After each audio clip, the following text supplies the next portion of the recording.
Hey, welcome in, Gorix. Just getting started up. Yeah, Pal World was getting a bit stale, so I figured I'd go for something completely different. It's a little bit dated, maybe. 2022 was the expiration of the more recent copyright date. But this is Fictorum. It's kind of a spell crafting action roguelike. Yeah, get some variety in the stream is the general idea.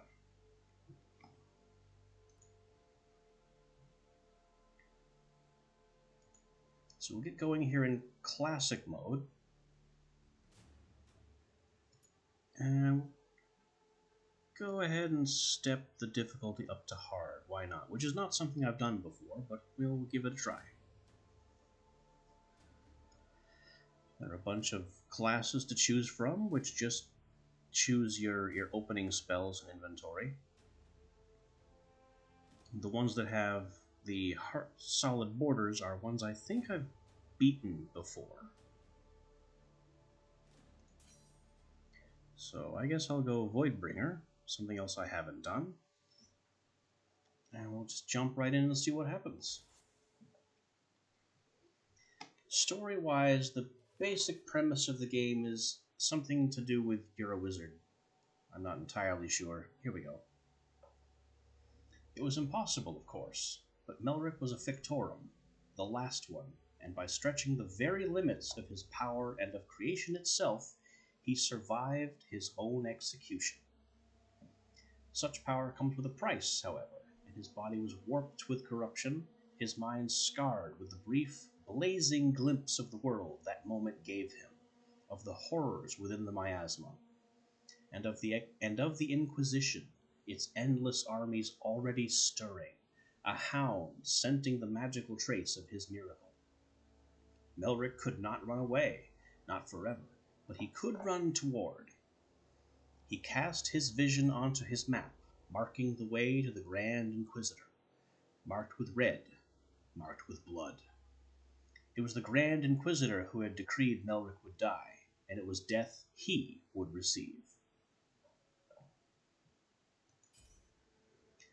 So we have here a branching path map of nodes, kind of similar to FTL, Faster Than Light. And the nodes themselves give some slight explanation of what to expect in each region. You've got a light opposition of the Outcast faction on this node, reports of the Corrupted on this node. This is a shop. And then we have Inquisition opposition, a mystery at this unknown peak. And this here is the boss of the region, and advances us to the next region. And yes, I haven't unlocked a lot of classes here. It starts off with very few unlocked, so this is kind of an in media res. I've played this before and haven't reset my save file. But I just need a bit of a palate cleanser from Pokemon Gulag Simulator. So I think what I want to do here is, that shop is too early. I probably won't have very much money by the time I get there. Now there is a north-south connection here, so I could technically take... See, when you hover over a node, it shows the paths from that node, and that's the only way you can get an idea of the path you could take.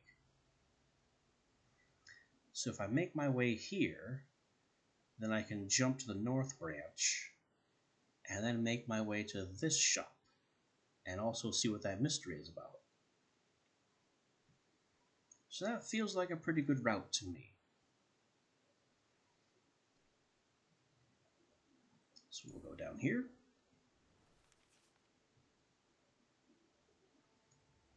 Melric plodded through the Memire Wilderness, a notorious host of outcasts. It seemed that opportunists waited behind every tree and rock, eager for a merchant caravan or bounty target. But Melric was neither, and had no fear of these marauders.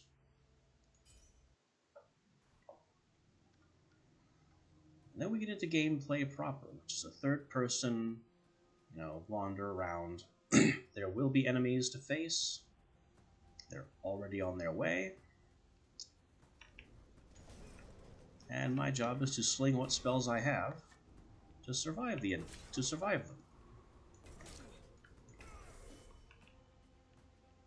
This is just a full-on wizard simulator. You can do whatever. You find spell parts and craft improved spells. Magic regeneration is usually pretty high. There's very little threat of losing MP unless you have some extremely powerful spells. At least moderately powerful spells.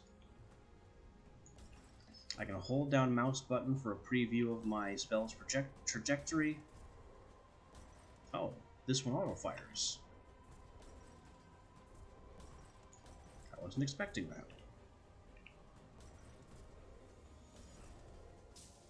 And he's in space.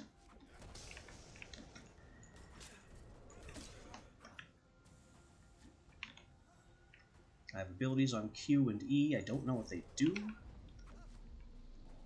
Apparently I can create a gravitational singularity. So that's fun.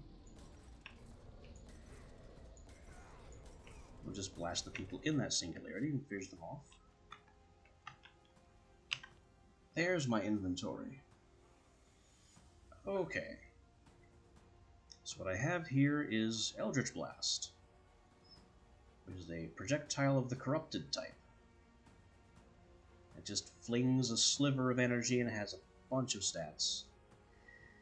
And the important thing I noticed there is the bottom line, cast while channeling every 1.22 seconds. So that's the auto-fire part of it. And then it has the Abandon Rune, which is why it's auto-firing. So the Abandon Rune is a spell modifier that reduces a whole bunch of spell stats, but makes it fire repeatedly. Also, I think I'm losing health. Oh yeah, those mysterious white lines were arrows.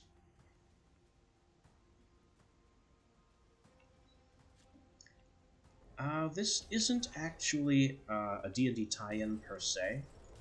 It just uses some of the same language because, fantasy and magic have a lot of overlap, and it's kind of difficult not to borrow a bit. Alright, so with those archers gone and my health kind of suffering, what are those Q and E abilities? Where do they come? There we are. So I started with this ring that gives me Rising Shadow, a long-range teleport that knocks down weak enemies. So that's what's on my Q. And my E comes from Infinite Glare and gives me Gravity Well, so that's just what I thought it was. And I also have this ring sitting around here, which is a channeled shield. I think I like what they've got better. And then some basic starting equipment for some lesser stats. But yeah, it is very much a product of its time. It used the language involving spells and magic that was available to it at the time. And it doesn't look very much like I'll be able to exploit the game's major selling point here. But we'll get to that when we get to it. In the meantime, I have more opponents. And I've accidentally taken out a building. That's fine. Ow. That was a really nasty arrow. I think that came from this guy.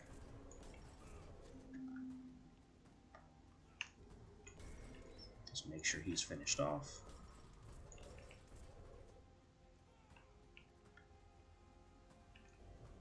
Or was it you?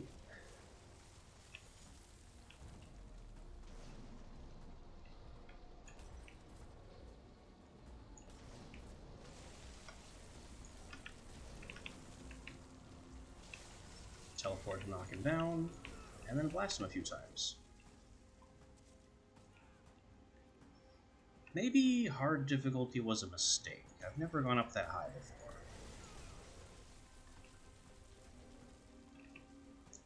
One thing you may be noticing is that buildings are destructible. Extremely so. Almost any structure can be torn down with aggravated and concentrated damage. And that was one of the major points of the game when it was designed, is the sheer level of arcane destruction that you could cause. It was all about selling the Archmage fantasy. And while it's a little, while the graphics are a little dated now, and they were honestly a little dated on release too, but I think it does a fine job of what it set out to do.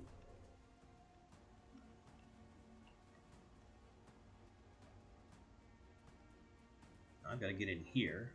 This is the exit to the level, but it's currently being shielded by that.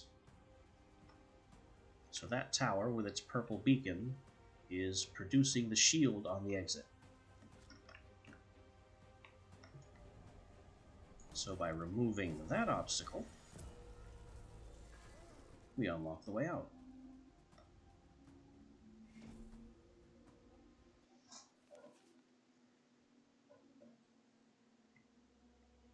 The Voidbringer, that's my class, found a substantial amount of essence upon searching One of the Fallen, showing the danger had paid off.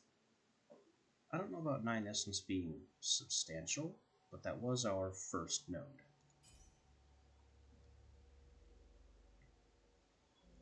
Now I have 20 health out of my starting 112, so that was really not a great run. Not a great level.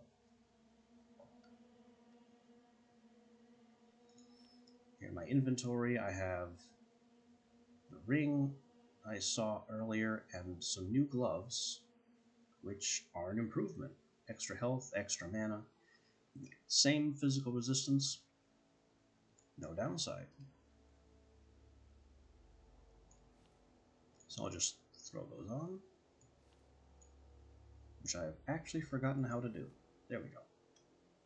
Just left click to equip. Other than that, I have no new spells or runes, so I'm basically going on to the next node with the same loadout.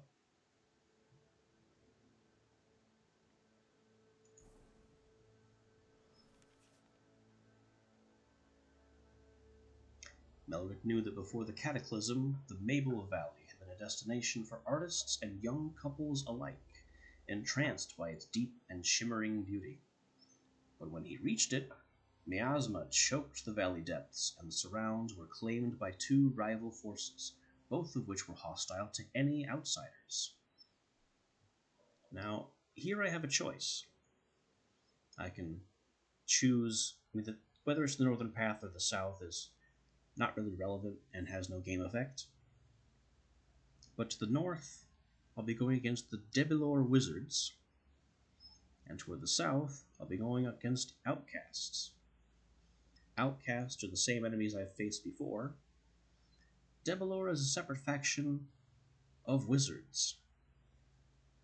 And between the two, I think Outcasts will give me less trouble because they're less magical.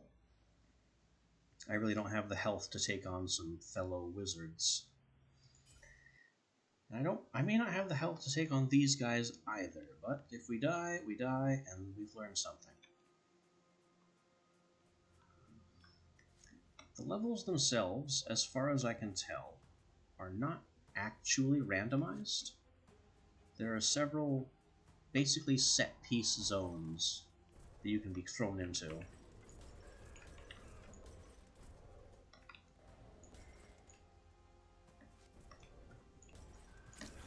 So this desert area is just one of the many areas that, happens in the game.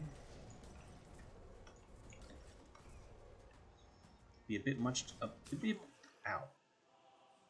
I didn't even see the arrow. I saw he was charging it.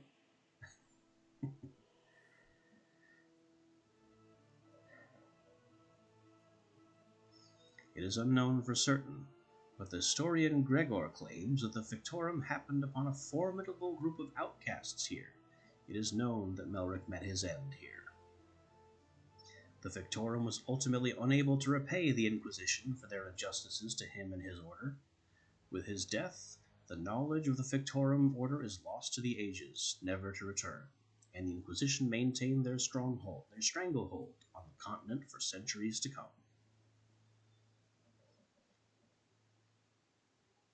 So there's a mark for grievous wounds, and I die.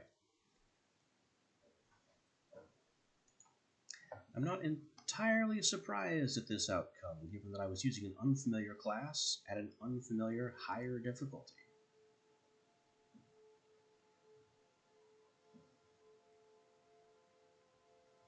That was classic mode, which is supposedly more relaxed. It's just longer areas. Abridged has shorter areas with fewer chapters. I have played it before, but again, not at hard. I see it's reset me to medium, which I'm certainly pleased for, given what just happened.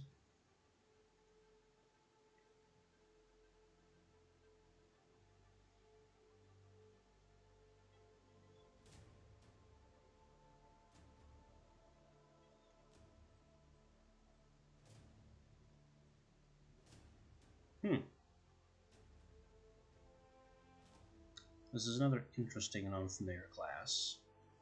I guess damage is dealt to your mana bar first, but you have less of it.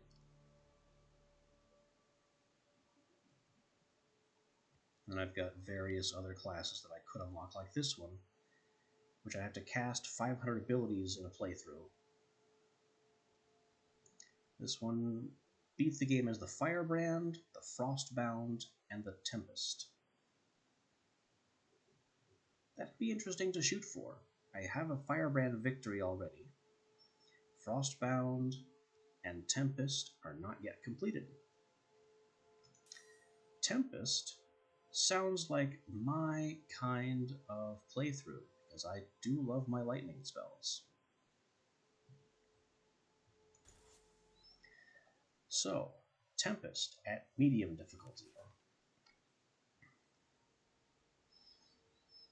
We have here the same story opening. Now, as a bit of expansion on the story, how I believe the story goes is that we have the Inquisition. Mages, specifically the Order of the Fictorum, and then the Miasma.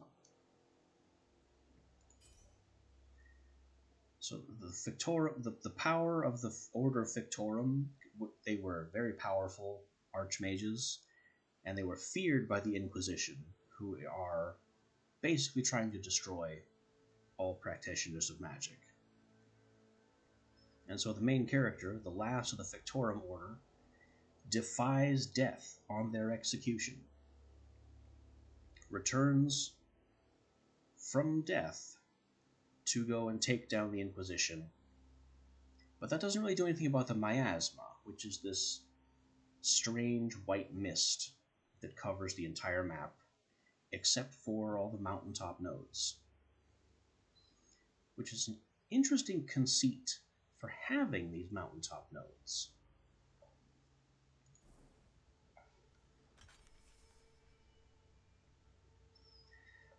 Belric's body ached after a hard day of traveling and tried his luck at Ducone's tavern. As he entered, the owner, Remove, quickly approached the Tempest. "I can't believe you're here. I was an initiate for the Fictorum long ago, but didn't have the focus required. Would always be too busy playing games. Anyway, much more important things to talk about.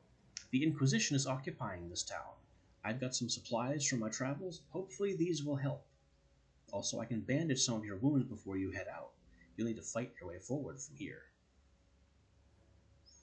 So, for this event, I received some free boots and some healing, which I didn't need. Well, that tells us the Inquisition is in this area, and I start in this tavern. buildings in this game are very interesting.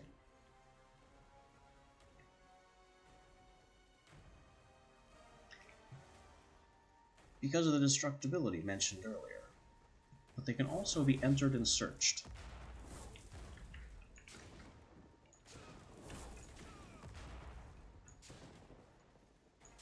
So I'll just be blasting out bolts of lightning this time. And it appears I have a short-range blink teleport. Whoa.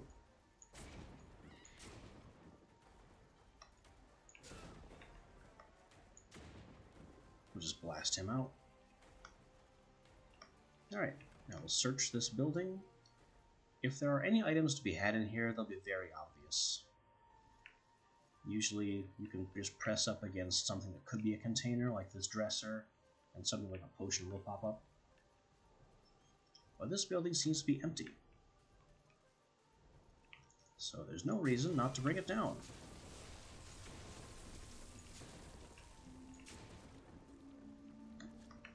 I forget what benefit this offers, but at one time I knew. I think there's some permanent bonus to, like, mana or stats or experience or something, or taking out a building that happens to have an item in it if you don't loot the item.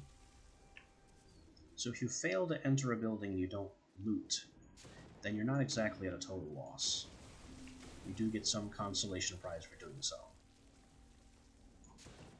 Crumple that tower to the point where it can no longer maintain the beam on it. And as with the previous playthrough, those beams are locking the exit.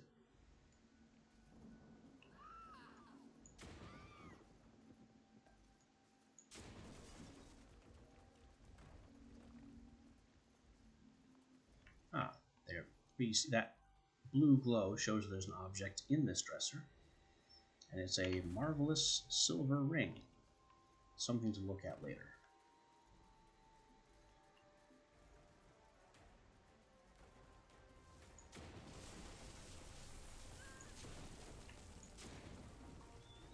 So far, I've just been left-clicking to throw my spells, which prepares the spell, and then when you release the mouse button, it fires.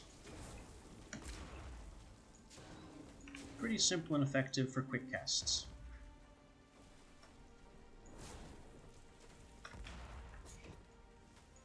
The more powerful version of casting is to right-click, and that brings up the web of runes and slows time a bit.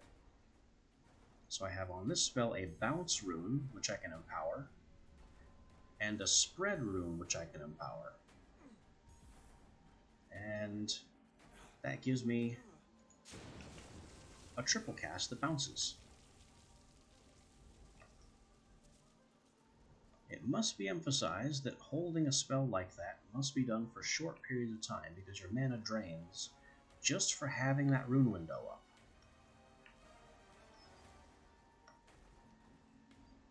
So I'll give it spread, ignore the bounce, and blast.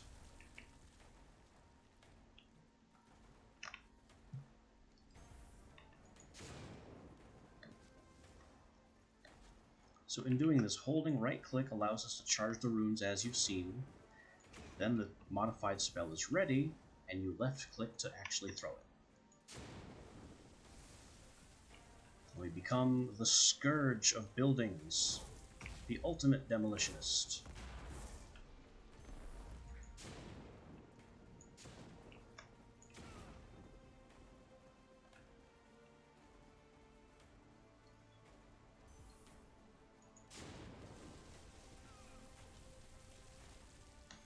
And that is where the game gets very interesting, those rune modifiers. We'll be collecting those throughout our playthrough, ideally, assuming we don't cut it short again by biting off more than we can chew, or staring at the inventory window while things happen around us. Aha, what's this? Rockwall scroll. Scrolls, if I remember right, are items that you can equip.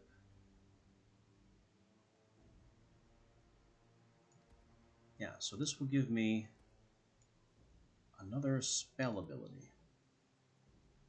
So now I can also cast Rock Wall by switching to it on 2, and there we go. Big wall of rocks.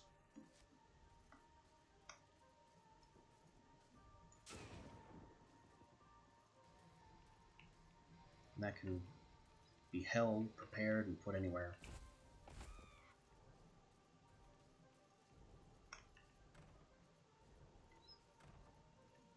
It's been a long time since I've played, so I'm remembering some of the specifics as we go.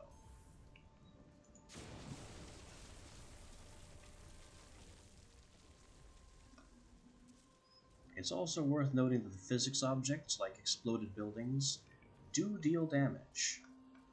So it's possible to take out enemies by blowing up buildings next to them, or destroy yourself by blowing up the building you're in.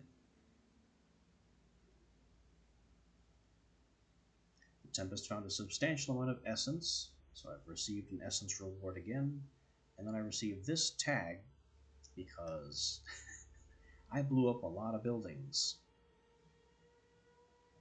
I think these markers are mostly just flavor, though some of them do act as reminders for important things you've done during certain levels. And to continue on,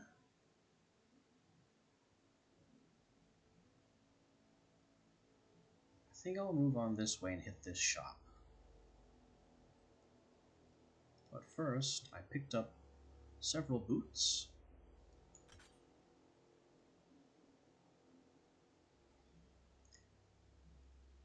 Between these two boots, I think mana regeneration is more important than max mana.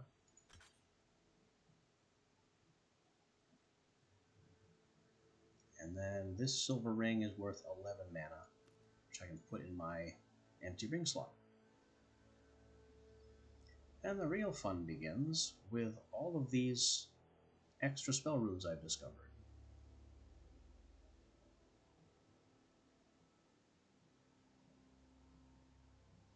These runes are sparkling because they're only usable on lightning and wind elemental spells. This one is a more generic rune that can only be used on projectile spells.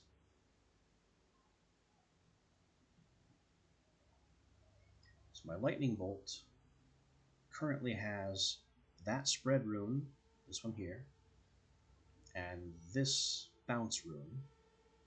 But I can also add this reach rune to it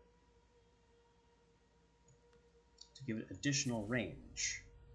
And that's now something else I can empower my spell with using right-click. Now the Rock Wall spell is only an ability. It's not considered a spell because it's a scroll, and therefore cannot be shaped.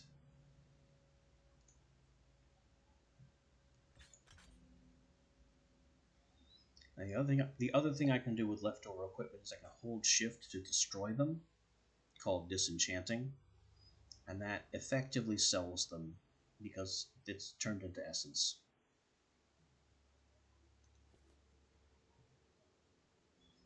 So with that, we'll move on to Light Inquisition opposition over here and continue the story. Every node adds to this story scroll. Melric came across a mage that called herself Nightfire in the frigid Dadal Pass. She had clearly been practicing fire magic, but his arrival interrupted her. She looked up at him, then quickly stood. Not only did you intrude on my study, but now the Inquisition are here. Melric nodded calmly, magic crackling in his hands. Perfect.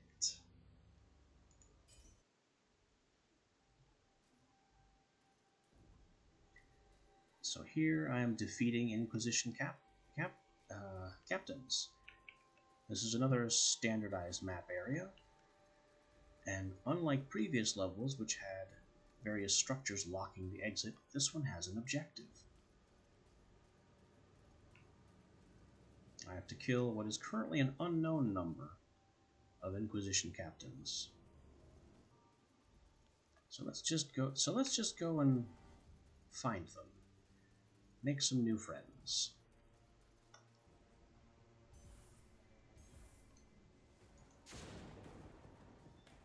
Throw some bouncy lightning to take out trees.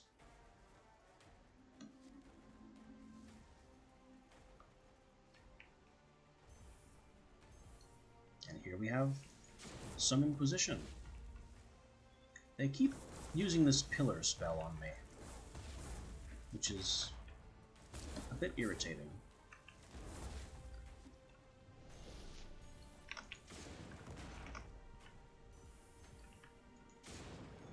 I'm starting to get the knack of it back. Quickly charging 2 spell runes and firing off a spread lightning.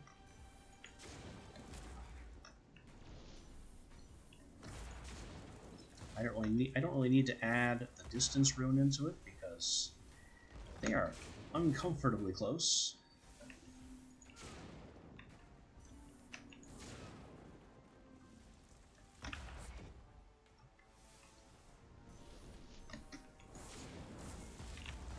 You can see the quest targets are the ones with the arrows pointing at their heads.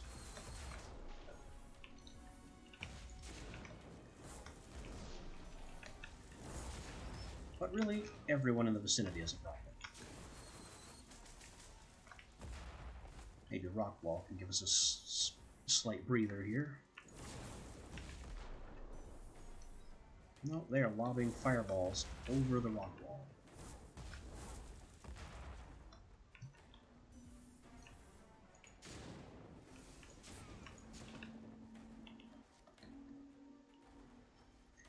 Something useful about the arrow quest marker over these guys is that it doesn't disappear until the target is actually dead. So that betrays whether they're dead or only knocked down.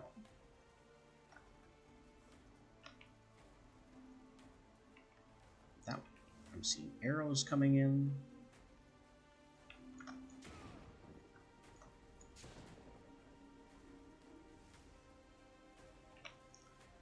But I seem to have taken out all the major threats in the area. There's our exit.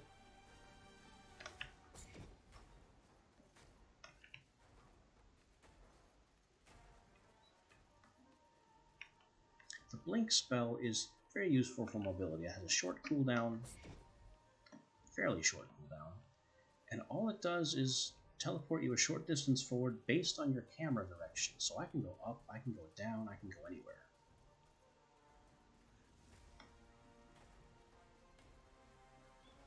And then there's the miasma, which again is a pretty good excuse for not having to render the whole round down there.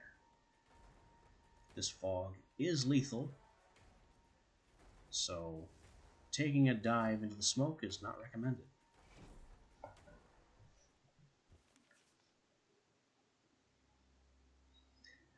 Nightfire was glad to have the Inquisition removed from the past. She gave the Tempest some essence and an item from her pack as thanks. So I got another set of boots with slightly less physical resistance than the boots from last mission. The same mana regeneration, no movement speed penalty, in fact a bonus, and a stamina regeneration bonus so I can sprint for longer. We ended the last story with the God of Magic rain down destruction, which I don't know why. I just took out a few trees. And also, Melric killed everyone he could find. Such was his rage. They didn't really give me much choice. Everyone in that zone was just after me. So we'll equip these boots. We also found new leather armor, which seems to have less resistances, the same minus 10% spell range and speed, but I have lightning, so spell speed is irrelevant. It has a number of other interesting bonuses, including cooldown reduction. Cooldown reduction is one of those stats that you always take. There is no drawback to having faster spells.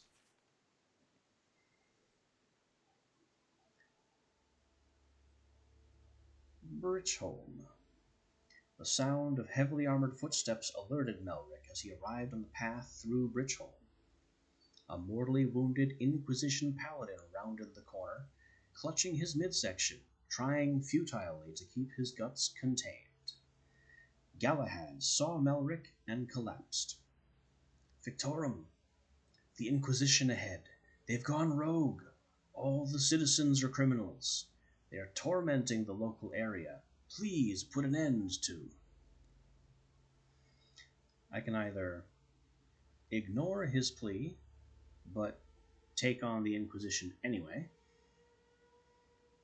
or I can execute him, try and gain the Rogue Inquisition as my own ally, to gain a random item and 20 essence.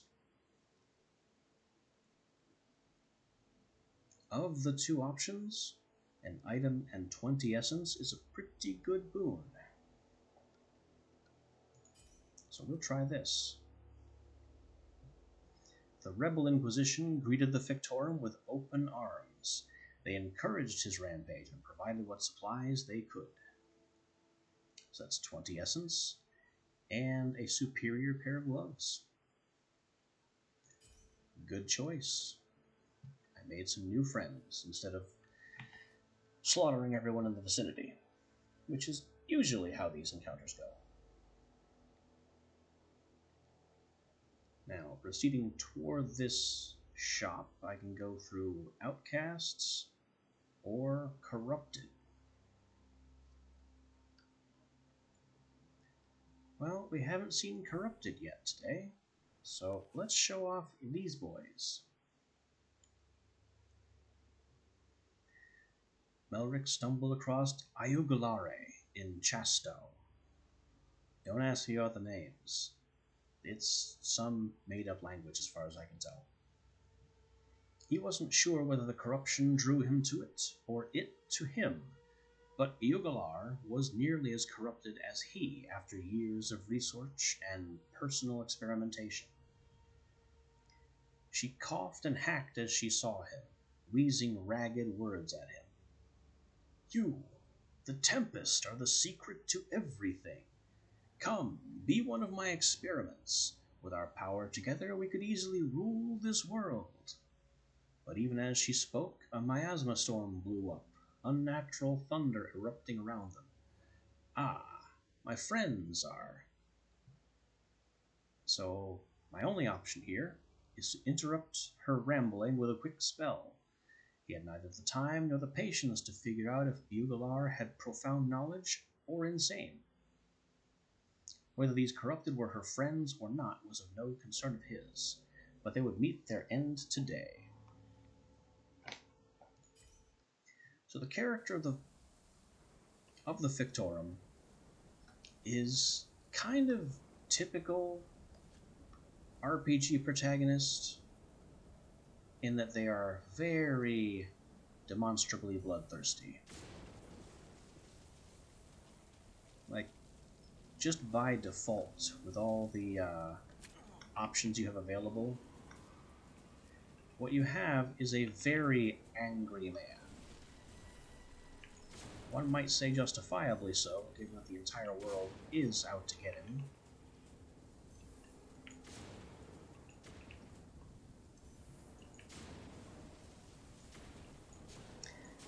But the story certainly weaves a character for you that explains, and to a degree I suppose justifies, the wanton destruction of everything in your path. One could argue that players would do this anyway. And, you know, you can certainly be forgiven for thinking that, because you're probably right.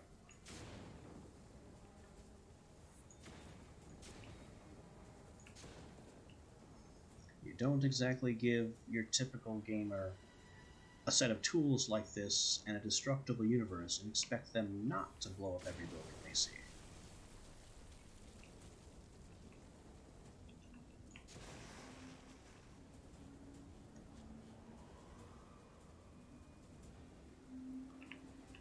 Especially when the destructible physics are this satisfying.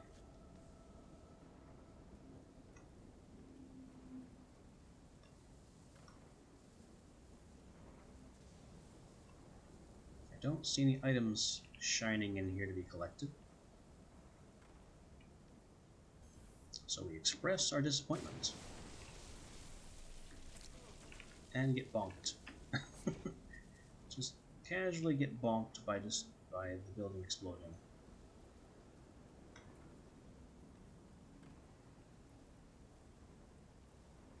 There's nothing in here either.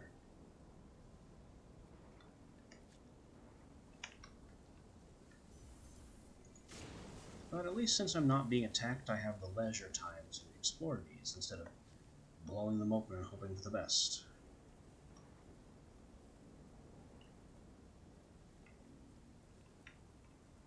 It looks like this locking beam is coming out of the house, but that's not right. Nope.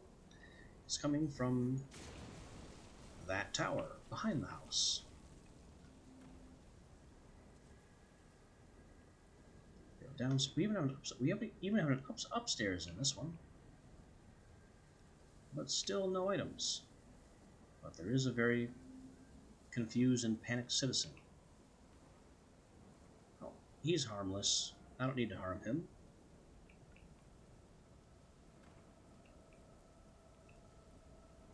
And I guess he can stay in there. Let's not blow up his house. First thing we've seen this whole time that wasn't trying to kill us, so let's show a little mercy.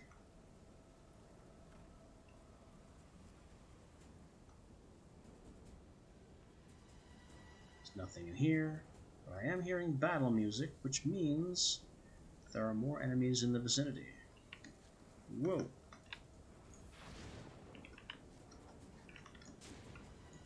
He's too close. There we go. Took him out. And I have remembered what happens if you destroy a building that has a collectible item in it that you haven't collected. It automatically disenchants or sells the item for you, and you get the essence value of it. So that is your consolation prize for destroying an item rather than collecting it.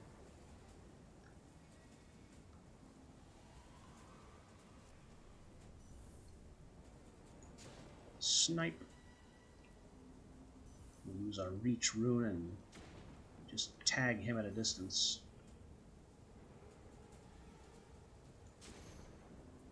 And that's it. That is the last corrupted we need to kill.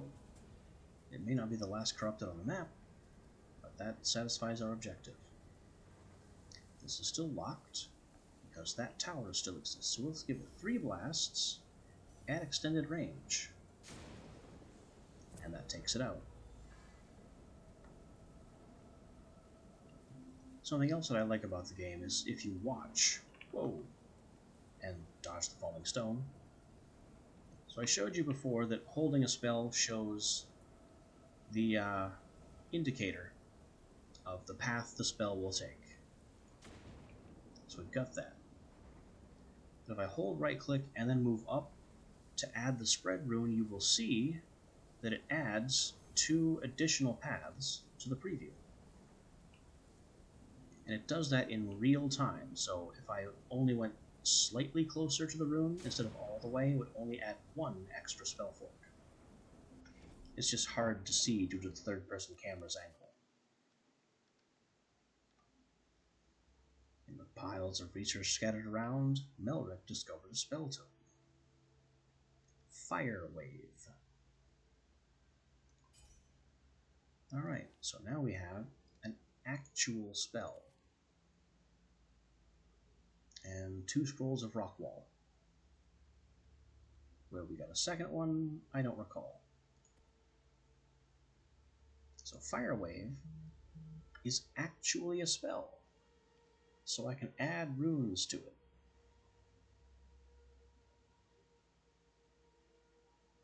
Just none of the lightning exclusive runes.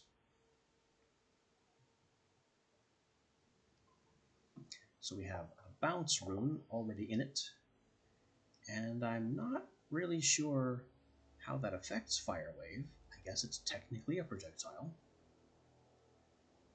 And we have the Pain rune, which I've never seen before.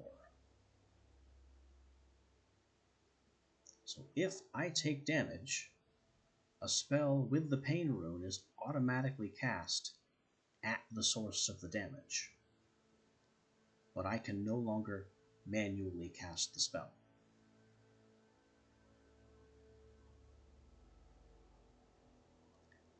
That's kind of fascinating,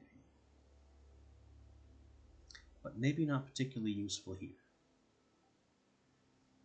There's also a high explosive rune that is lightning only, which I could replace the reach rune with. I mean, lightning has plenty of reach already.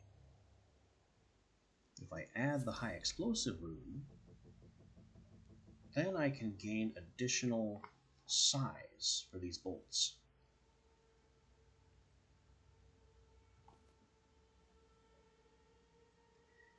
Now we see over here, this yellow area is the approaching Inquisition. It's just like the approaching fleet in FTL.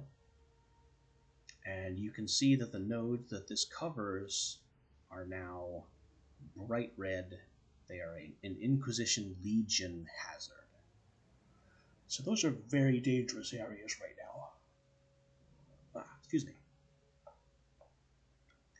Still, while they're advancing, they're not advancing particularly quickly. And I still have half of my health available. So let's jump to this node and get some more money. Melric was surprised to see a figure appear in front of him as he arrived at Crocote. The mysterious man, obscured by a lavish purple cloak, introduced himself. I am Chiza. Crocote, my home, has been claimed by the Broken Arrow clan. It is important to me that Crocote's town hall be destroyed. That is all. Chiza disappeared as quickly as he had appeared. Melric would have to fight his way through the Broken Arrow clan regardless. He idly wondered if he would follow Chiza's wishes as he continued to Crocote. So this is another mission modifier here. Destroy Crocote's town hall is, I believe, an optional objective. I don't necessarily have to.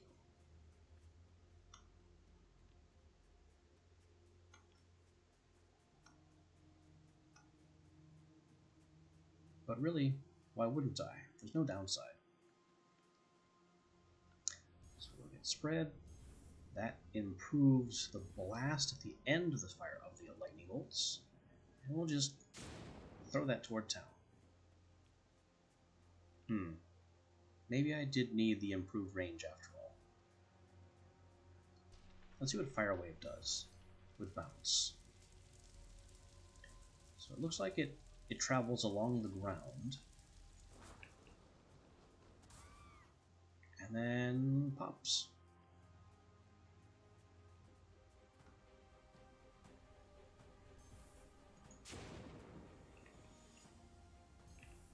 Alright, so this tower will need to go so I can leave. And we have friends coming.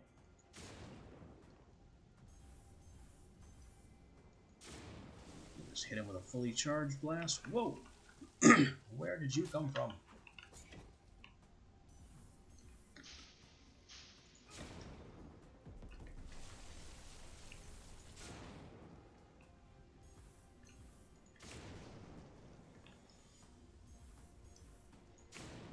A few frantic lightning bolts to take care of the immediate threats in our path, and we've lost several more buildings.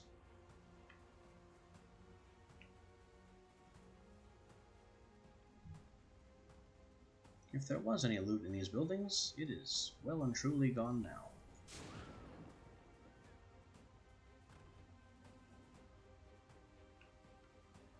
But it would have been automatically sold, so as long as I get to the shop, it's not a big deal.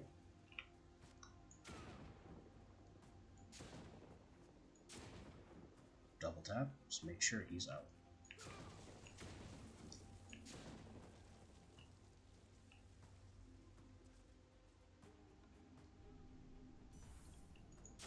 That needs to be destroyed so I can leave.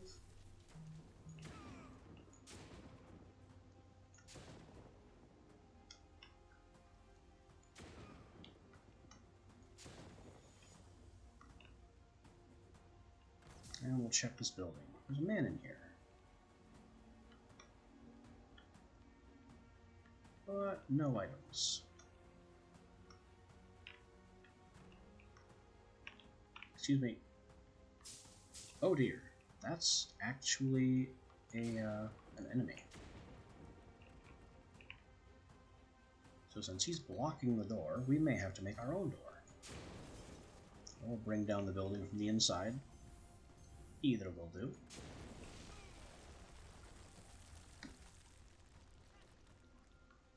And escape through the rubble.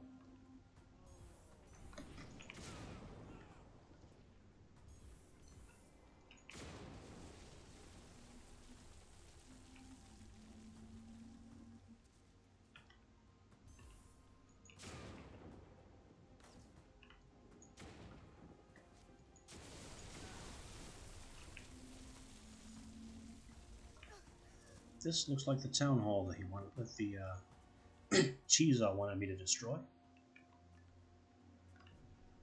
I see no reason not to, so we'll just get right to the door and throw some bouncy lightning indoors. That ought to do it. The quest marker is still there. It's not considered destroyed after even that.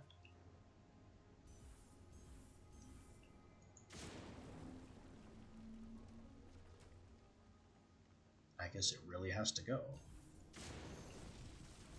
There we go. Objective fulfilled.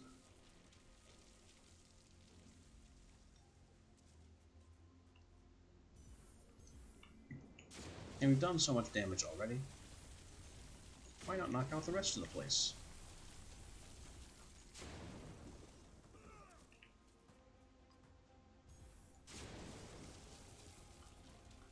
And of course, this tower needs to go so we can exit.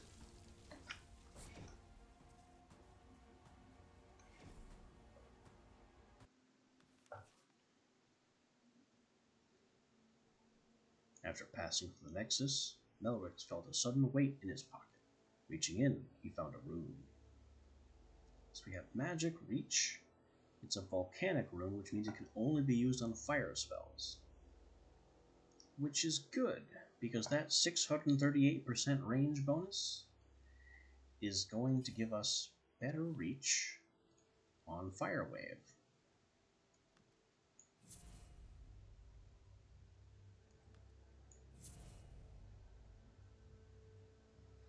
I also picked up a bunch of additional pieces of gear.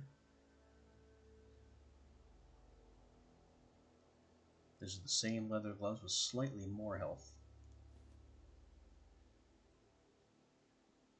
1 point of magic resistance and ice damage. Not interested. Another whole facet to the inventory system is the enchanting tab, which allows you to put stuff in, and then you can enchant it to improve the item's attributes, disenchant it to destroy it and get essence back, or transcribe it to turn it into a tome or a scroll. Now, what this allows is for us to do things like take this ring, I think I'd prefer, with its 1% mana regeneration. And then we can take our Scroll of Rockwall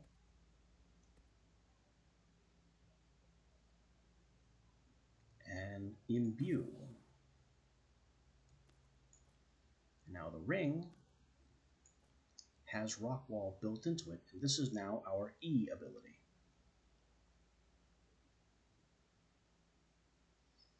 Another option would have been to take the scroll and transcribe it into a tome, which would allow us to slot it in one of our tome slots and assign runes to it. But I didn't choose to do that because putting runes on Rockwall, I don't see much value in. So here we are at the shop. Melric successfully traveled through the sooty understreets of Barist City undetected, save for the owner of a small shop. He had the look of someone who had not cared for themselves in a long time, and greeted the potential customer at the same time that he shoved a pastry into his mouth. Hey, hey! His voice was like a saw on bone. You want to buy some of my stuff? I got some special stuff too. You want to see? Crumbs shifted and fell from his person as he spoke.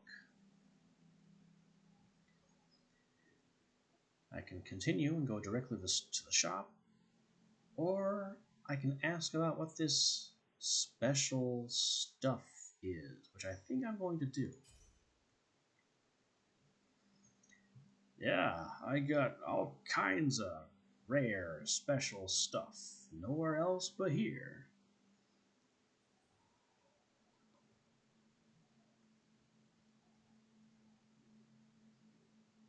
So we can spend 20 essence on a conjured arrow tome, a conjured rock tome, or a conjured javelin tome.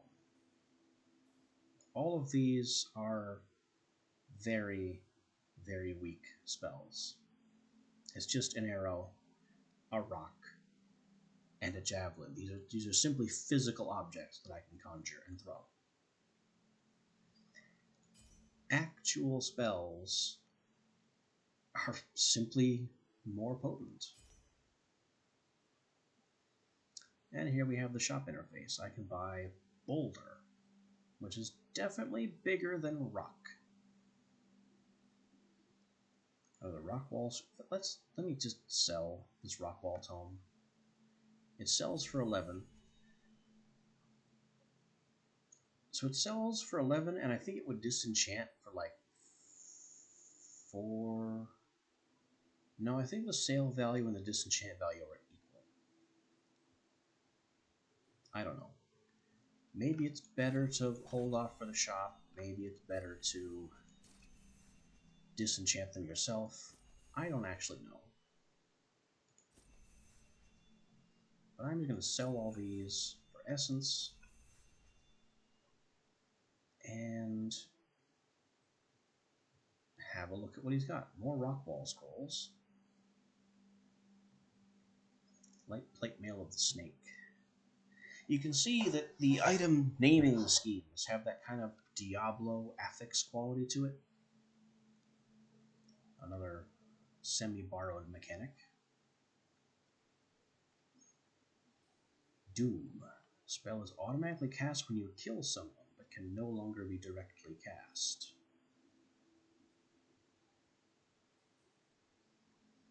Spell is automatically fired at killed target with 4% accuracy.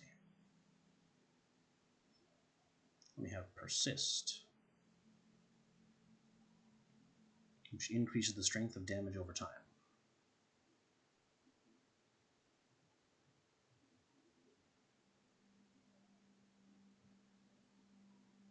I think I want the Doom Rune.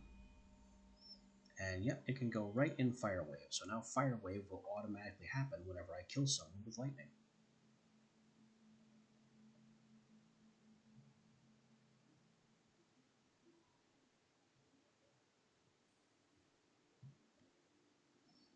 So we'll keep that in just to see what it does.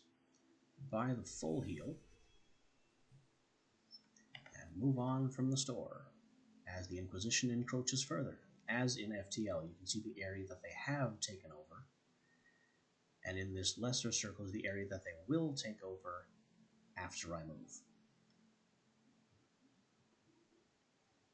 So with them on the way, let's jump over this to this one. We'll be facing the Debilor that I passed up on earlier. Belric straight into the Inthorpe Pass, where Minyatar has led his cult of mages for years. They ambush any poor traveler that were unfortunate enough to wander into their territory. But Melric would not be the unfortunate one today.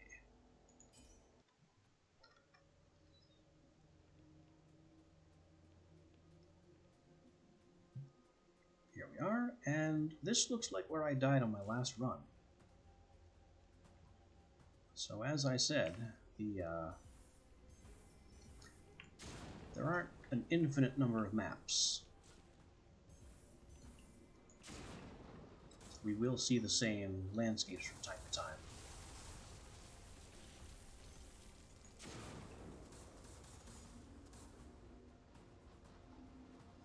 There's the automatic fire waves going from me in the direction of killed opponents every time I kill something.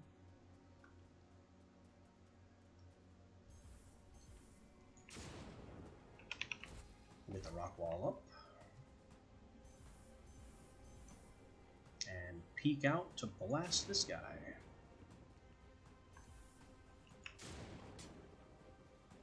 Who seems to be throwing up a magical shield of some kind.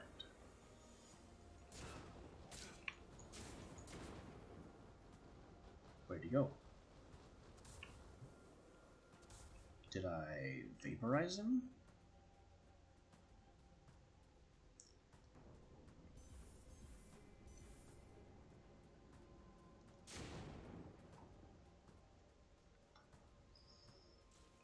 Oh, incoming ice magic.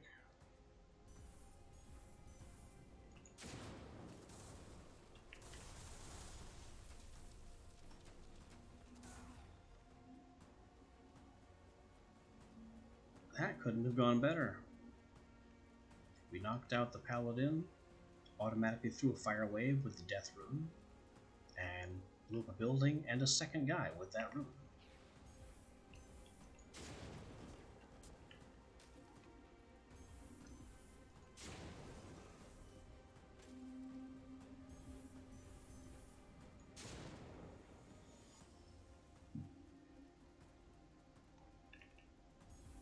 Now, of all the things that can be destroyed in this game, I don't remember if these palisade walls are among them.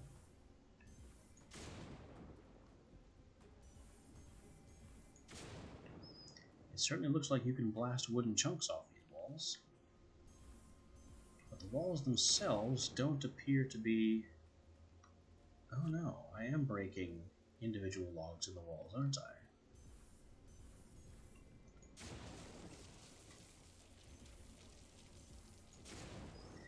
Yeah, so the walls can be blasted through, it just takes a pretty decent amount of effort.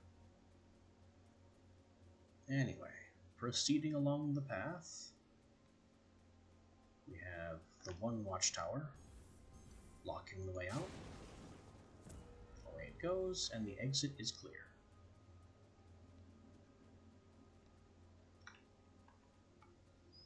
Now, the reason I peek around here sometimes is that some of these maps actually have hidden spells on them. Oops. Okay. Bit of a tumble there. As I was saying, some maps have secret spells hidden on them in places. And so it can be worth looking around to see if you can find a new unlock.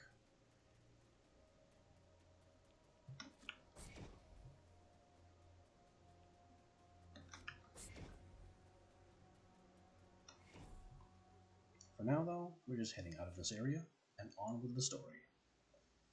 After the encounter, Melrick sorted through what he'd collected before heading off to his next destination.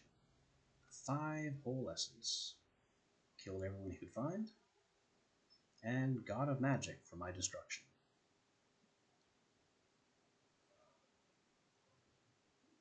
And now we can choose a random item. A scroll of rock wall, some light plate pauldrons, which look mostly superior to what we have. Or why? Just why? At least the name is apt. I think I'll take those plate pauldrons and put them on. We also found a spell tome somewhere in there. When that happened, I'm not sure. We have Megalith.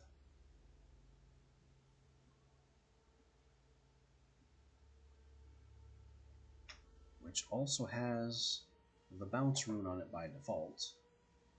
I think it's just automatically applying the first rune I have available to me. And I could put the pain rune on here, but I don't. I think that would be risky. Let's just not do that.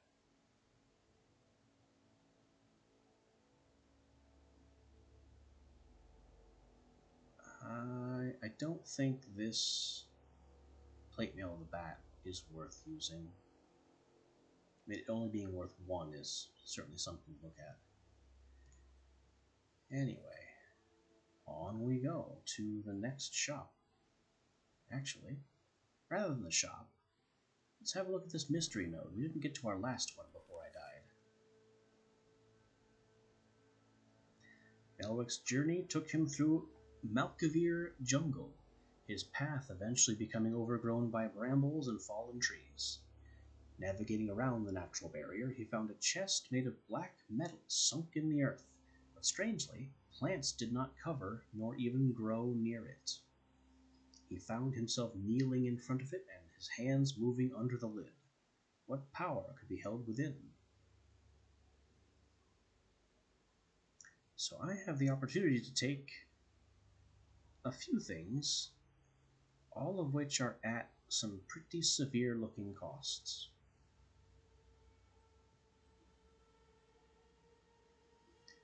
I think of these costs, I can afford to lose 18 max mana and gain a rare rune because I'm kind of low on runes.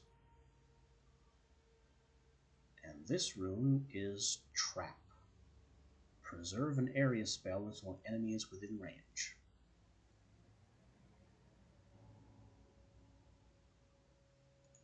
That's a good one. It's not good on anything I have currently, I don't think, but I have used Trap Rune in the past to great effect.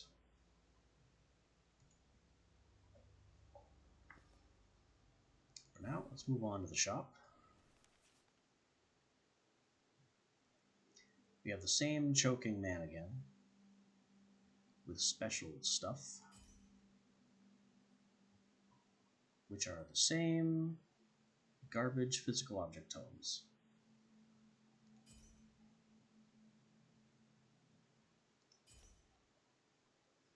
What we have here is Ice Beam, some armor pieces,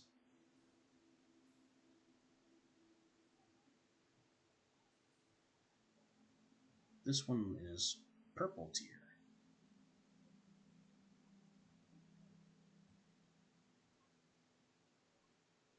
Looks like it has higher resistances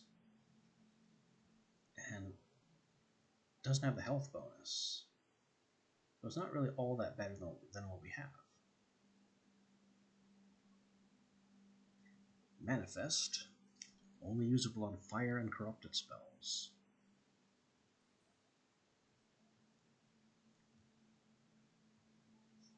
Persist, pain, but only usable on ice spells. And another increased reach. So I have increased reach that can only be used on fire, increased reach that can only be used on lightning and wind, and this is an increased reach that can be used on anything.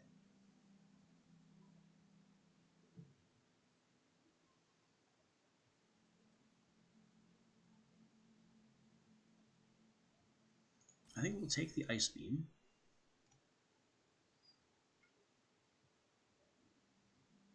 Which I can use no runes on because it's not a projectile, it's a channeled spell.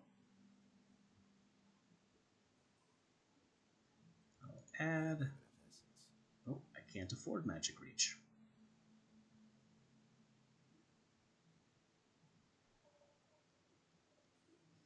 These things do... I looked at their price earlier, so their disenchant cost was 1. They sell for 1. So yeah, disenchanting in the field gets you the same amount as selling directly.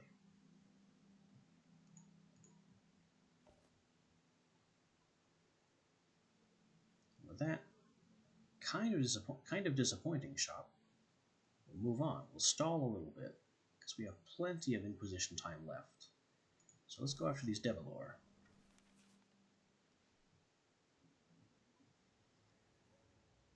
Melrick hiked a steep incline in the humid jungle of Mayard. A black and white splotched magpie fluttered to his feet, bearing a note.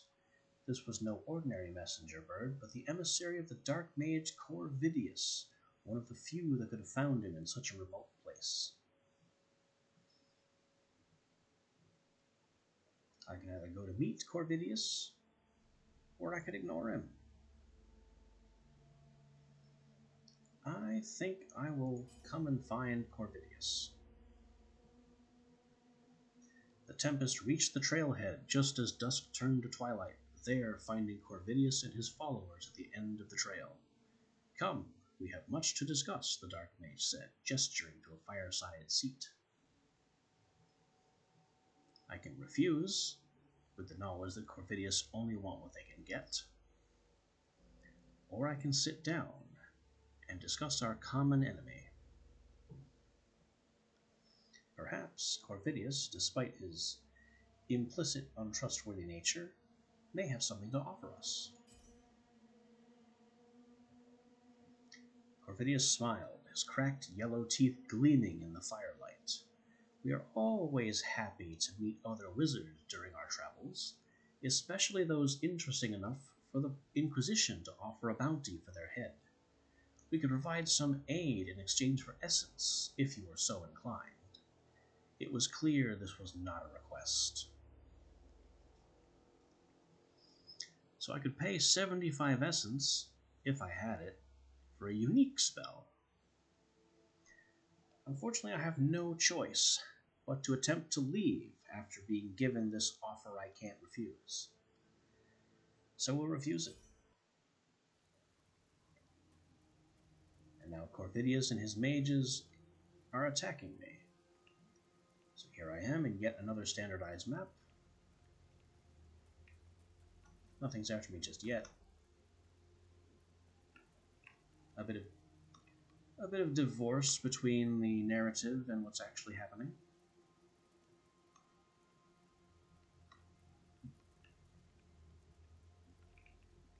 Where did I leave the door? There it is. Alright, the building was empty. Let's see what Megalith does. That is one big rock.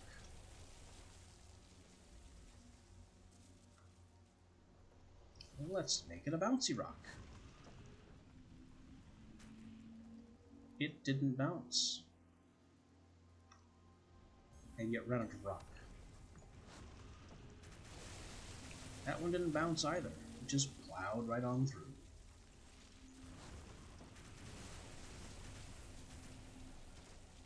So this is a very powerful demolition tool. I can't really say much for its utility as a generic spell, because it's a bit slow and is a bit short-ranged. But when a building has to go, accept no substitutes.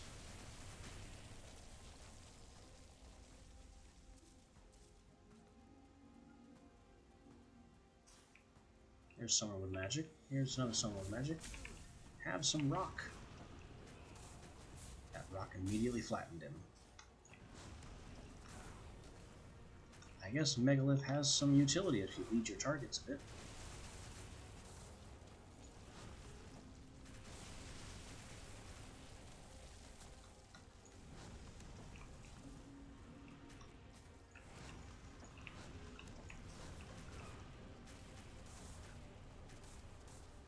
And that was 3 really big rocks.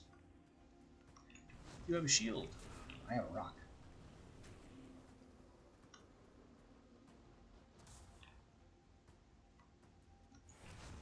How far does the rock go?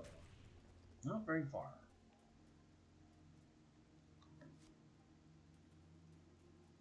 So I really should have liked to pick up that extended range, but couldn't afford it.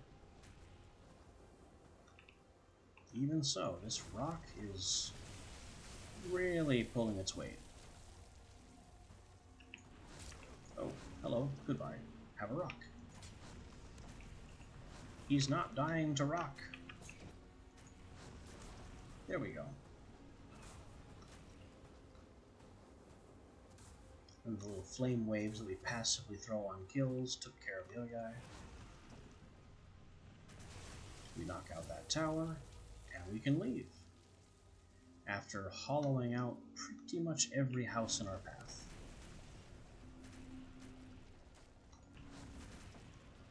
This is Fictorum. Spellcasting roguelike spell builder, but also a demolition simulator.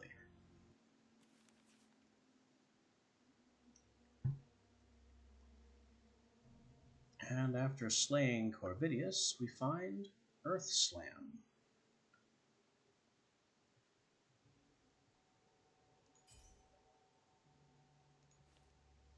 So let's see what we have here to work with. We picked up a few items. We have Boulder and Earth Slam.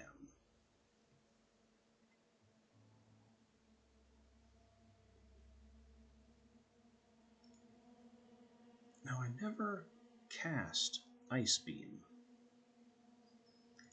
And right now I don't think I want to. Let's grab Earth Slam, which can be used on ice and earth spells, and it can also take the trap rune. That's good. That's what I wanted.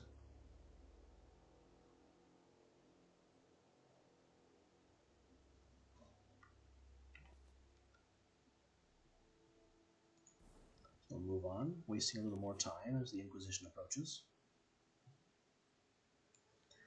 On the trail of the High Inquisitor, Melric arrived at a desolate, smoldering mountaintop in an area that was once Kaldan. The small village clung to the scraps of rock rising from the miasma, its inhabitants hardened and militia sharpened by the ever-present danger of the volcano. But when they blocked the path of the Fictorum, they faced an even greater fury.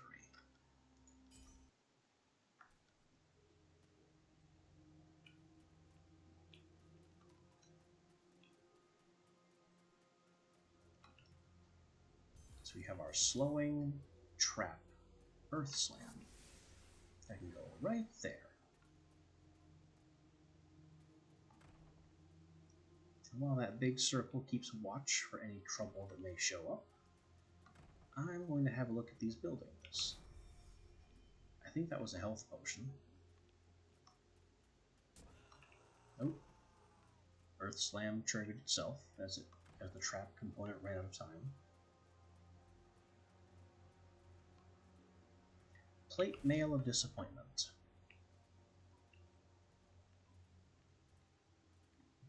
Alright, well, let's set another Earth Slam trap in this house. We'll just politely shut the door and wait for the house to explode.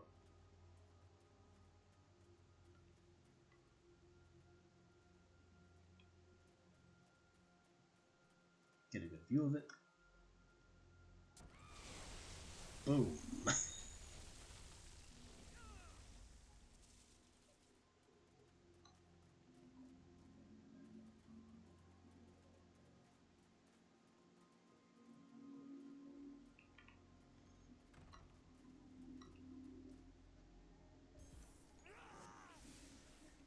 Nothing in here.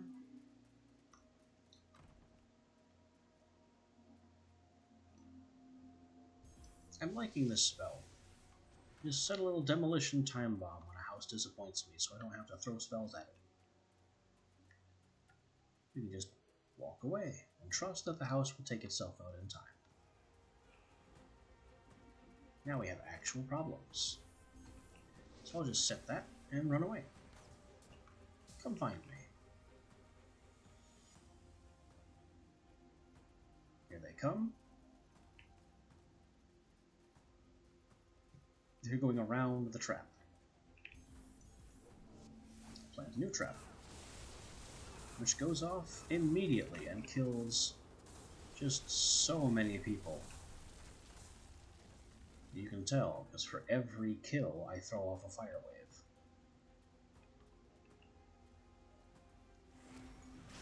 I just don't like that statue. Couldn't tell you why.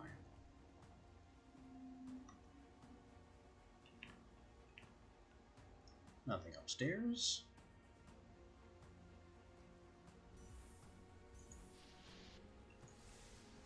So that house can go too. This one is already doomed. I'll just throw a boulder through it. Where'd that arrow come from? Oh, there's the guy throwing arrows.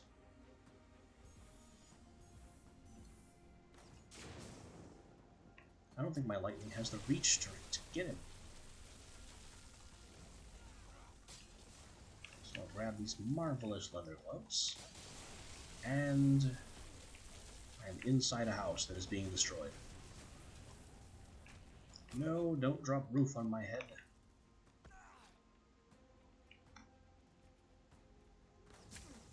I got ow. Somebody's using big wind arrows.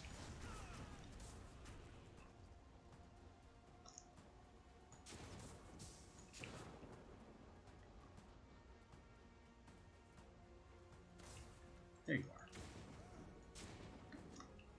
I couldn't tell where the wind arrows were coming from.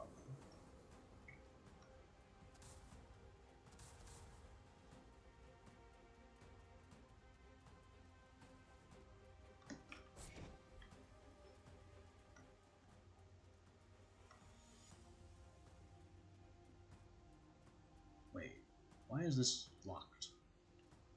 Oh, there's a tower. Also an archer, but he's less of a concern.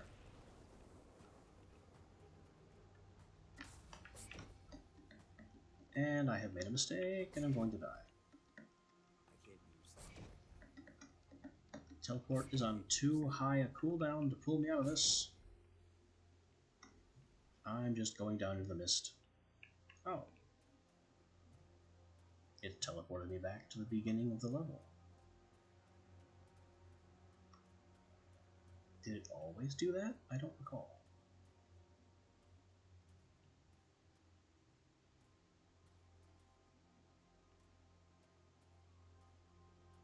Kind of a volcanic area over there.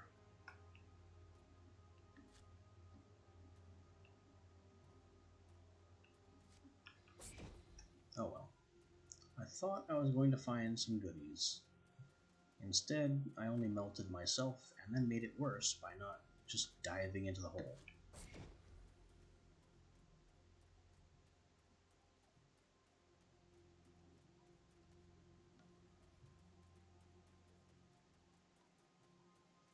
So this tower has got to go. And go it does. Now I can leave, and I am down a lot more health than I was planning on. None of which was caused by enemies.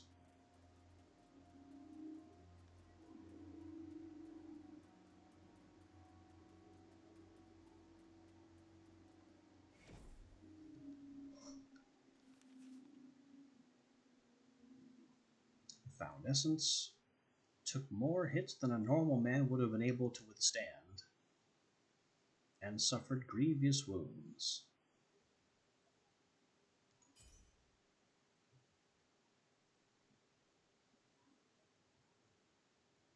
I think what I need to do is go back to this shop. Take a full heal.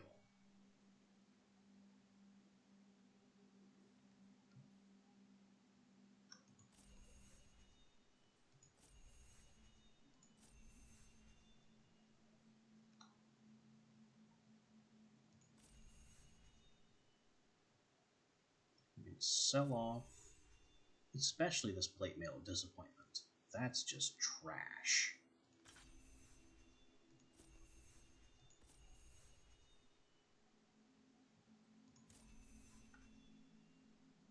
And good news, we can now buy Magic's Reach. So I will take that. Put that on the boulder. I think take bounce off the boulder since it's not doing anything for boulder.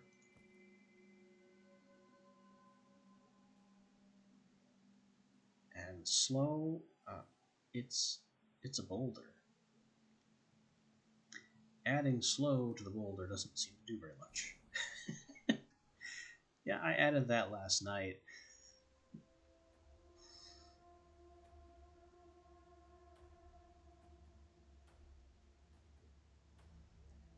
And now we move on to the boss. There was undoubtedly a very good reason that the Arch-Warlocks of the Debilor were locked in magic-fueled combat. Melric surmised that it was some sort of power struggle, the Arch-Warlock, or whatever they called themselves. It was then that the Tempest decided that these infants would learn of true power. So we can see that the character of the Fictorum is again just a very angry man who has to destroy everything in his path. Like, this was not a necessary fight. I could have just left these people behind, but no. He's got to be the biggest and baddest mage in the area.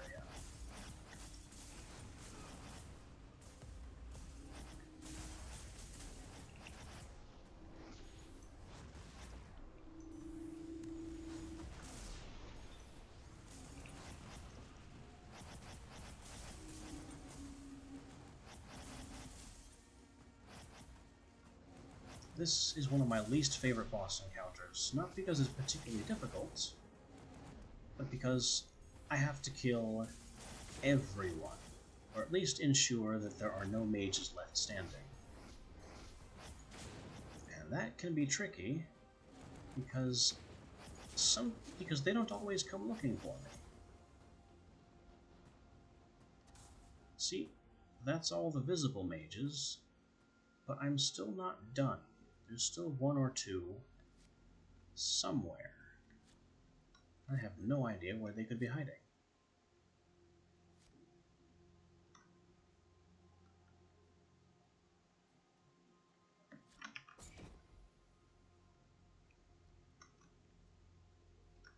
So there's really nothing I can do other than explore this vast desert area and try and find the last mage standing to ensure that that title goes to me.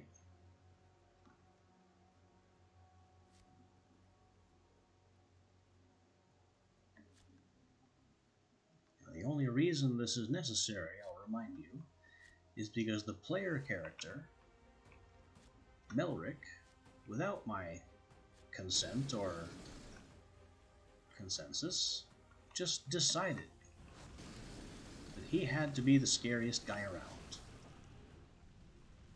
and pick a fight with this guy and his quadruple fire beams.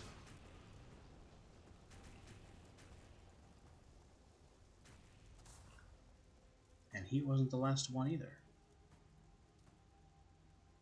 There is still him. And that's the battle. Having purged the land of any Debilor leadership of import, the Tempest helped himself to the valuables of the Fallen. And now I can choose a unique item. Swamp Walkers. That's a lot of magic resist. And a lot of negative status duration. And a lot of enhanced damage. And a decent amount of earth damage. And I am using that boulder a lot. So that would be a strong choice, especially with 30% movement speed bonus. Those are some really nice boots. In Marto's Precision, very high physical resistance, improved spell range and speed, some damage redirected to mana, and 10% initial power on the right rune. So whatever rune I put in the right hand slot will just be charged a little bit by default. And our last pick is the Meteor Tome. Yikes. Meteor is scary, but also extremely expensive.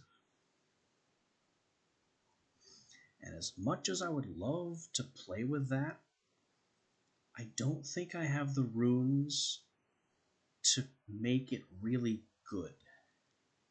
So I'm going with the Swamp Walkers. so I can make my boulders even worse. And now that we've beaten that zone, we get to choose a permanent bonus for the rest of the run, which would be initial power to all 3 runes, slight increase to spell range and speed, and a slight increase to damage, or a 5% shaping bonus, which means our spells charge faster as we add runes to them.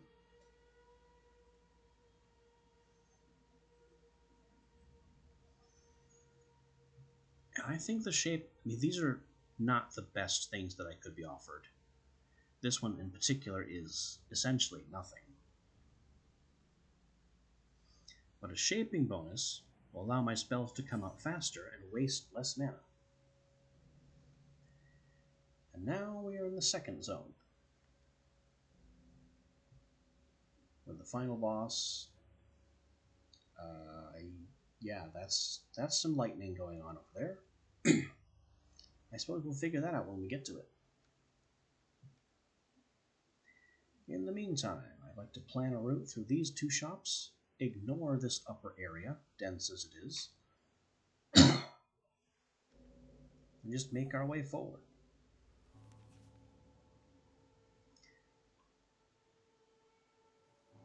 Melrick arrived at the small village of Urgoth in the midst of the chaos of a corrupted attack. Though no savior, he was not one to suffer any of the corrupted to live. And as ever, you can tell from the tone of the story that the main character is not a good man. He's very much a dangerous, driven, violent man.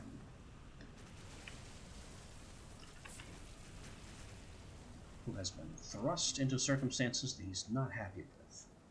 So we basically have the magical version of the Hulk, tearing through everything in his path.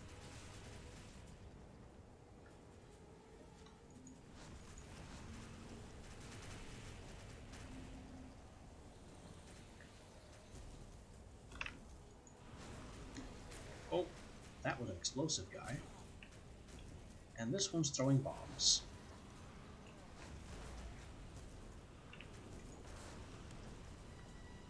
And someone's trying to sneak up on us. But we have rocks.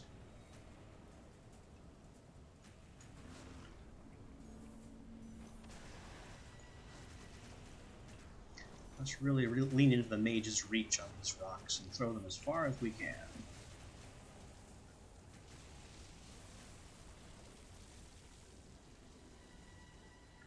Wow, that rock is really going, isn't it?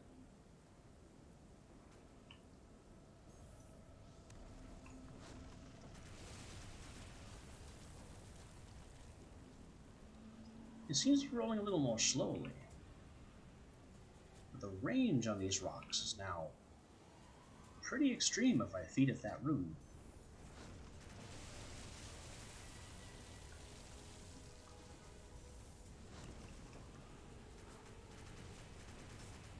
I guess I must have killed someone. And there's fire waves coming out as I rack up kills.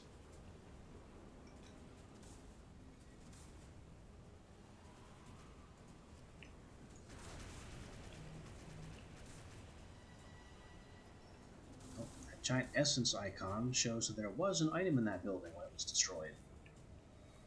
So as I said earlier, it automatically sold the item for its essence value, and I got the essence.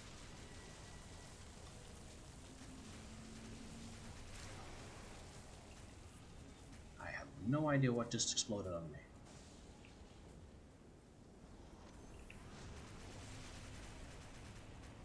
Just something dealt me a significant amount of damage.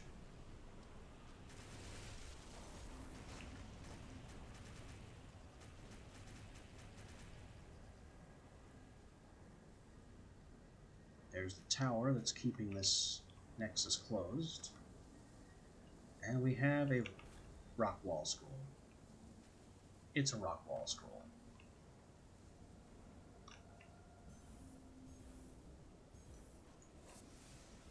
Let's set this house to blow. And as for you, we'll just throw a rock up there. It'll roll right up the hill and straight through the tower.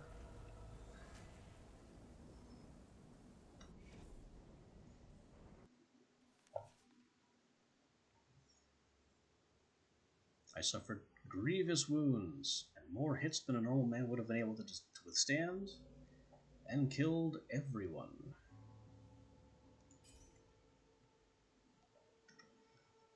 So we're going to need to hit this shop as soon as possible and buy ourselves another full heal.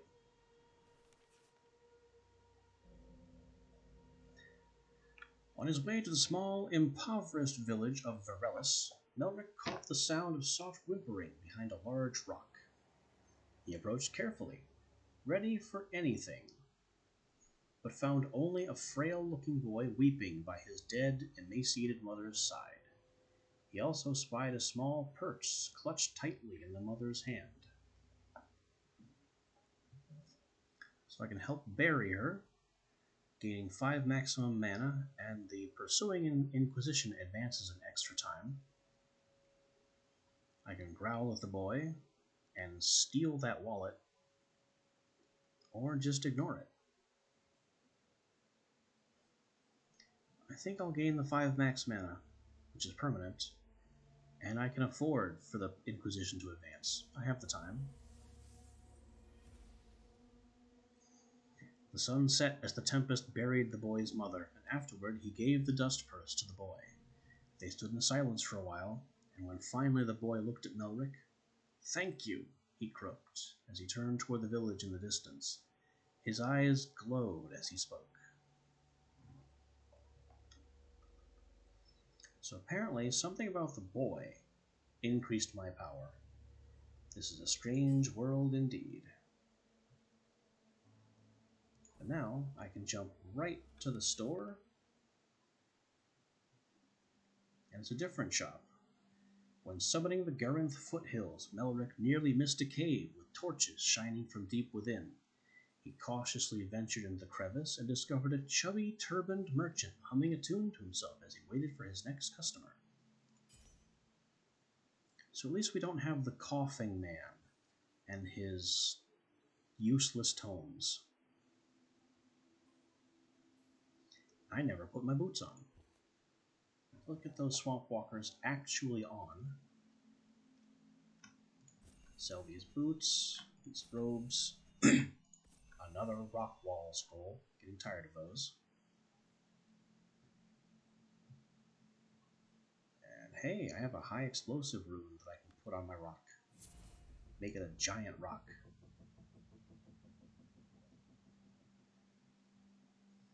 And the Doombolt tome.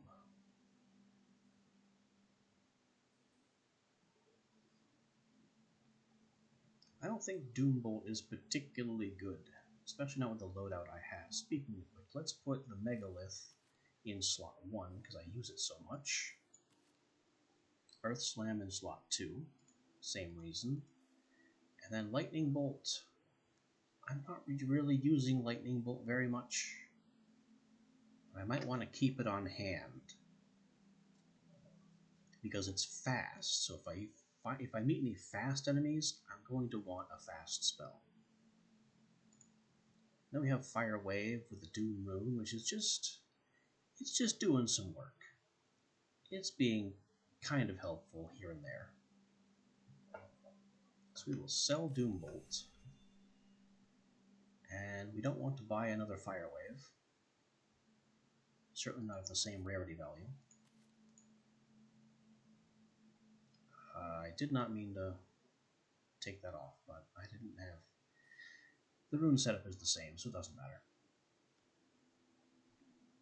Chaos. Shoots base elemental spells in random directions. High velocity increases speed and damage. You know, that's going to help our rock, because I was just complaining that it was slow.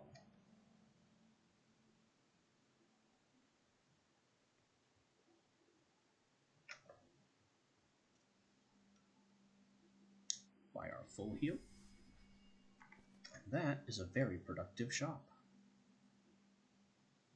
Let's move on. Maybe we'll hit this other shop and see if there's anything good for sale before diving straight into the boss.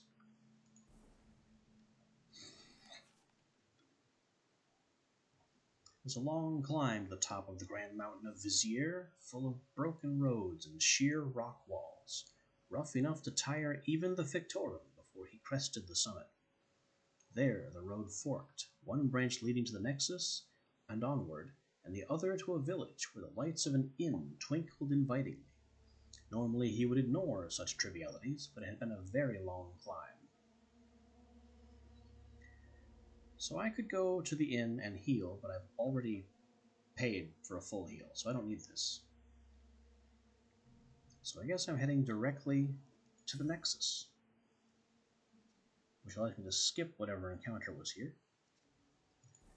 We'll hop to the shop. Melric entered Duodecim, a miner's town, during an especially bleak winter. The gray sky and hunched, soot-covered people were a depressing, monochromatic scene. He discovered a clean, bright shop called District Deals in Steels. It was quite surreal compared to its surroundings. Curious, the Fictorum entered to see if the deals in steels were anything of note. They kind of are. It's offering a unique ring with several very nice bonuses.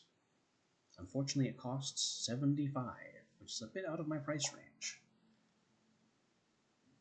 It wouldn't be if I were to sell this gold ring that I intend to replace it with. So we will take that. We now have 2 unique pieces of equipment. And a couple of volcanic concentrate runes, which I don't have any use for, and a high explosive volcanic rune, which would be good on Firewave. Make it bigger, but also slower, so maybe not.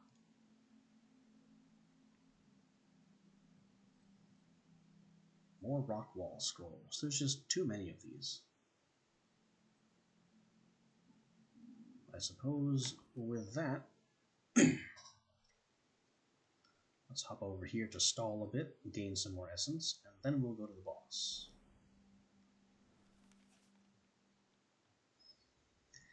Melric was walking through a dark, swampy town called Wretchworth. A small whisper caught his attention.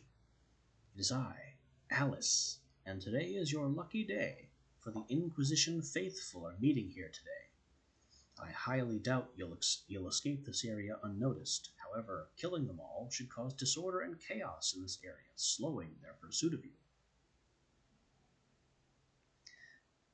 Melric couldn't see Alice, however, did catch a glimpse of steel in the distance. Whether the voice was correct or not, the Inquisition was in his path here. So, let's fight the Inquisition and cause some chaos. We have Inquisition captains on this map.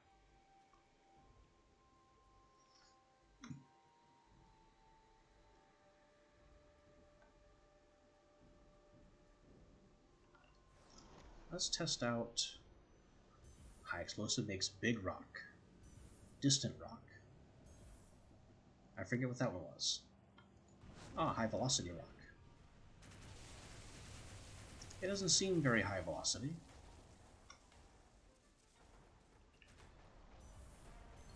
Big high velocity rock. Oh, they're using the fire pillars again.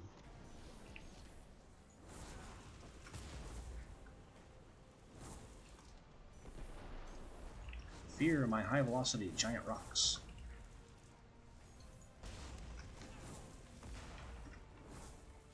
He's too close. So we'll just plant some earth slams.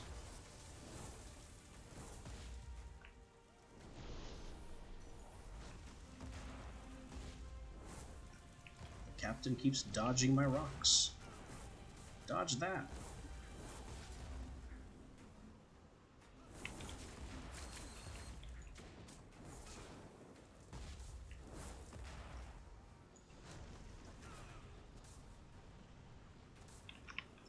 Didn't even see him.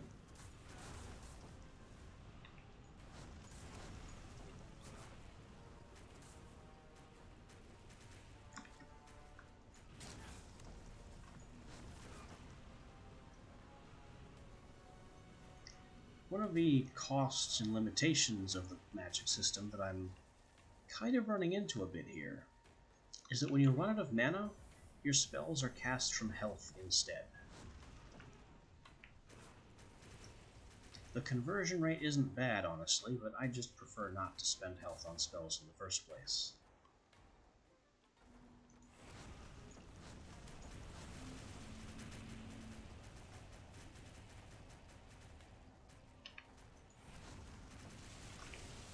And someone is firing arrows at me. Down they go.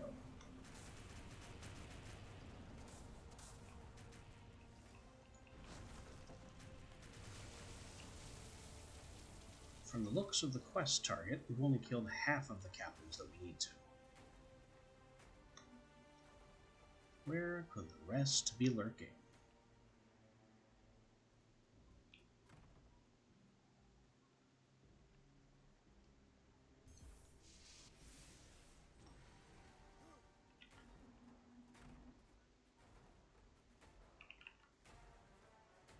I don't see any items to loot in here. This time we will not have mercy on the panicked citizen. He can either live or experience exploding house syndrome. More panicked citizens, and there's someone with an arrow over their head. Have a rock.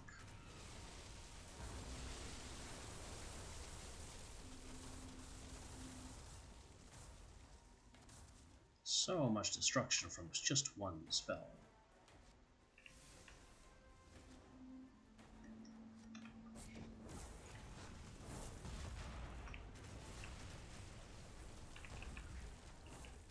That must be the guy placing the sentinel towers.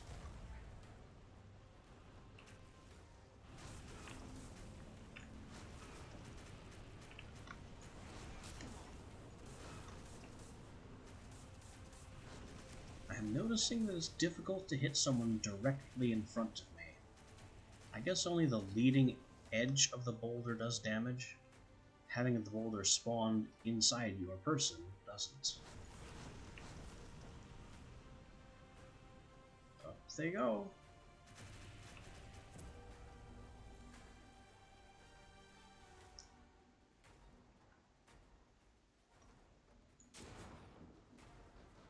And there's a captain back there in the area I came from. I wonder if I can snipe him with a rock from here. Let's just get that aimed in his direction, and away it goes. Will it reach him? Oh yeah, went right through him, and didn't kill him, but killed someone.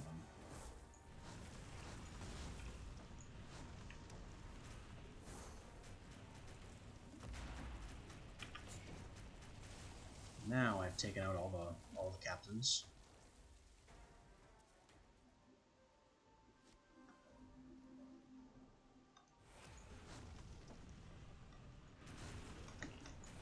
So now we can leave. Truly, a god of magic rained destruction on the mountaintop today. Because there is nothing left.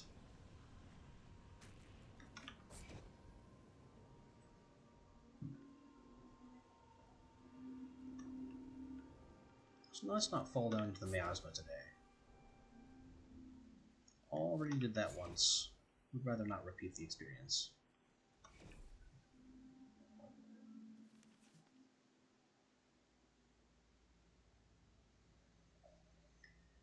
The bodies of the local commanders littered the town of Wretchworth. The search for the Tempest would be delayed. So it looks like in so doing, I managed to pause the Inquisition's approach once. which gives me even more time to waste, but I have nothing I really want to do with that time. So we'll just check inventory, see if there's anything fun here, and then move on to the boss. We have a Phalanx Scroll, which is another channeled shield. Leather gloves that are simply better than ours. I mean, it's the same gloves, but also with mana regeneration. So we'll destroy those. Now I have massive. Increases projectile spell size and damage. That's going to be better than high explosive.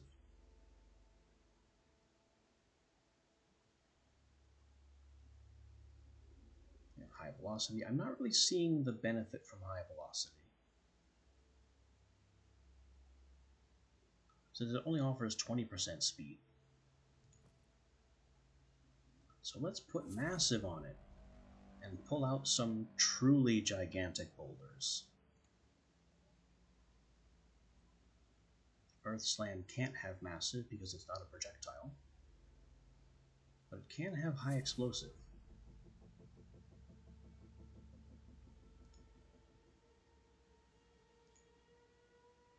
And then Fire Wave is just kind of doing its thing. Although maybe I don't need bounce. I could give it massive instead. I don't know if that'll do anything.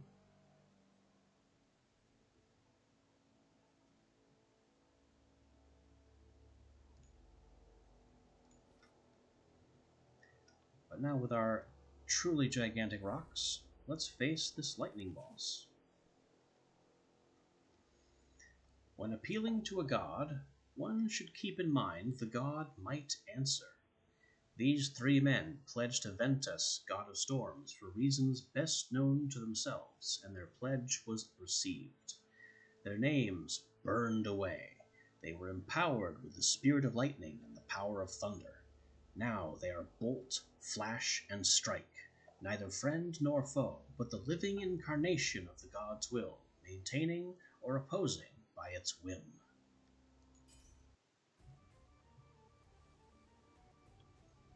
So I have 3 opponents who are extremely lightning based.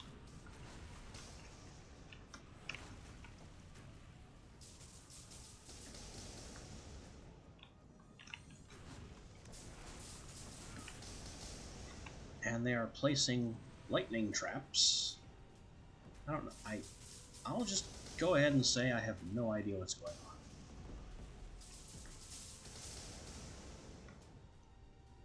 Let me plant my own spell trap here. And try and stay out of theirs, because they're just throwing these projectiles that result in lightning bolts later.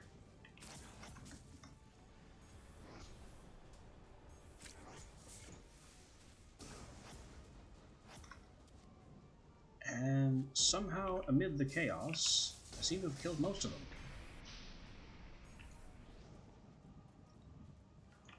Have a rock. He dodged. He dodged the rock twice.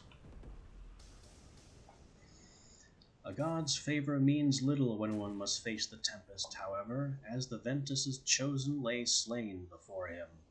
The old god should see to his work himself. I get another unique item, which could be boots. Not as good as the unique boots I already have. A spell scroll for Vault, which is a tremendous jump.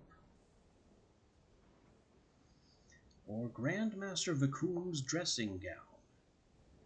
It offers middling resistances, a little bit of mana regen, 70 mana, and a 5% shaping bonus. I think that's our pick.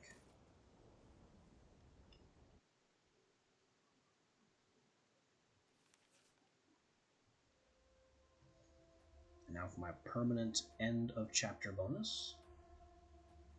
Permanent resistances. permanent 10% casting speed, and 25 health.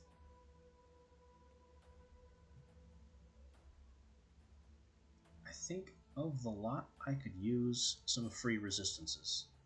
Just armor I don't have to think about. We will remember to put on our unique armor this time. Sell the old, and maybe sell some runes that I'm not using.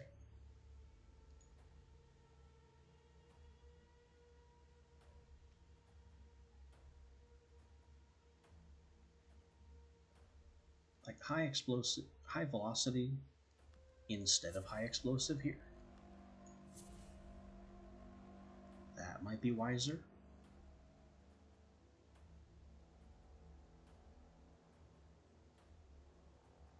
And then any runes that I'm not actually using can go.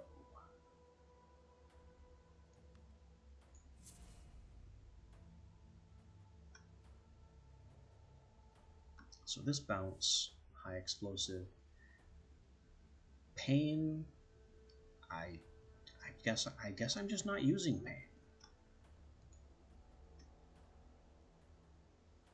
Unless I could put it on lightning bolt.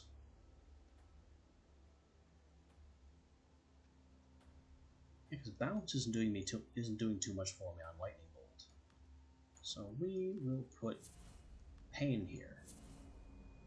Now we have 2 reactive spells. Can sell bounce. See, the runes that are in use have these little white dots in the top right corner above them. So that's how we know this bounce is not in use. It doesn't have that dot. So that bounce can go. And every other rune in my arsenal I am currently using.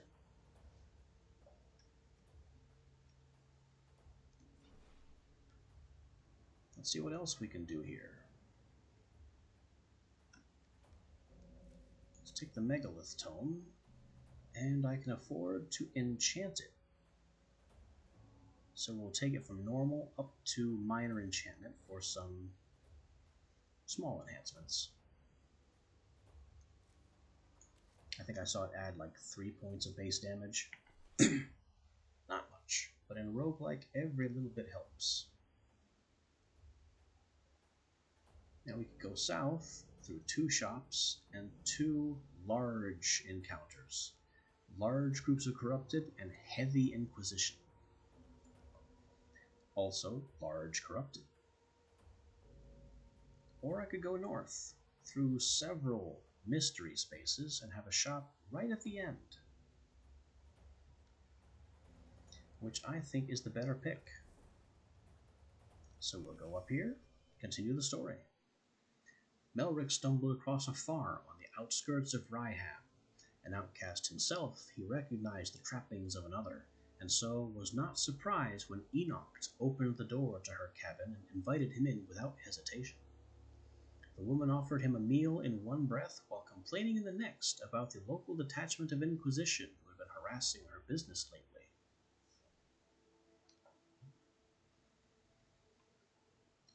I could be thankful for the meal and rest, and decide to make sure the Inquisition would not bother Enoch again, or I could continue into the town and kill anyone who stands in my way. I don't see the difference. Aren't these basically the same thing from the perspective of the Fictorum? I guess if I can choose my target, it'll be Inquisition. Now we are defeating Inquisition captains once more.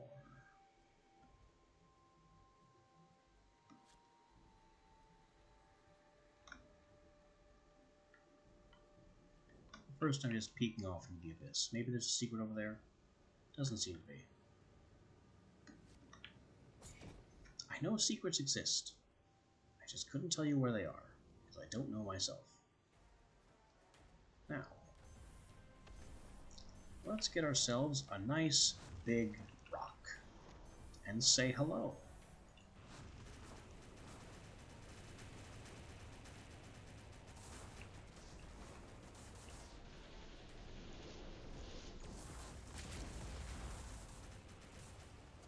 Remember when I said it took a lot of effort to knock down these walls?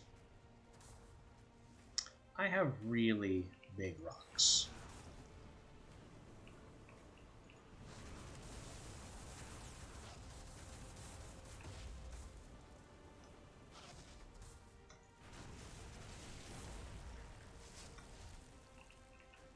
These soldiers seem to be lost. You're a captain, you need to go.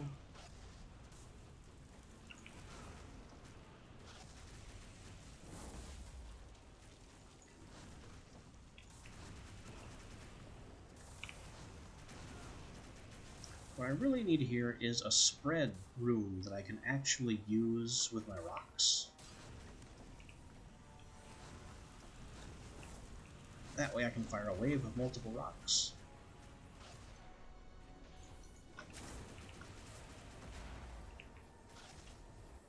Also, I have no idea what this twinkling sound is. Something just sounds shiny and I don't know what.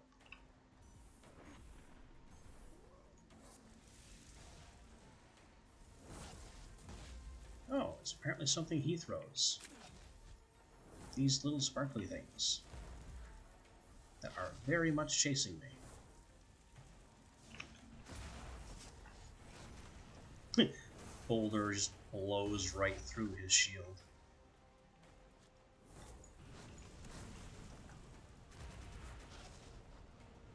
I'll give these men some more rocks.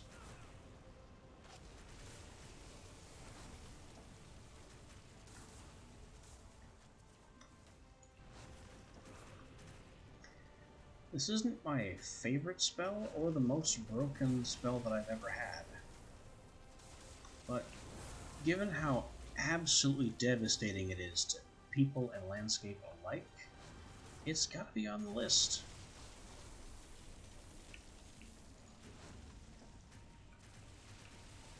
Especially when I make it huge. Though high velocity just does not seem like it's doing very much for the rock.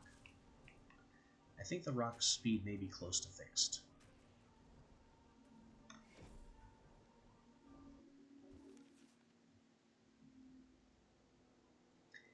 Enoch was surprised to see the devastation that had been unleashed on Ryham. She was happy that it seemed her friend seemed able to escape the chaos relatively unharmed.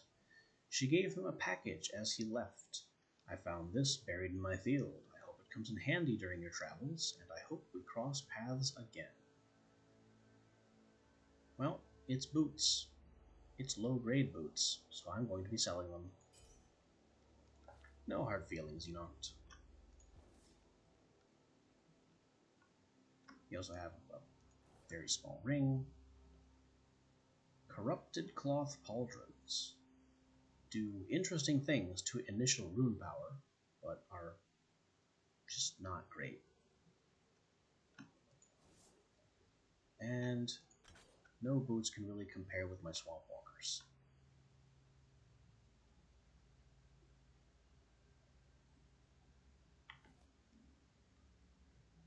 So let's continue north to this mystery.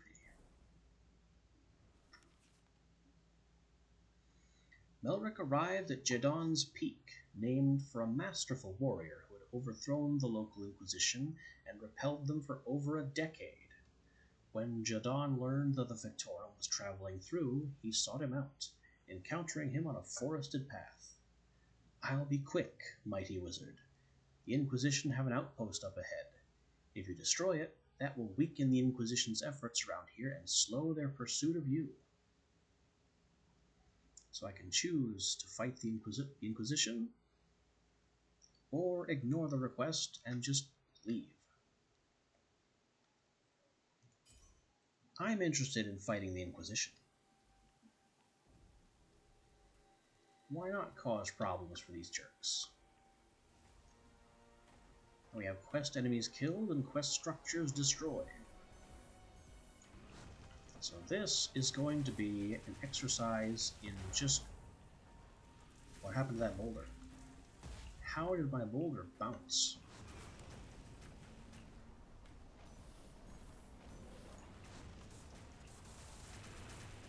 No matter. I have more boulders. Bigger boulders.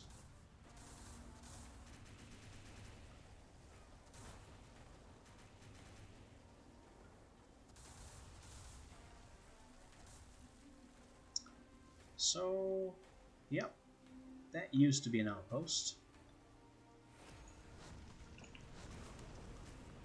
Now it's a pile of rubble with delusions of grandeur. More men are coming. Let's give them some rocks.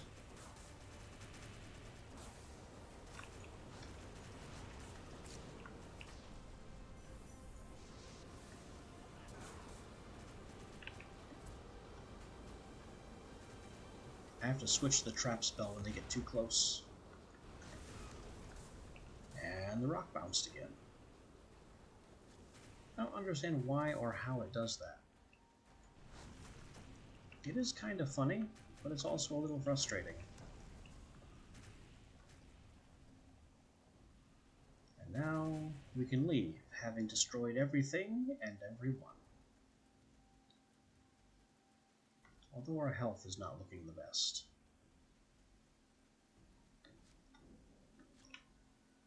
This looks like the kind of place a secret would be kept. This is not so.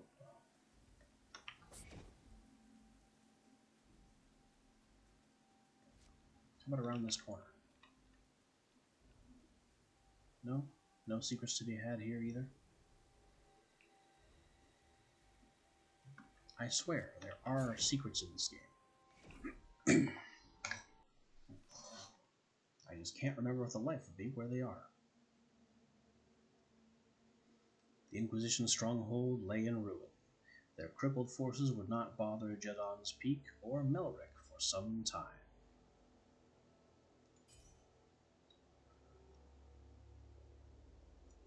So we have halted the Inquisition's advance, found up an Incendum Tome.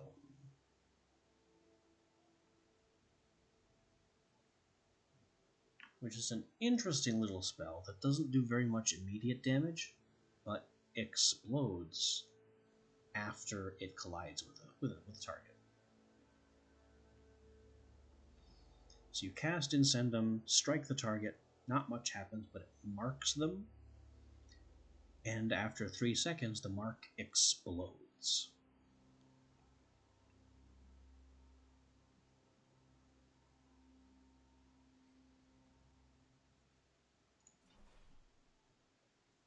I'm going to do instead here is see what I can do with high velocity. No, forget high velocity. High velocity is not doing much at all. We improve massive.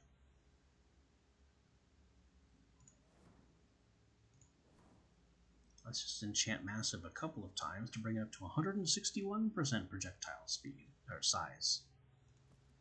Bigger rocks. Much, much bigger rocks.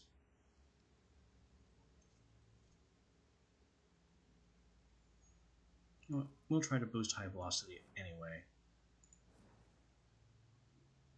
That's now a 91% speed bonus. I don't remember what we started with, but it was less than that.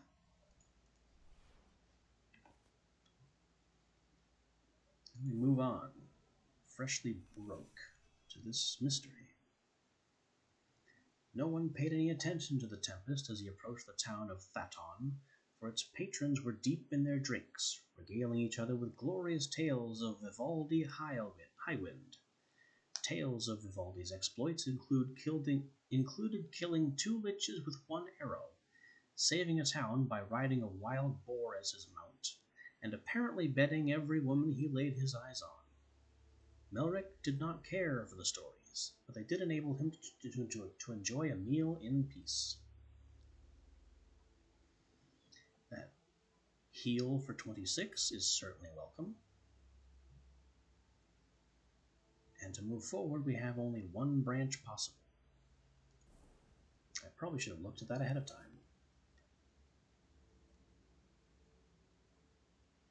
A network of bridges built by the Inquisition kept the inhabitants of the scattered valley out of death's clutches in the aftermath of the cataclysm.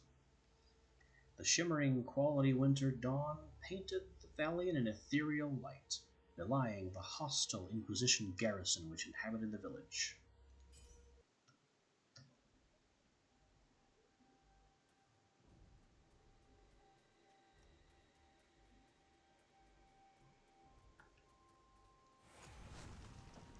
Here we go. Let's open up with more rocks.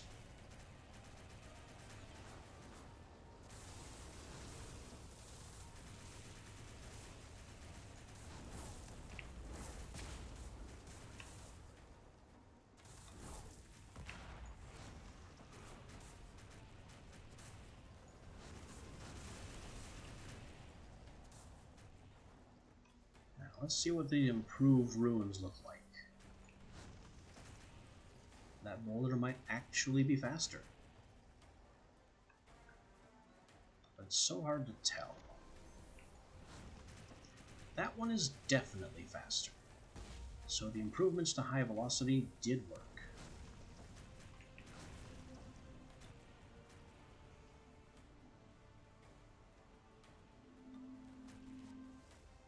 Looks like I destroyed this bridge.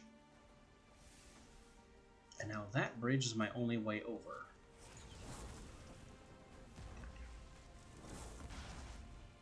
Maybe we should switch spells so we don't accidentally destroy the other bridge.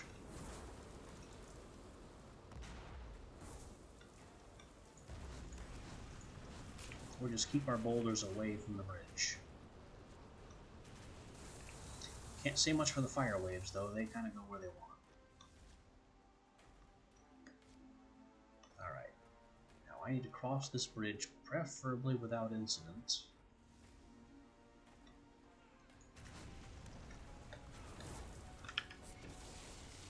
And it was nearly destroyed. I nearly destroyed it with me on it anyway.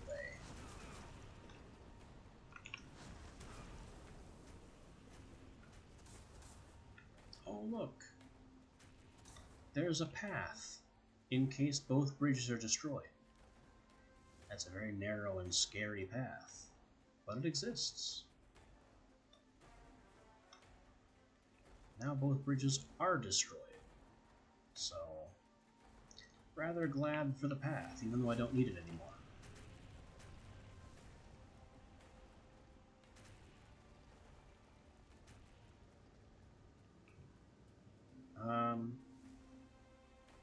Interesting physics suit up there. Floating piece of bridge.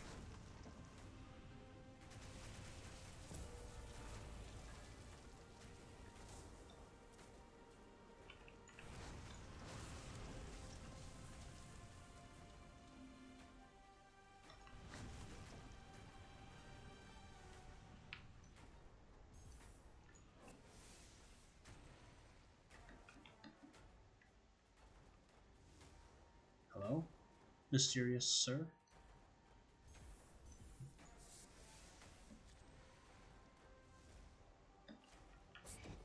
Interesting. He's not hostile, so it's not triggering the traps.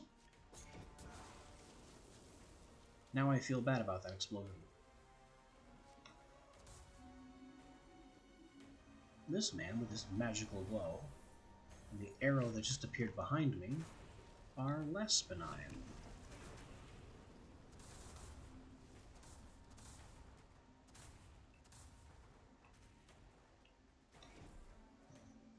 And away we go. Can certainly use more healing now. Melrick was a destructive force through the area. The devastation on this mountain can still be seen to this day. We get a blue item.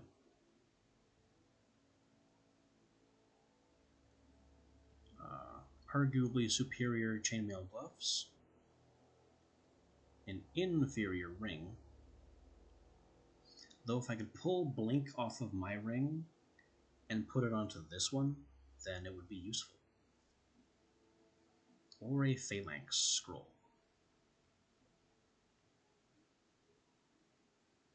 Let me grab the ring.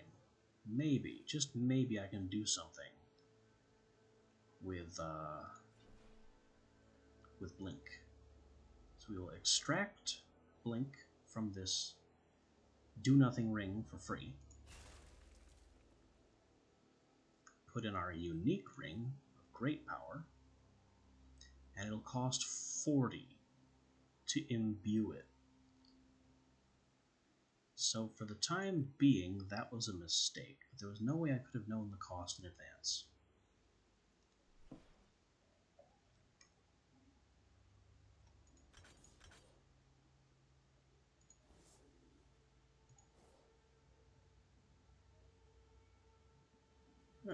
After selling my junk, I've gotten to 40. So we will imbue our gregarious garnet with Blink. Now I have my Blink spell back. And can wear another ring. The Incendum tone still sits here.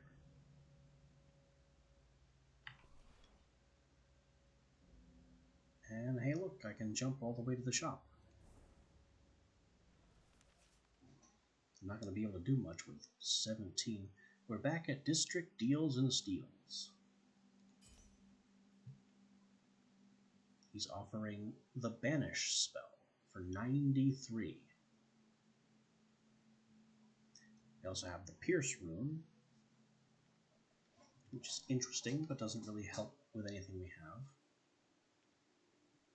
And I can sell Incendum and just barely afford a full heal. That's a good shop. We'll bounce back so we can get our other 3 unknowns. The craggy summit of Judan was treacherous. Wind whipped through the sheer cliffs, threatening footing and promising a painful, fatal journey into the miasma below. Rounding a sharp turn around the mountain's edge, Melrick finally made his way to a slightly wider and less death-inducing path where a tall and slim man wearing brown leathers awaited him. "Good morning, milord. I represent the Minotaur clan that makes this mountain our home. I understand that there's a fairly sizable Inquisition legion on the warpath to find you. If you're willing to pay us, we can delay them as they pass through." Well, I don't have the 20 essence to pay them to help me out. I can more than mistrust someone who knows too much and strike first. Or I can just laugh at them and leave.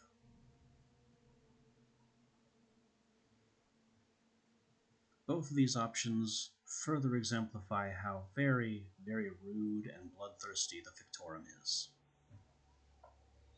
But playing into his character and distrustful nature, let's take out these outcasts. They're usually enemies anyway.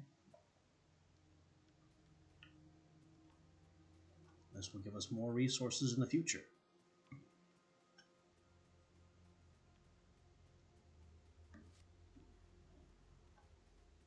It's also a little bit funny to me how nice the cloth physics are on that robe. This isn't something the game had to do. There was no need to have this level of physics engine on just flappy cloth. But they did it.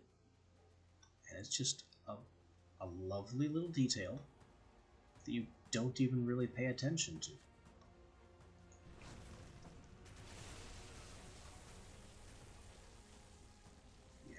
You have to respect the commitment to immersion.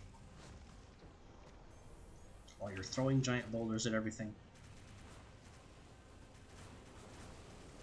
Boulder comes down the mountain, rolls right through the watchtower.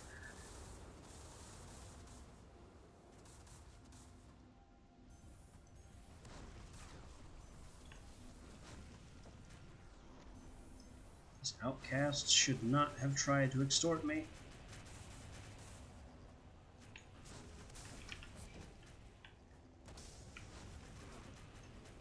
Now they have no homes.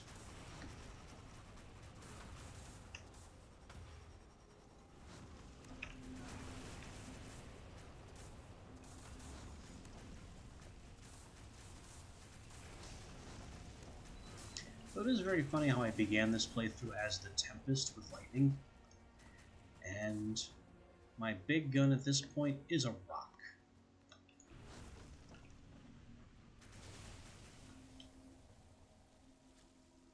Just the biggest rock.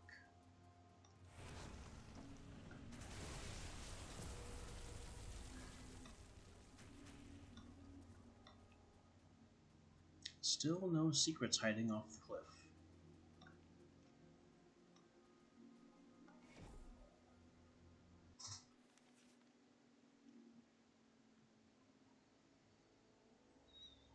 Elric inspected his findings after he reached the Nexus, but the area was just as impoverished as most, with only little essence. 8 essence is little in Chapter 3, but at the beginning of Chapter 1, that was a substantial amount. Funny how standards change. I do get a random item, which I don't need boots. These gloves aren't that great. I value mana regeneration more than I do straight mana. And we have Shockwave.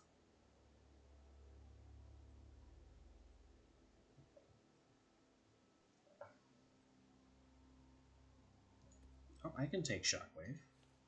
Maybe I can get Shockwave onto this ring.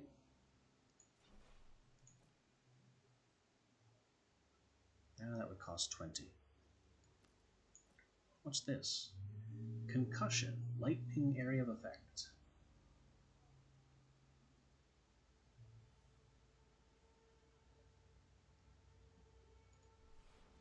I think that's better than Lightning Bolt. At least with the Pain rune on it.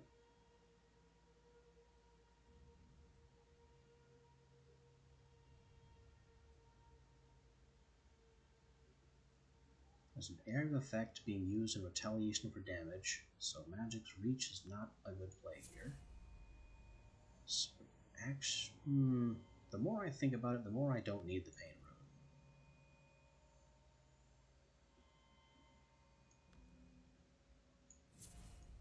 We'll use Magic's Reach, Spread, and Trap?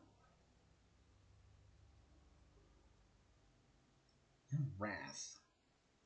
Automatically cast upon hitting an enemy.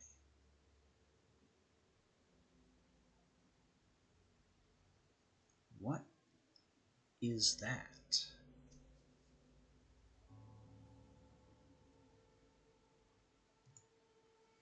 It's Doom, but more expensive and triggers more.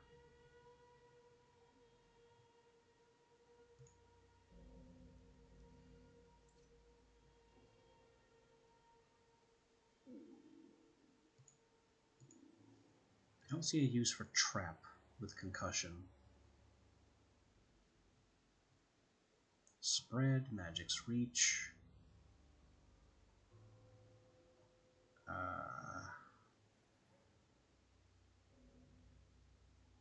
More Magic's Reach? No, I can't do that.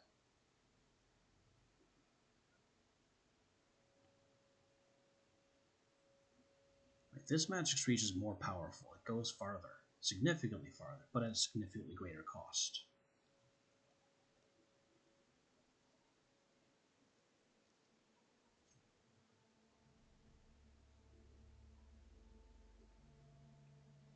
That being said, I don't think I need the greater distance one. So we'll just junk that ring. We have Arc, which is another impulse. So we have an Arcane Pummeled Impulse with a cooldown of 30 seconds, and a Wind Impulse with a cooldown of 20 seconds.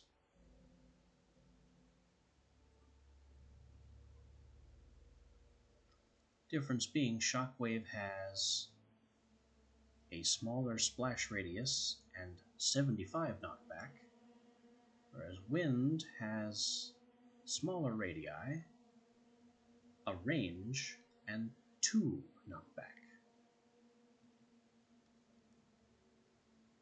I think Shockwave will be the way to go once we get to that point. And we'll go ahead and sell Lightning Bolt. And sell Wrath. I don't foresee using it in anything.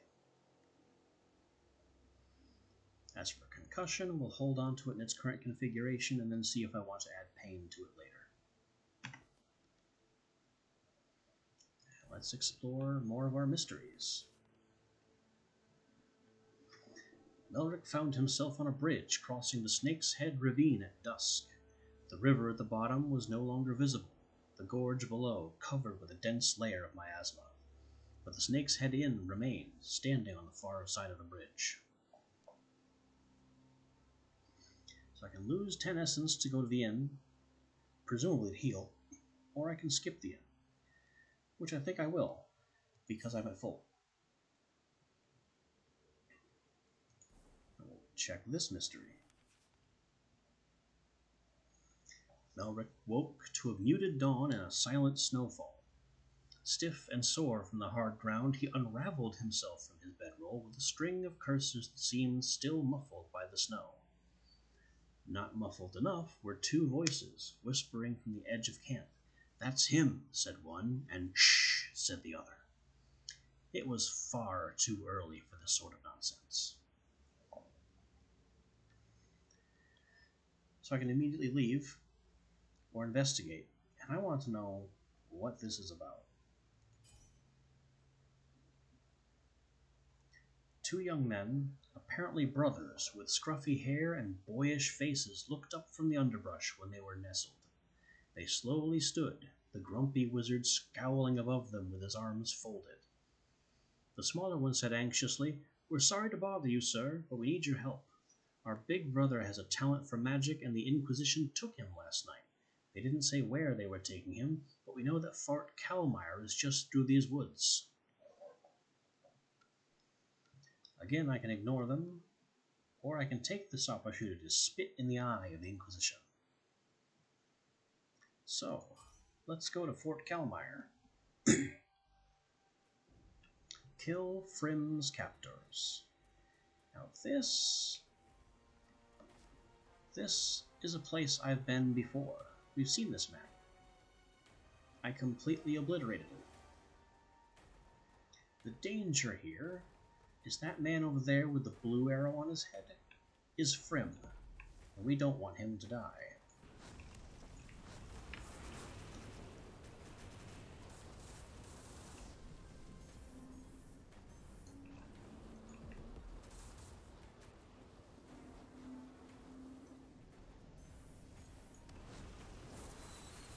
So I'm going to have to mine Frim's location as I go on my rampage and try not to kill him.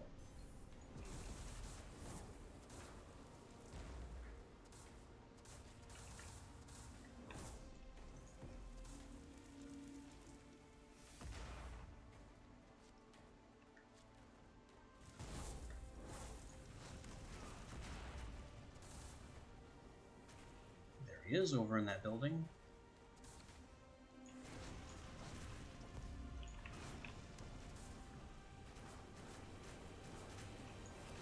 So I can go up the hill here,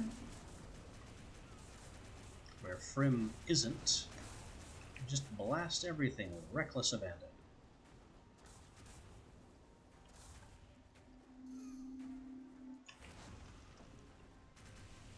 Alright, quest complete, all enemies defeated, all towers taken down, and Frim still lives.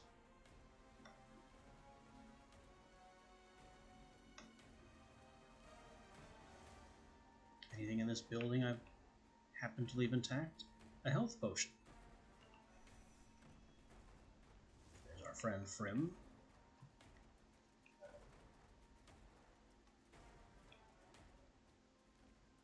Victory!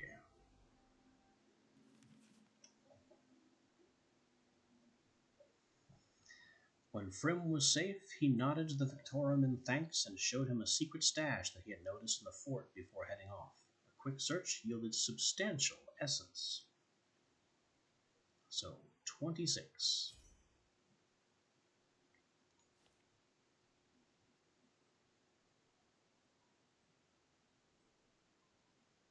think that's enough to put Shockwave on our ring.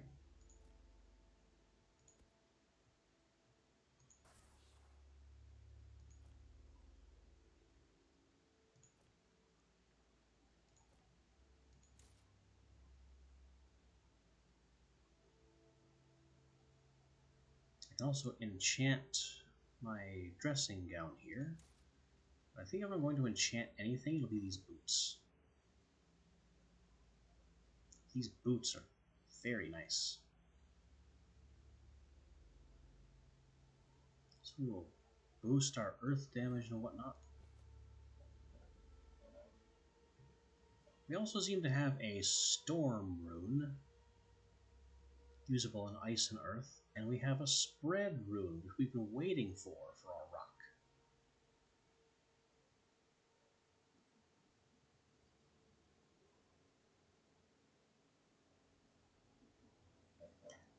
We need the magic's reach on the rock, otherwise it has very, very short range. And it'll be a shame to lose this high velocity that we spent so much to enhance.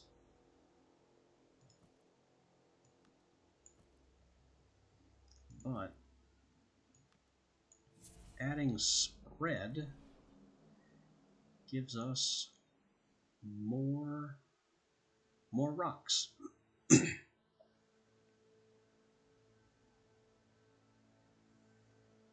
And then storm is just a fascinating rune that I have used before, but it would be a very bad idea to put on Megalith. The way the Megalith works just does not work with storm. However, storm could work, rather than trap, with Earth Slam.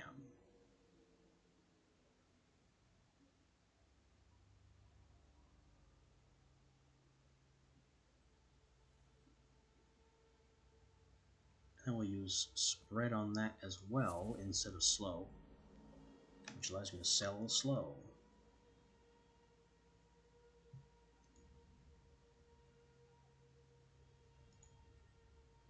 We'll have to test these out.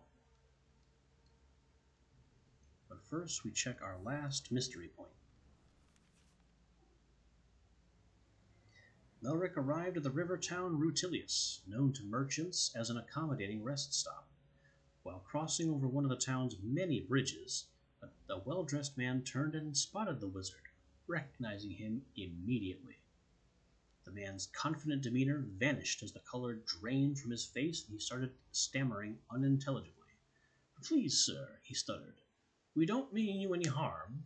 We like to help travelers like you. Here, take this," as he held out a bit of essence for the Fictorum to take. I can take 9. I can bully him for more.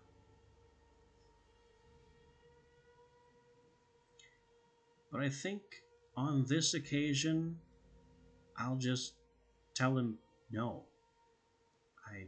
I don't need this. Let's be nice on a rare occasion here. And so we leave.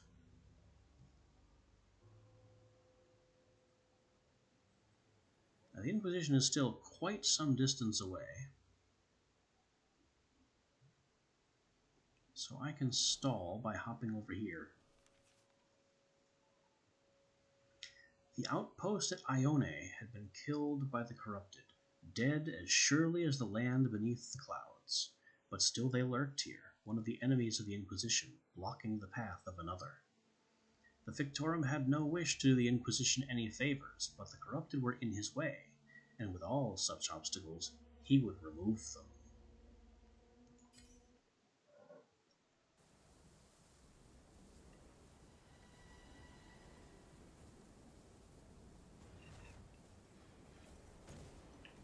Alright, let's see what this storm does.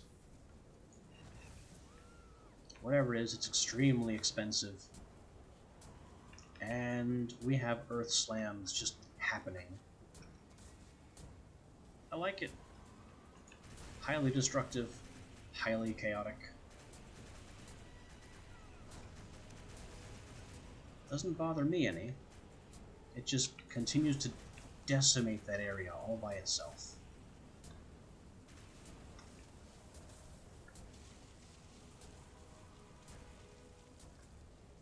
The only trouble I'm having is the earthquake it causes.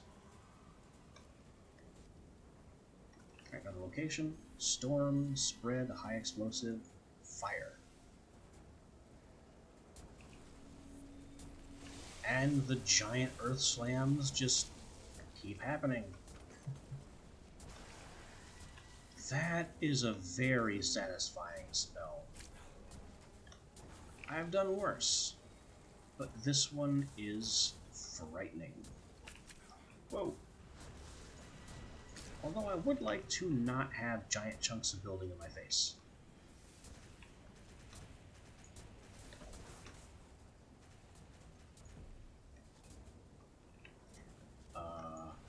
That's a large beast that needs a large rock. I don't know what it is, but it's gone now.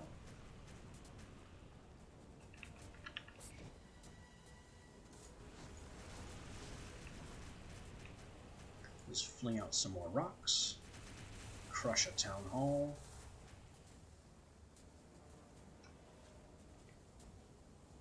I think the region is basically out of problems to throw at me. Is there anyone? Is there no one else?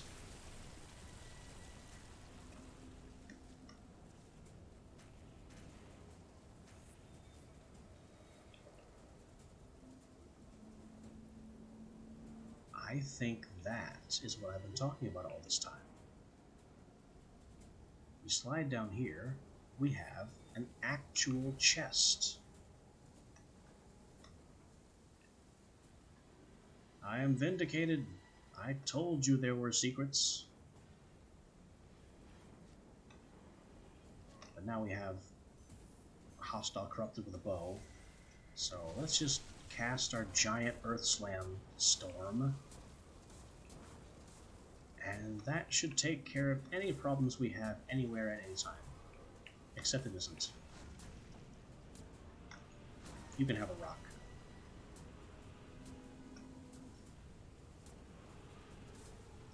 I guess with that, I can leave. Satisfied that we have found a secret. They do exist. I got killed everyone he could find, and 7 essence. We'll choose a new item, which could be Megalith again. I don't need another Megalith. These gloves improve lightning damage, which I don't need. I'm all about Earth now. And these pauldrons are actually better in every respect. So we have the pauldrons. And I found this miraculous light plate mail of the whale in that chest. Unfortunately, it's pretty bad. So we sell them all, including the rock wall. What we found was concentrate, which supercharges damage at the cost of radius. I don't want that. I'm loving radius right now. Big spells. All the big spells. And Sentinel creates a tower that fires spells at nearby enemies, ice and earth only.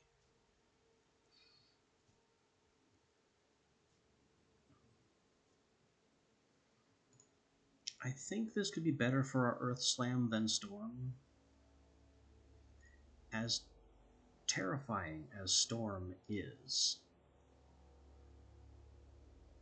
it would be cheaper, 116% additional mana cost as opposed to a max of almost 400%. And it would be aimed at targets instead of random everywhere.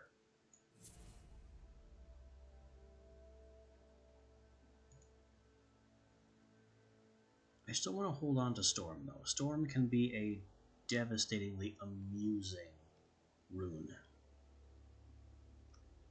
Sell off that concentrate.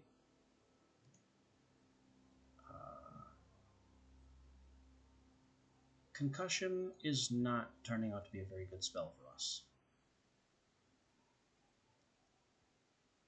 It has a thing that it does, but that thing is not very impressive.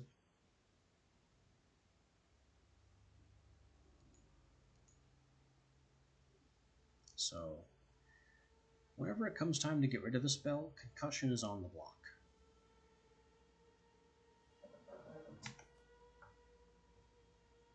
For now, we hit the shop.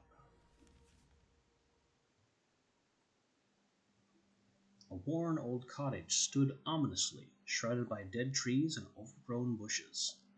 A tall, heavy-set man poked his head out of a broken window and greeted the Fictorum. "Welcome, traveler. I hope you've been steering clear of that pesky Inquisition. I have goods for sale for anyone with the dust to trade."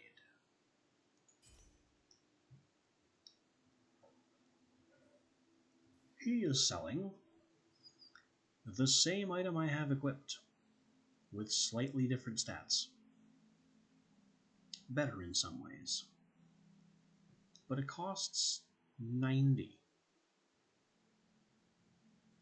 We have a Flarius Tome,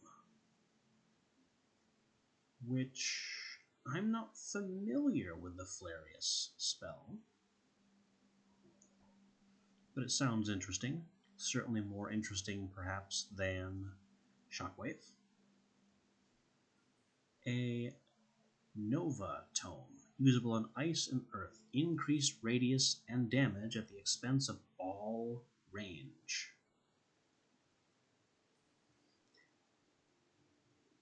You had me up until the all range part,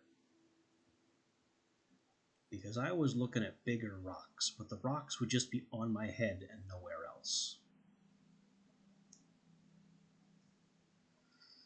It could be good for Earth Slam, and that would make it a more defensive spell. And over here we have Abandon, which is the continuous fire rune from our ill-fated Voidwalker playthrough.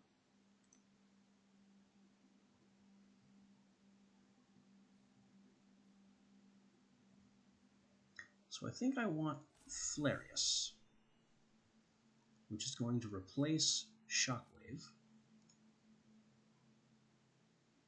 And then or Concussion. And then I just don't need Concussion.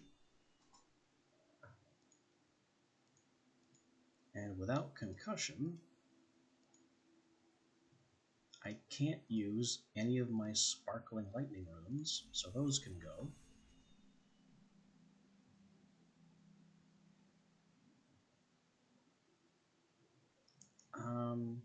We'll experiment with Flarius as a trap. That's an interesting thought. As for Magic's Reach,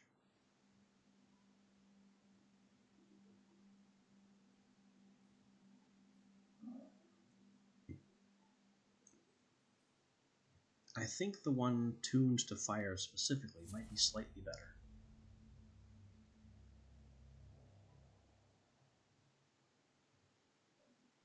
Yeah, that looks significantly better.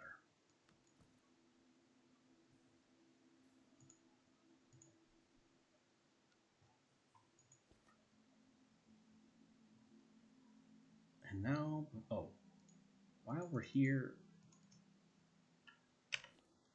let's buy that full heal.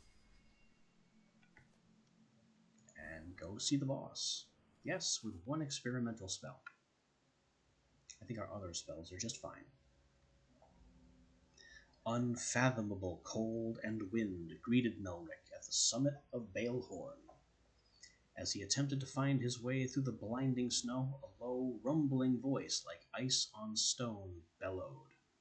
A frost giant, the largest he had ever seen, stood before the tempest.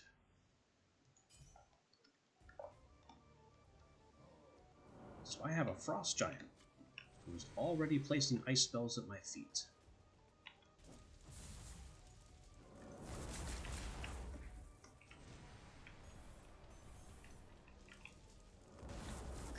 This Flarius spell is a strange one.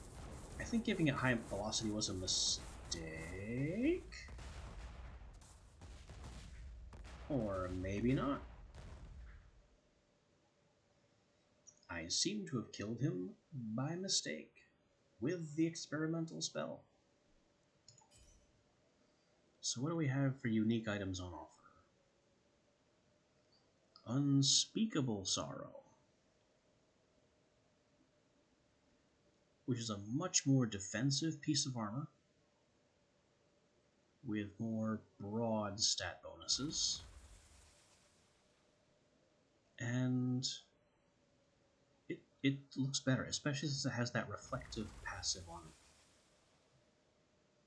We have Cinder's Shoes, with a passive haste bonus and increases fire damage but decreases ice. No, I'm an earth guy. And the Iron Legacy, another unique ring with incredible bonuses to a whole bunch of things, including physical damage, which doesn't help me, but everything else on there does. So we will take the ring.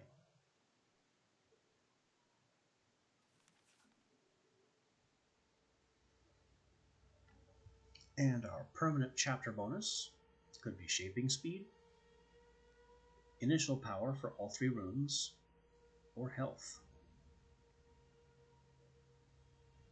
And I think we're going to go for the Initial Power this time.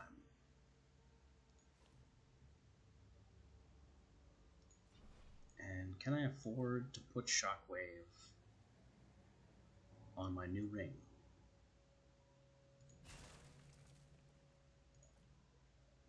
No, it costs 40 again. Such is the price for dealing in uniques. So we don't have Shockwave right now, but that's fine because I never used it while I did have it. So I still don't know what it does.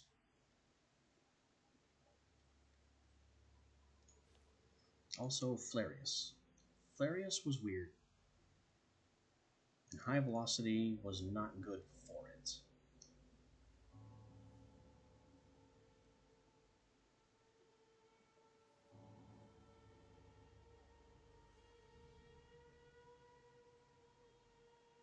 Let's put Massive on it.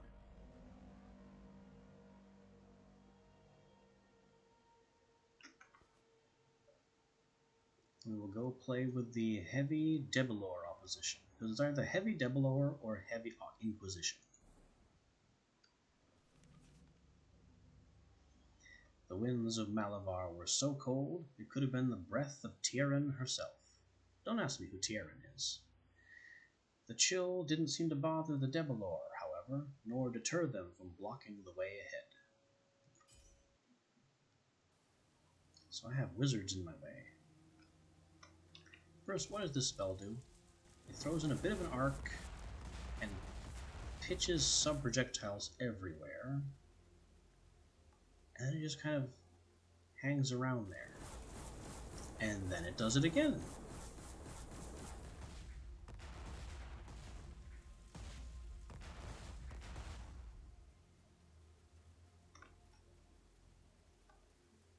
A very chaotic spell I've crafted here.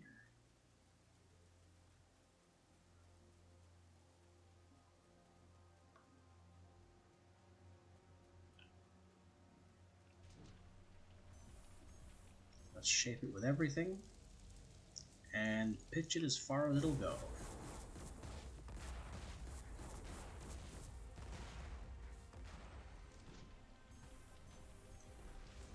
Let's throw a few of them. Just fire everywhere. We'll get that Earth Sentinel down, see what that does for us. What it does, apparently, is disappear immediately.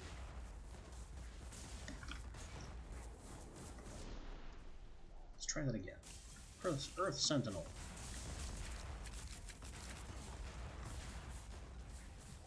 Well, it got an Earth Slam out.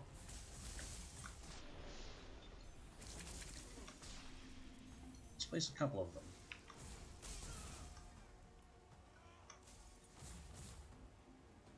They're only casting Earth Slam like once.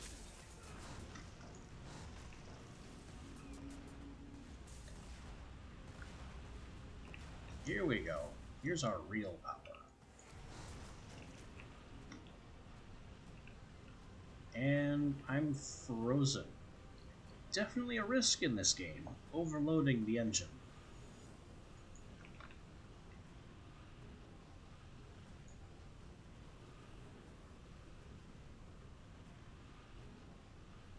Are we broken?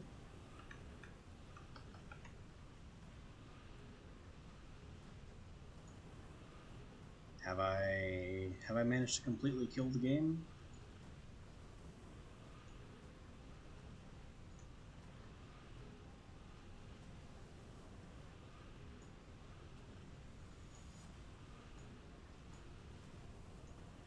I think it's broken. We're not doing anything.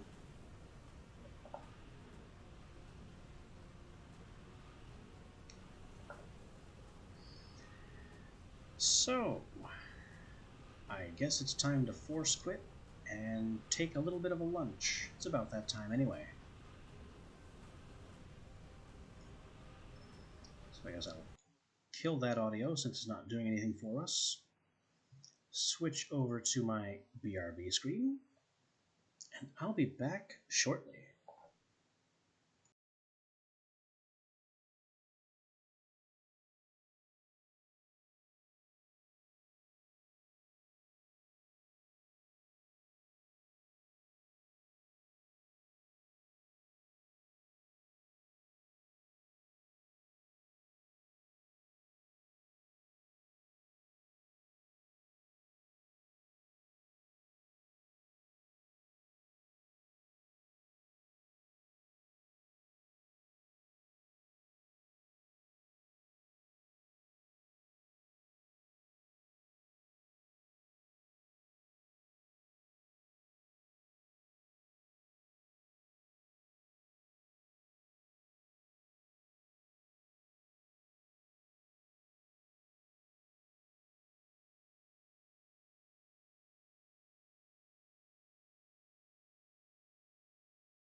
Alright, after somehow overloading and breaking the game, and taking that as a sign to get a spot of lunch, we return to Fictorum, which fortunately has a save feature, so we should be able to pick up the run more or less where we left off.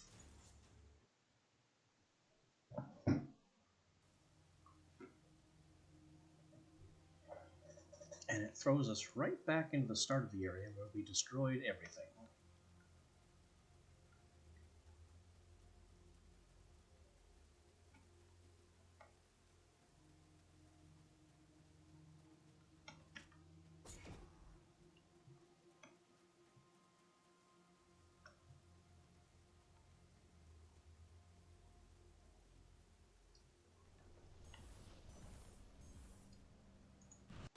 Let's open things up with 4 giant rocks.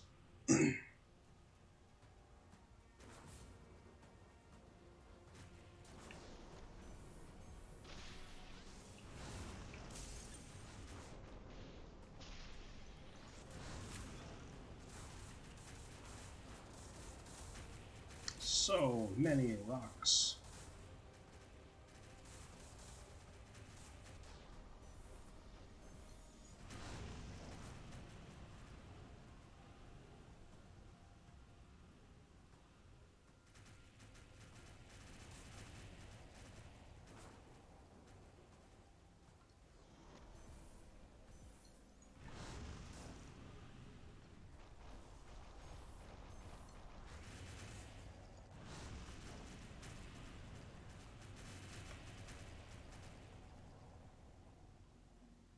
Kinda hard to tell there was ever a village here at all.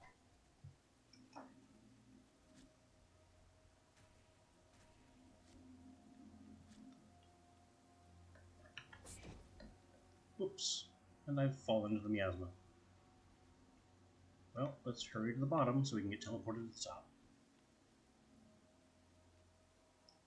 Ow! That was still not a good strategy. That was almost all my health just from that fall.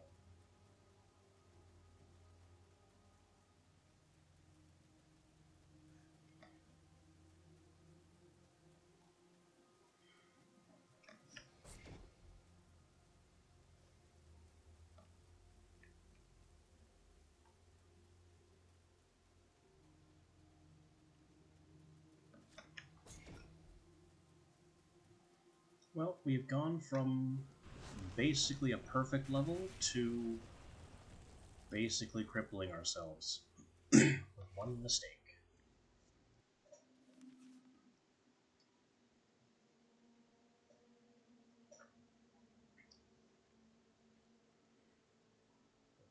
I found 9 essence and a random blue item.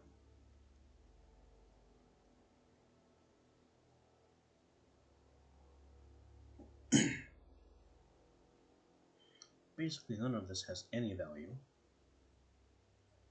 So we take the Stop Projectiles scroll, as that's worth 13, and can be disenchanted for the highest price.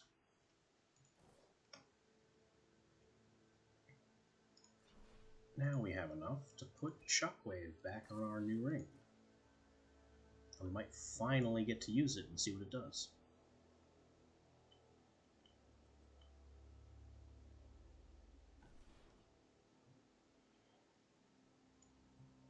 Now before anything else goes wrong, let's jump to the shop and get ourselves a heal. A strange rattle came from a trapdoor built into the cobblestone a good ways into the Barazan trade roads. Curious, Melric first willed magic into his hands before peering below. A bald, pale man, surrounded by magical items and trinkets, looked at the wizard impatiently. Well, what'll it be then?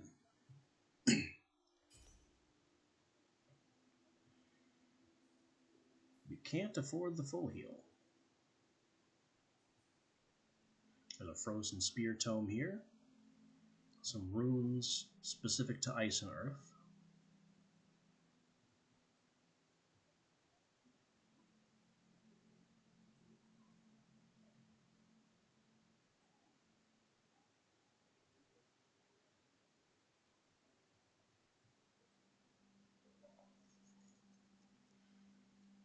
I don't think this massive is better than the one that we have. I can sell this concentrate, and we have Fury Volcanic. Spell is automatically cast along with any other spell.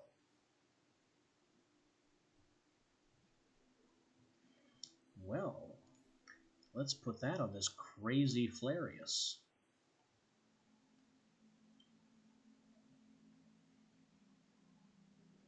Massive isn't doing it any favors. So now Flarius is an automatic spell and goes a little nuts.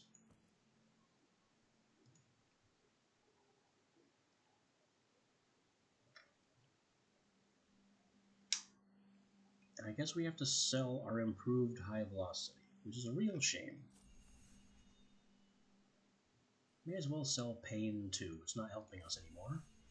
And with that, I can afford the full heal. That'll teach me to go jumping off cliffs again.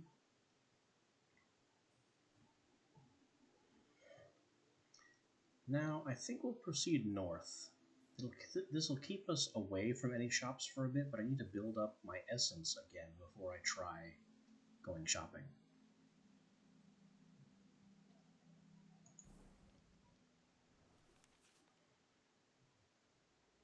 In the Ruskin Valley, Melric stumbled across a meeting of the Magic Order of Debilor. They thought it was an opportunity to prove themselves the most powerful order of magic in the world, but the Fictorum raised his hands, glowing with power, to visit wrath upon them all. So while it is again darkly worded, this is an example of the absolute destruction and mayhem being fully justified. Because they want to prove themselves the strongest mages in the world by defeating me.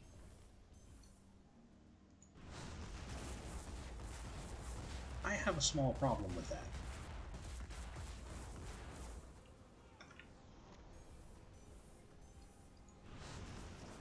I need to remain undefeated so I can take out the Inquisition.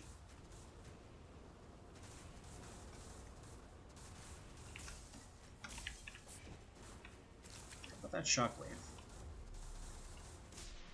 Interesting. Not the greatest spell in the world, but it's something. That's a huge cooldown, too. But that's okay. That's why we brought rocks.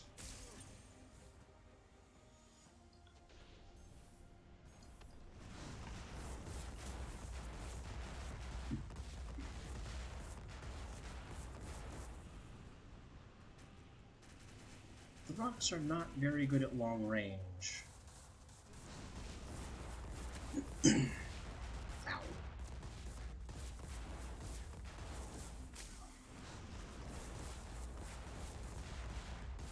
These explosions are the Flarius that we're casting automatically with the stones. Whoa! Just go right up and down the tree, why don't you? That's positively silly.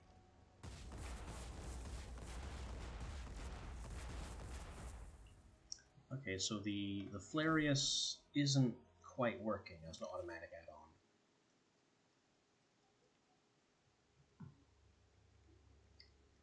We found 10 essence, and another blue item.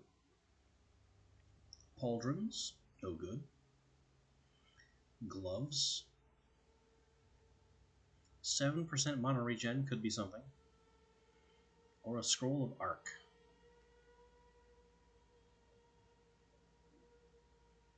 I think we take the improved mana regen at the cost of the health that our current gloves offer.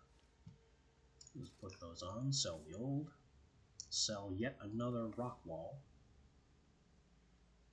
and gloves that offer a small bonus to earth damage.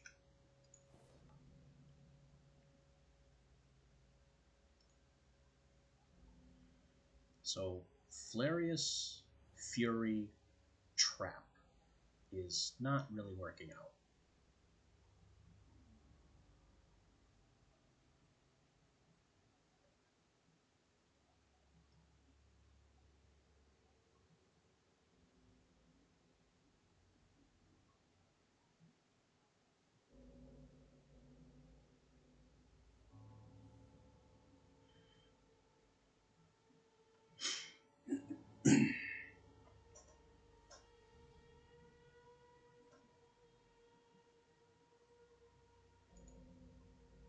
What if we also give Flarius the Doom rune instead?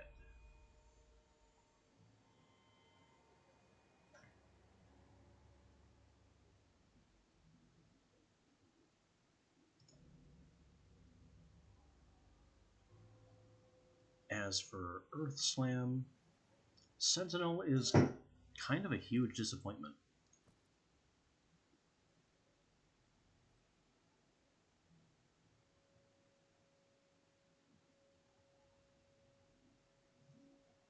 I could put Storm back on it.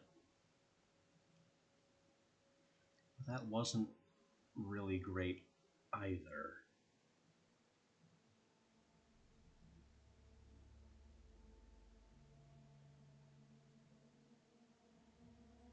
You know what? We'll go ahead and do Nova. That way we have... because it doesn't really have range by default anyway.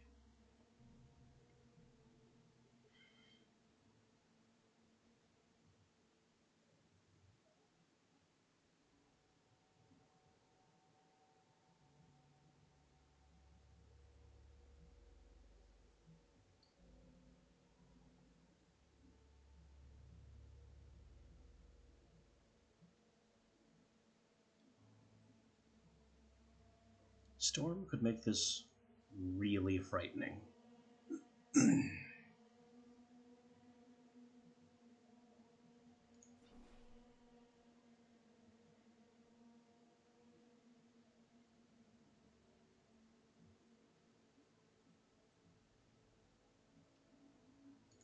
Well, let's enchant our spread rune.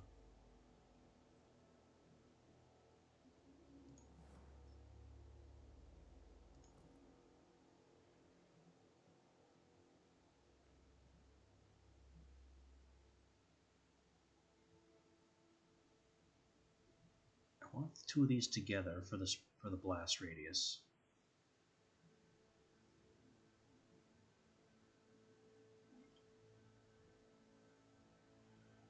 And yeah, let's go with Storm.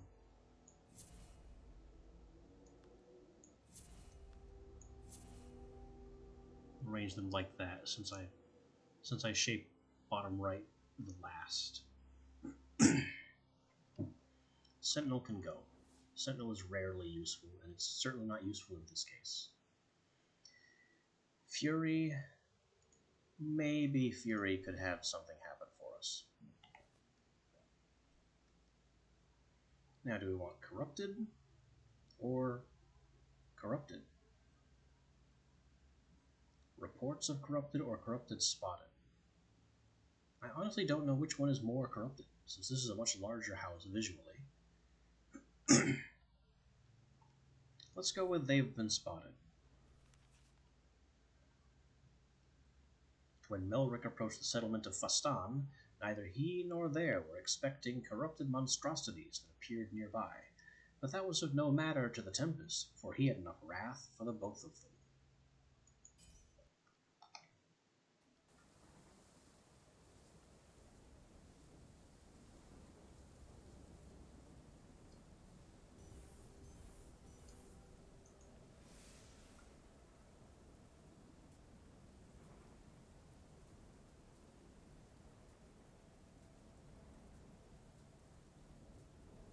So I cast the Earth Slam Storm, and I'm not seeing Earth Slams anywhere.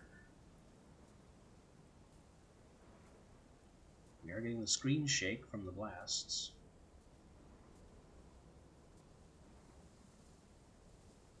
There are dark projectiles being flung over there.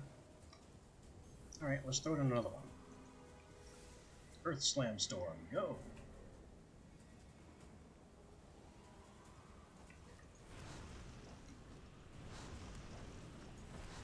There's a corrupted in my face, who was again too close to Boulder.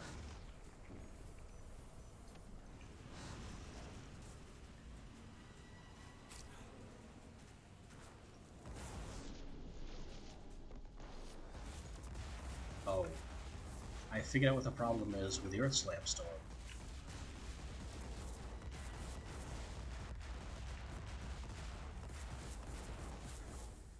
Having a range of 0 means that all the slams take place in the sky where the storm is.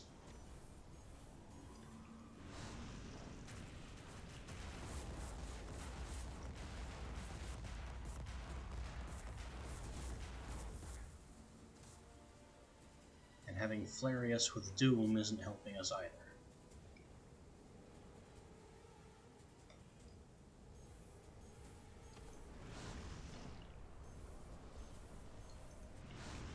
But I have enough rocks for the whole class.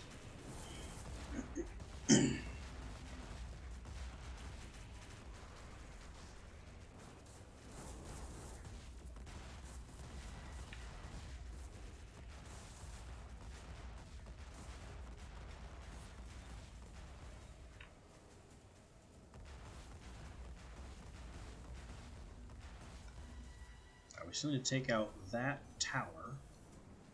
I know it's hard to see in the all-encompassing fog.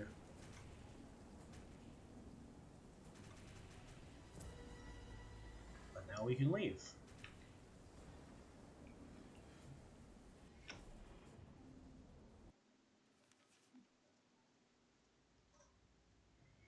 Substantial amount of essence found.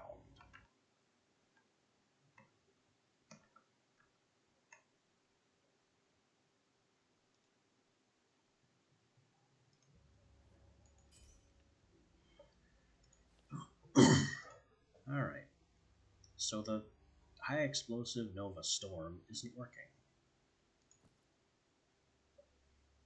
I'm betting it's the Nova's fault. I have Pierce, which is pointless on both of my Earth spells. We'll just preemptively get rid of that. We have a Nefarium Tome. I don't see any use for a simple Corrupt Projectile.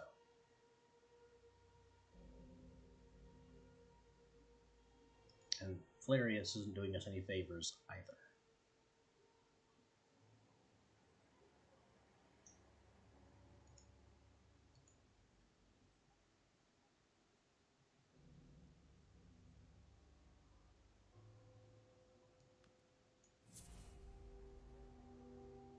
Let's go ahead and put Spread in. We'll just multiply the number of Earth Slams. That's more Earth Slam per Earth Slam.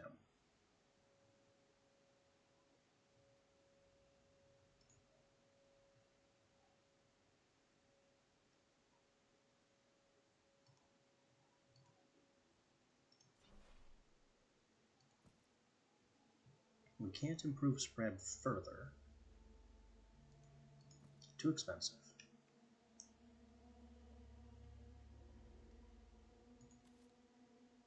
We just barely can't improve Rock any further. I can sell Nefarium, and now we can enchant Megalith a little bit, raising its splash damage slightly more. What happened?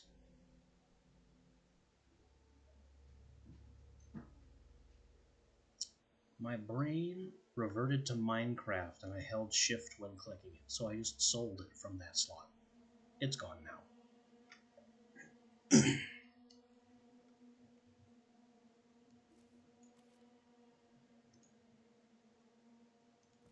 So now, it looks like we have to pivot into Flarius being our primary attack spell, and Earth Slam as a backup.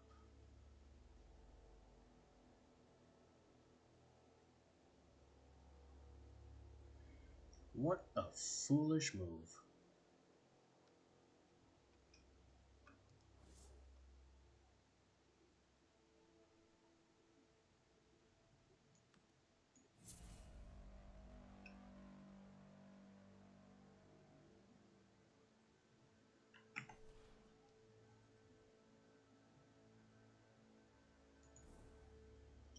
Now we need shops to try and find another fantastic spell.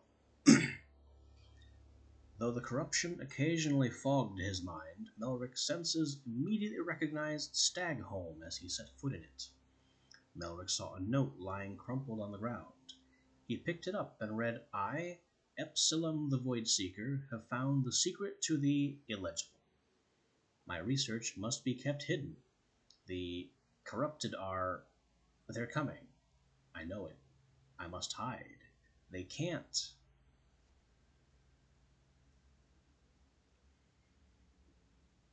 So I can attack the corrupted, or quickly ignore it, and the Inquisition comes after me faster. I want the fight anyway, even though I've messed up my best spell.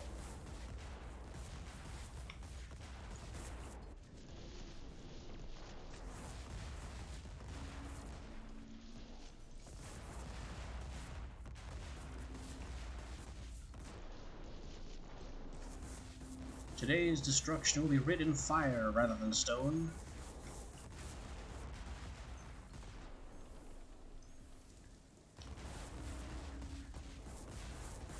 I plan to hurl angry fireballs that explode everywhere. Now, what does this improved Earth Slam look like?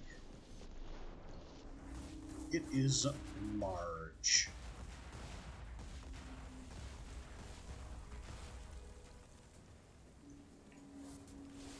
It's large, even unaugmented.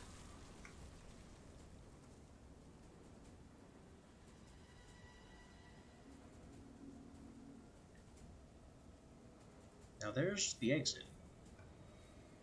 But I still need to kill quest enemies and don't know where they are.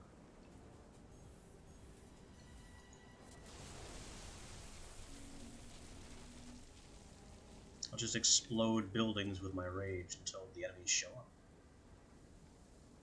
No, really, where are they?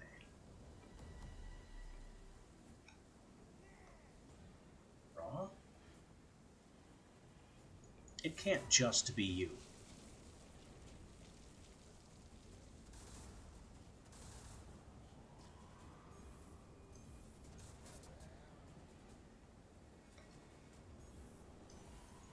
Double tap, make sure he's dead. I've taken a hit from somewhere. Aha! That must be it.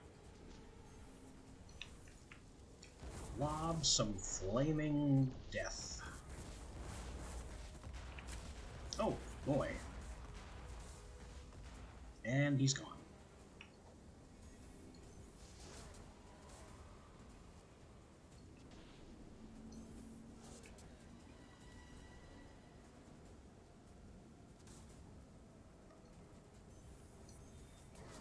Just keep earth slamming.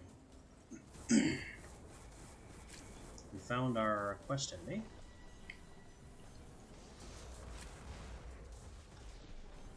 And he's dead. Because Earth Slam is huge.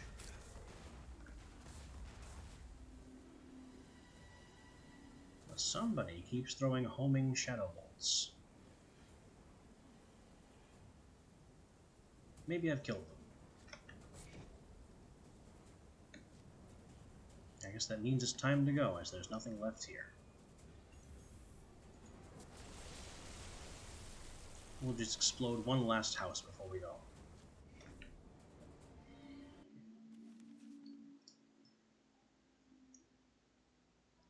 As Melric was leaving Stagholm, he noticed a book hidden among some rocks. The spellbook was probably not part of Epsilion's research, but Melric would be able to make use of it.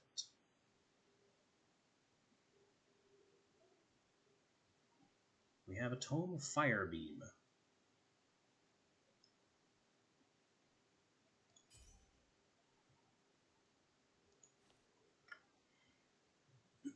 We also found a tome of Nefarium, which I already sold once.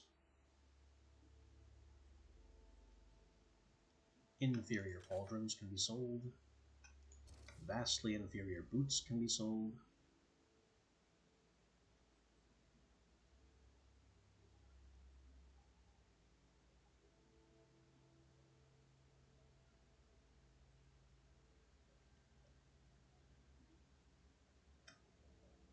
So Flarius is just...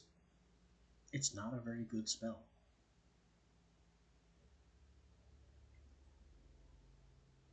Would be nice if it was, but it simply isn't. I may have to use Nefarium instead.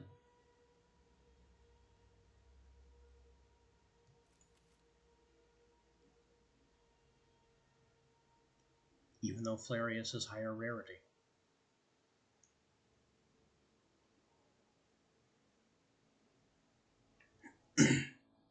And Fire Beam is just too direct and straightforward.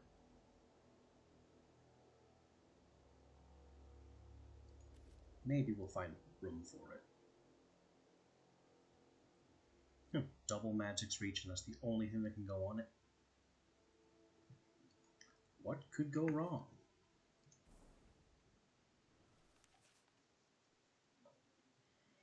The Fictorum found himself in a small village, nestled in the Benin foothills, with inhabitants more than willing to mind their own business.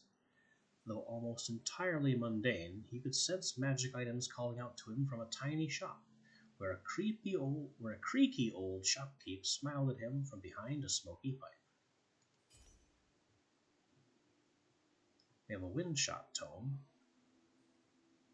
a unique pauldron for 153. That's definitely out of my price range.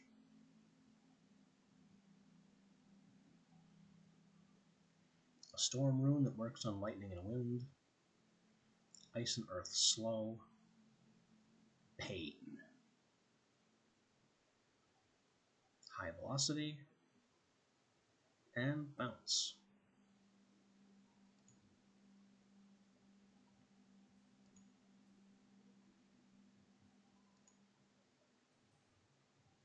I don't really see anything I can use.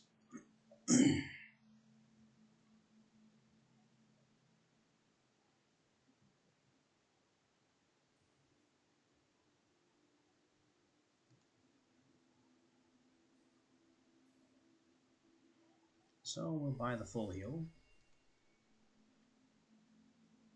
Earth Slam can lose Nova. That's a tough one. I want Storm to go in. And we'll try this out. Hopefully this will actually reach the ground. If it doesn't, then I'm reliant on Nefarium. Not a good position to be in.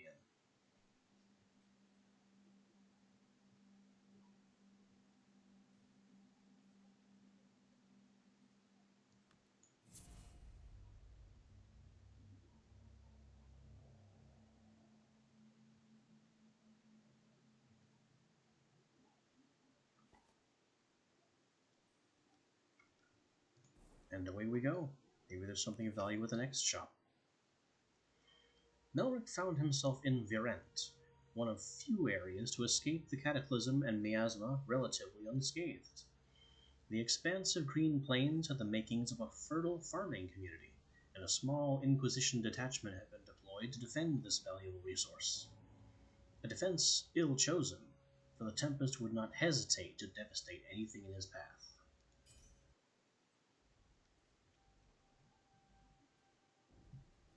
So we have a happy little farming village protected by Inquisition soldiers.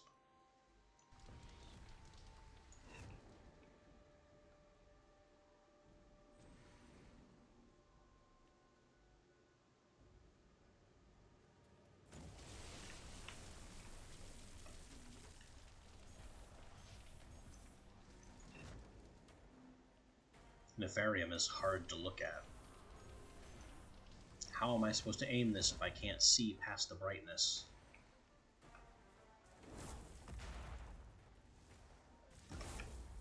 No matter.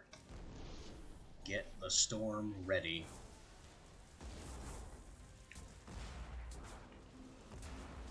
Well, it reaches the ground, and it's smashing everything.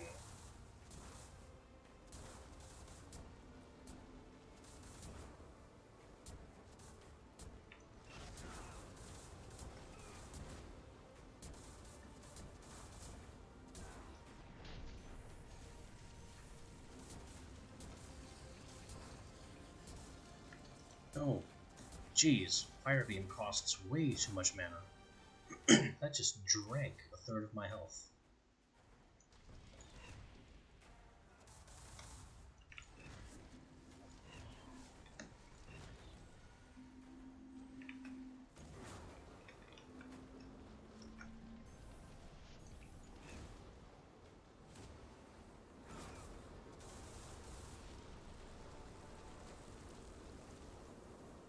Nefarium being a trap spell may be hurting me here. That means its effects are delayed. It strikes something, places a ground marker, and then I have to wait for someone to step on that marker. Or wait for the marker to blow up on its own.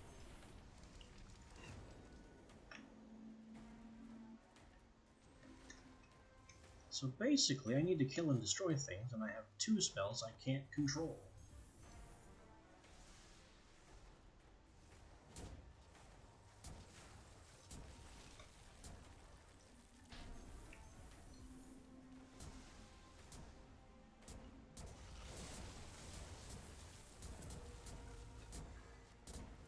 Well, my inability to control the Earth Storm will not prevent me from making devastating use of it.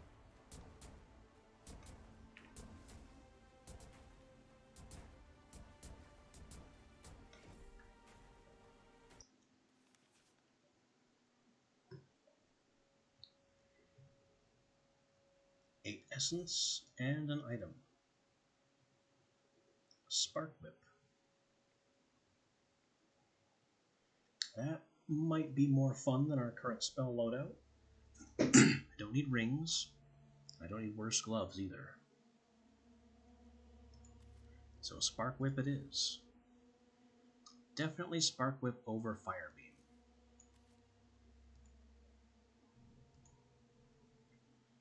Nefarium should not be a trap. That's causing problems. Spiral. Shoots base elemental spells in a spiral around the spell.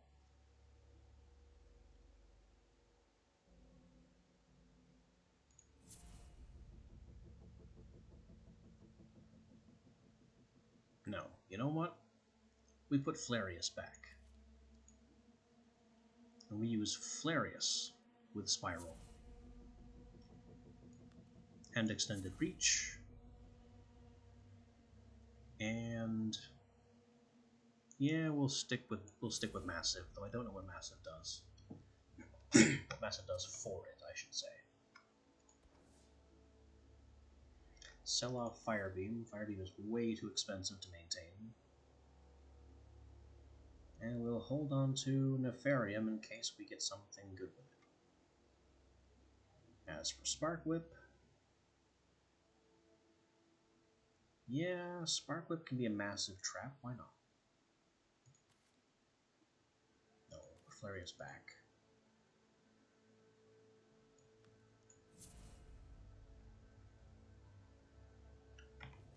Alright, we'll see what all this does. I'll even jump here before the shop to test it out. Melric had met Indebrius Kali. They sat around exchanging some pleasantries, but mainly Indebrius entertained Melric with stories of her past, her adventures with the infamous Barbile, who, legend has it, owned and operated an airship. She finished her story with, "And that's why the Inquisition are here tracking me, but if you take care of them, I'll reward you." Indebrius flashed the edge of a rune to Melric. Then shouts and heavy boots distracted Melric for a second, and when he looked back for Indebrius, she was gone. So I have no choice but to get the Inquisition off someone else's back. Good news. I don't mind. We'll open with a Spark Whip trap, which someone hit. And now we have a Flarius Everywhereus. It just sprays fireballs everywhere. Well, that's not good enough. It's not controllable. It doesn't hit what we need it to. So we deploy the Earth Storm and hope for the best.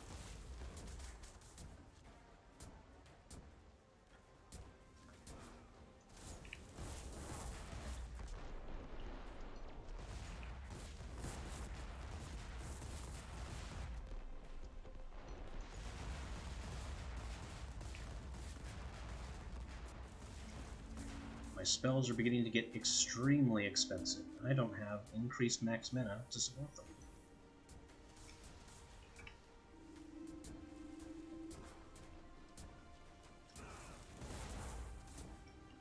This is fine. Considering how potent they are, I don't need to cast them very often.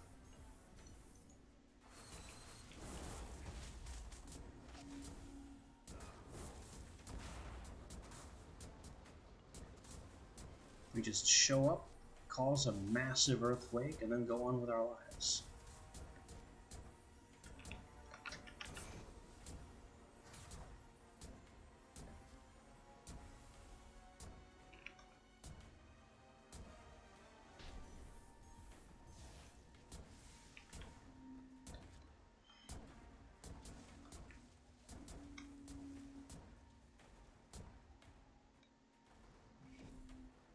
And away we go.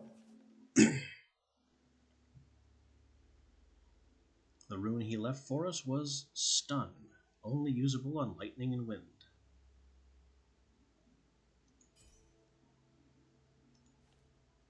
So I can only really apply that to Spark Whip. And Flarius is still not working for us.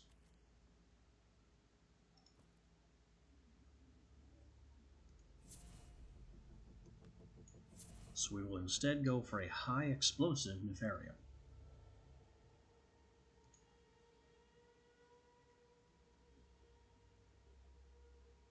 Spark Whip can have Stun.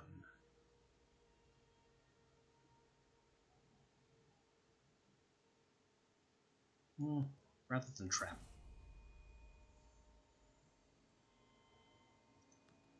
Actually,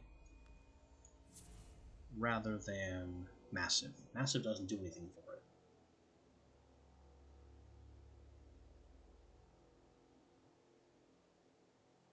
High Explosive would, but I don't have a High Explosive that works on lightning spells. We have bad boots, bad robes, a rare armor that's not as good as my unique. And I'm finally going to junk Flarius. We tried to make it work. We did. It just doesn't.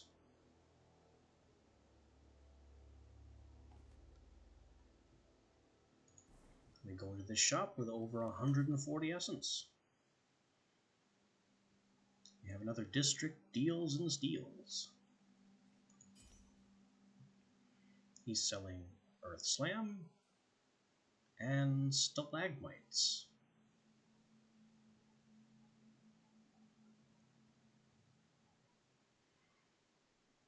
I can work with Stalagmites.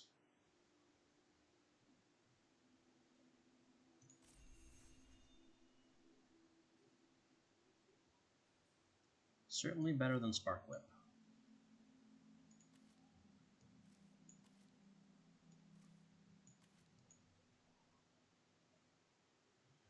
And Stalagmites we will set up like we had our rock. Except I can't because it's not a projectile.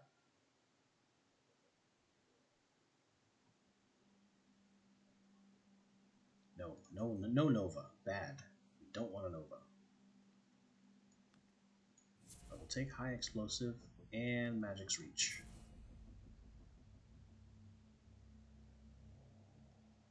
So yeah, basically just like our rock.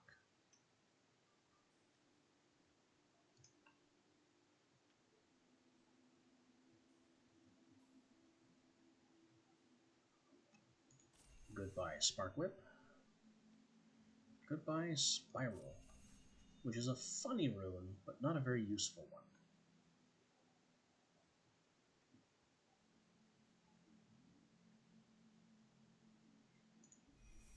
Buy our full heal, and move on from the disappointing shop to a mystery. The Tempest followed a cobblestone road through a chill, brisk wind of Dunbrask.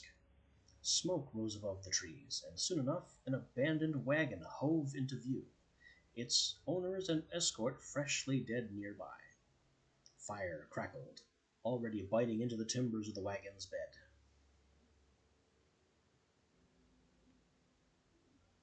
So I don't have any ice spells.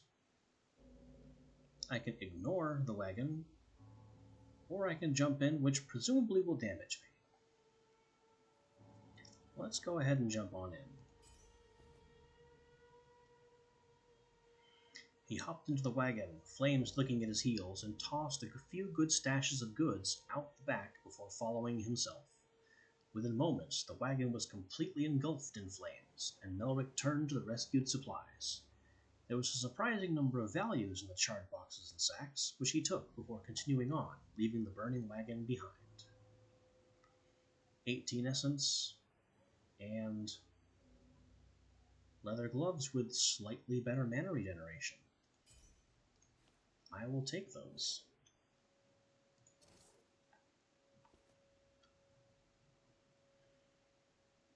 Surprised it didn't do me any damage for jumping into the fire.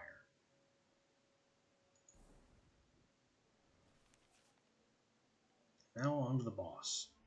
Tremendous heat poured through the burned earth of Aviscornu.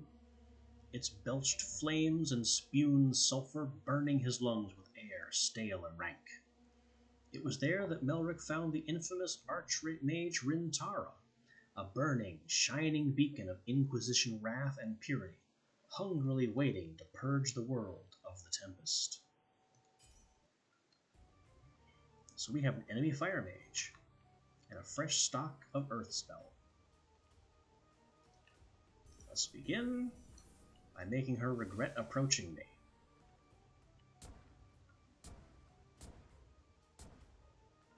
And follow up with a bunch of stalagmites. I don't like that spell. That's not the spell I thought it was. The battered corpse of Archmage Rintara lay before Melrick. The Grand Inquisitor would need to find more qualified lackeys to shield him if he intends to avoid the wrath of the Tempest.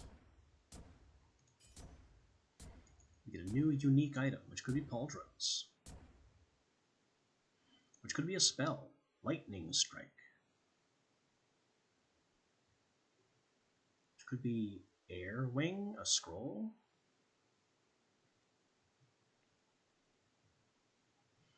A 196 stamina and 120% stamina regen. I could sprint forever with this thing. And blazing heat burns nearby enemies.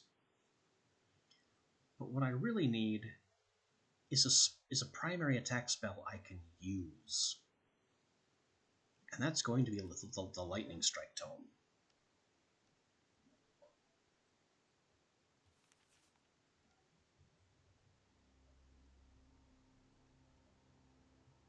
For our chapter bonus, 25 mana, 5 points of resistances, or Mana Leech.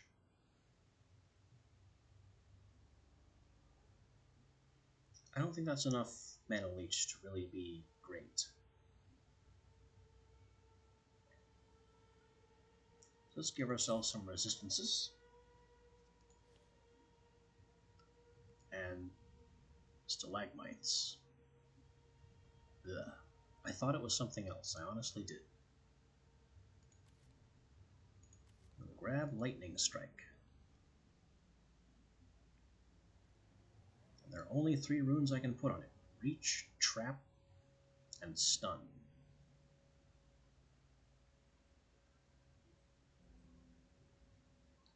I think we have to lose Trap.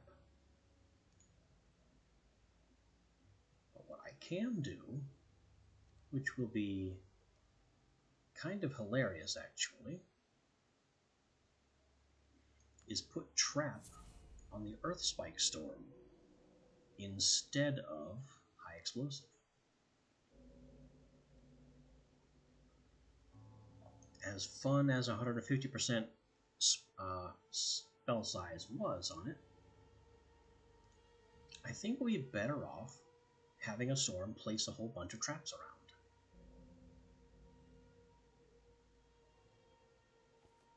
If that's how it works. Let's deal with some large groups of corrupted and see if I'm right. The increasingly familiar sounds of screams and chaos greeted Melrick upon arrival to Jarin. He could see the outlines of corrupted in the keep, and there was little he could do to defend the innocents from them at this point. Without a promise of reward, he may not have helped anyway.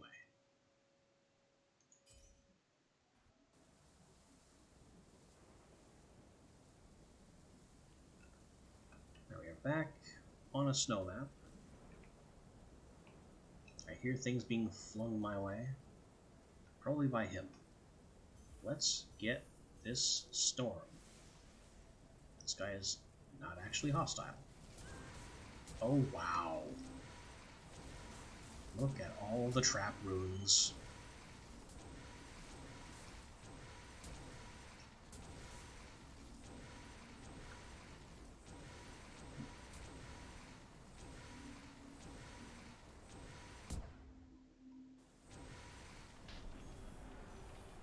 We'll hurl some Nefarium a long distance. We have a Corrupted coming for us. Just blast him away. And let all the trap runes take over.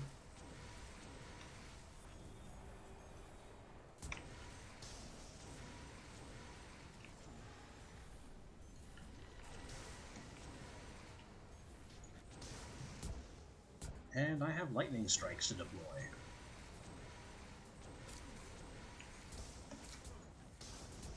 And finally, a spell I can use.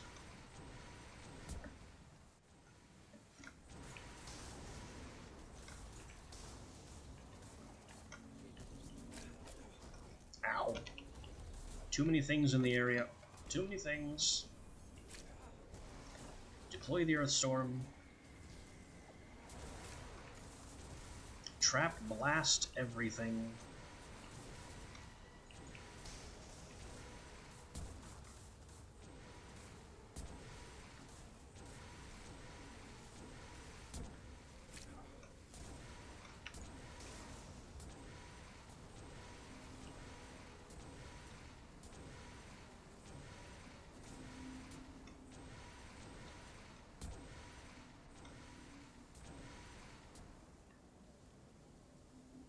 So the Earthstorm at this point is our good card. And the Lightning Strike is just a directed backup.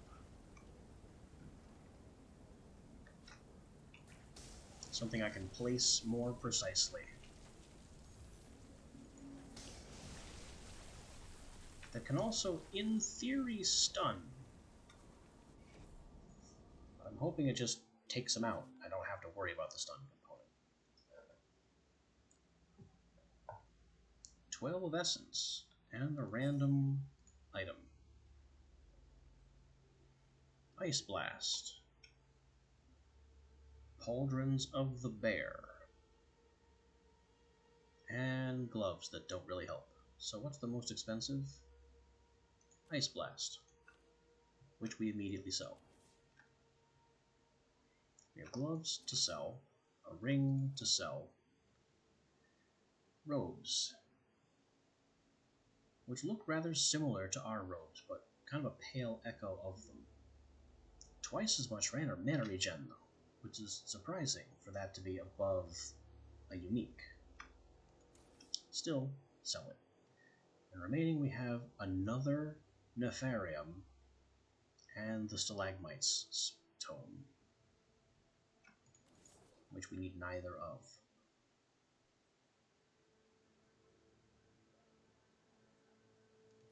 Stun, I don't think is any good on lightning.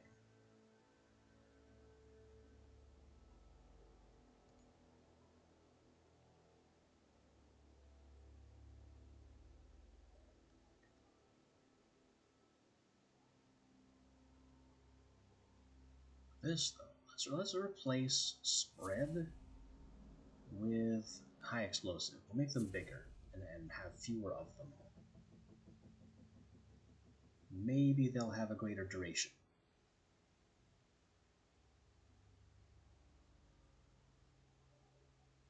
Maybe. Who can say? And with over 200 essence, we go to the shop. rolling hills of Arius greeted Melrick on the long road to the Nexus. Along the way, he happened upon a slim, mustachioed man shaking his head, puzzling over wagon with a shattered wheel. The man with the mustache noticed the Fictorum watching and jumped, immediately recognizing the traveler. Smoothly regaining his composure, he donned a measured, wide smile, assuming the air of a confident salesman. It would appear that I might be here for a while. Any chance that I could interest you in some of my wares to help lighten my wagon's load? He has Banish.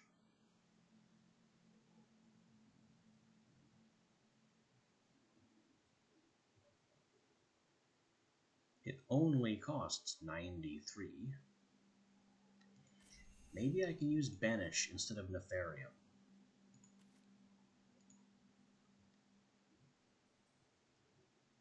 Not in trap form.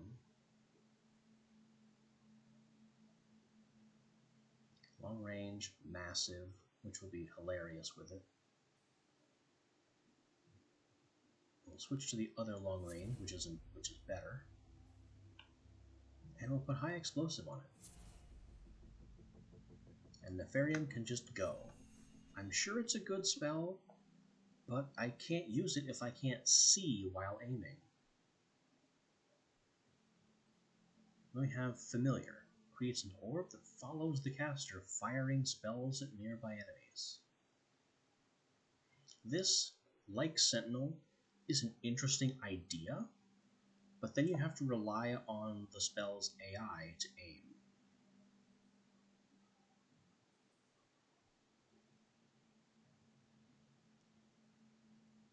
Wait a minute.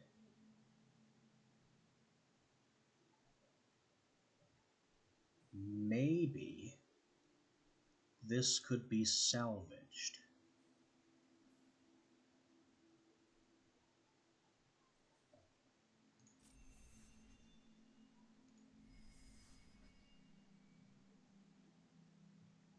Let's go over here to Firewave.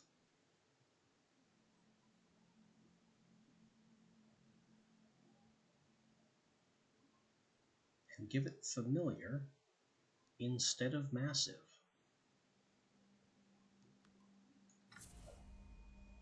So now, on Doom, on Kill, a Familiar will be created that fires extended range fire waves at enemies.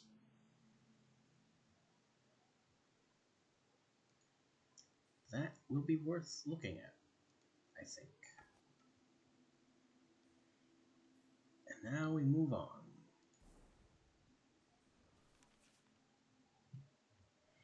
Melrick walked through Nowick, headed for the Nexus, when a local named Falconthorn Waterhook waved him down.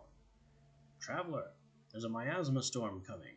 You had better go and find shelter quickly."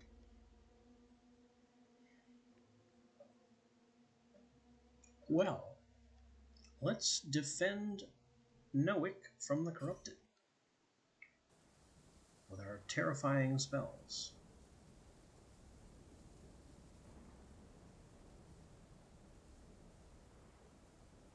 There's no objective. The town needs to remain intact. So there goes the Banish Ball. A bit slow there. Doesn't seem to be doing anything.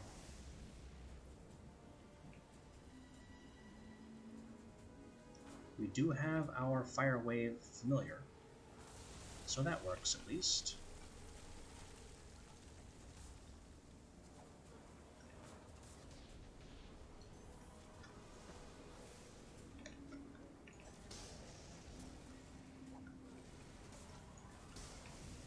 Stealth corrupted.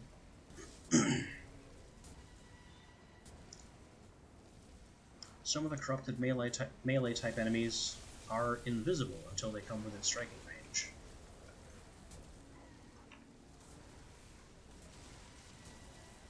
But by placing giant Earth Slam traps, I don't really care. I I just create a zone where everything dies.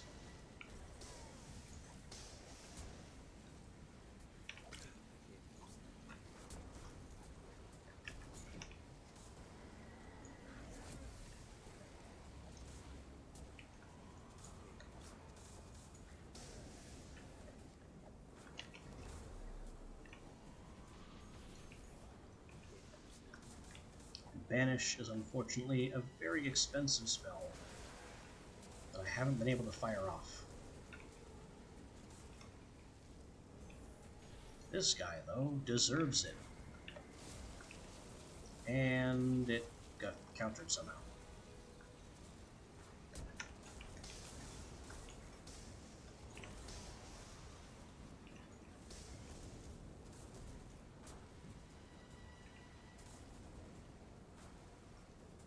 Ah, didn't take that tower down.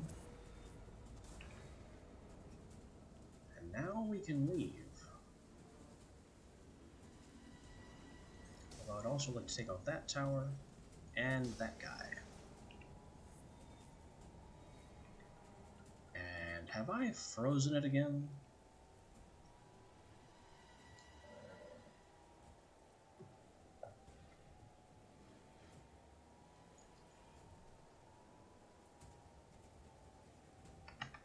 Yep, I just keep breaking the game.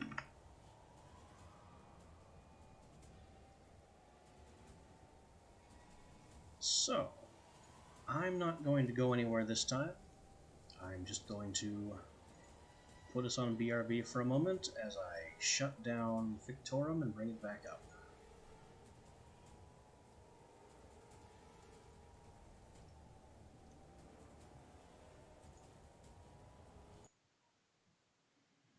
The engine is just too ambitious for my computer's own good.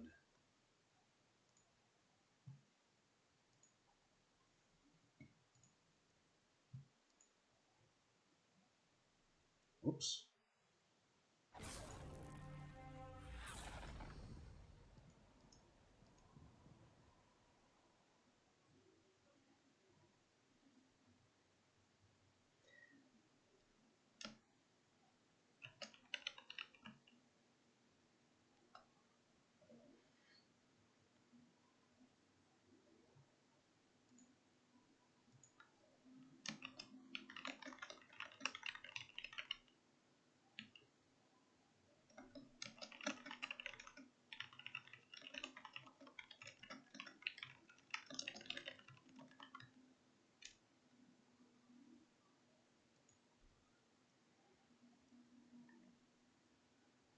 I just accidentally clicked the ban button on somebody.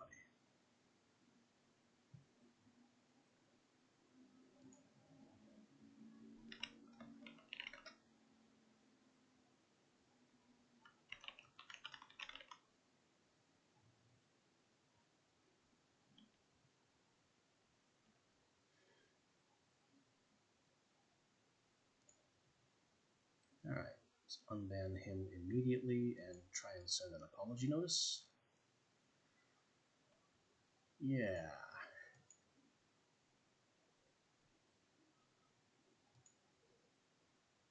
So this whisper isn't sending.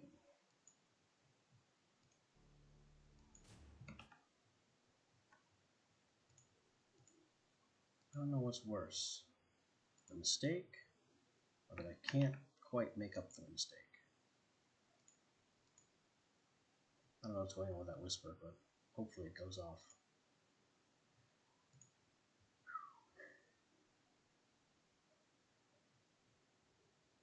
Sorry about that, Mark Zink. That was not at all intentional.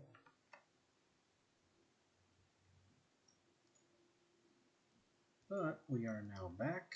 We can continue from the same zone and see how long it takes us to crash it again.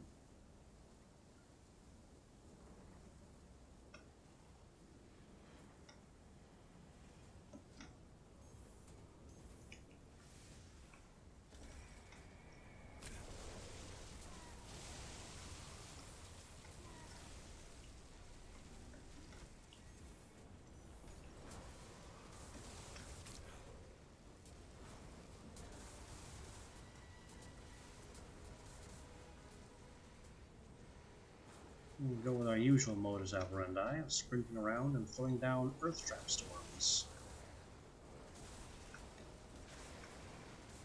I may as well just call the spell Quake Storm, because it is nuts.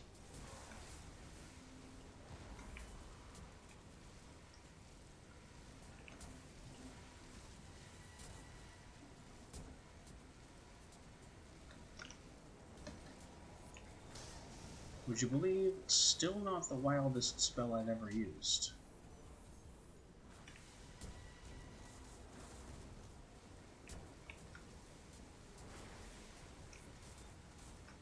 I think to date the wildest spell I've ever created in this game used Fire Wave. It was a storm of homing, extended range fire waves. So I would enter the map, cast that spell once, and then the fire waves would be everywhere, seeking their own targets. Oh, I remember now.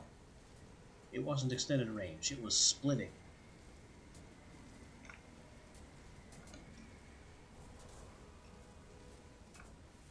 So I'd cast a storm of fire waves that were homing and would seek their own targets. And every time they struck a target, they would split into 4 more fire waves, which inherited the homing property.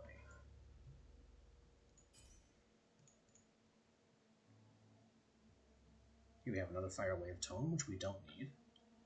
Boots we don't need. And stop projectiles, which is the most expensive thing here, and can be sold. We're collecting more runes that don't really help us much. The Fire Wave Doom familiar thing is not super great.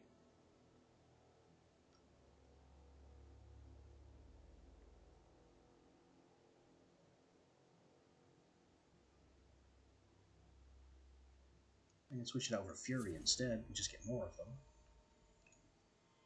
Vanish is too expensive. And while very powerful, it's just not a good spell.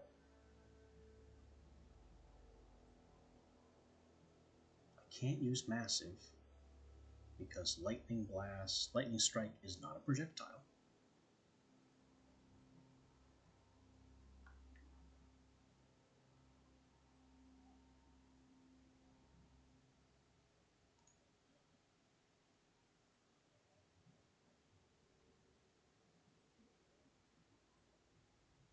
Let's lose High Explosive and have Spread again, so I can have many traps.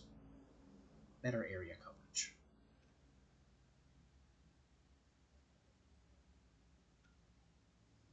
Get rid of Pain. Get rid of Stun. Because I need room in my rune decks here. With this on Fury, I can get rid of Doom.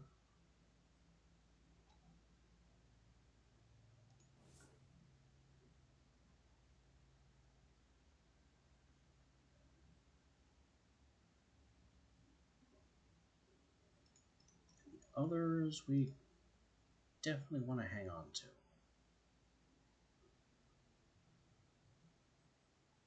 Vanish, as terrifyingly powerful as it is, it's no good if it's too expensive and too slow and too awkward to use. Let's see what's in this shop. A strange rattle came from a trap door by the Barazan trade rooms. We've been here before. No spells. A spiral. An efficiency. Reduces mana cost in exchange for damage and radius. I'll take that. That's actually good for Lightning Strike, which is normally too expensive.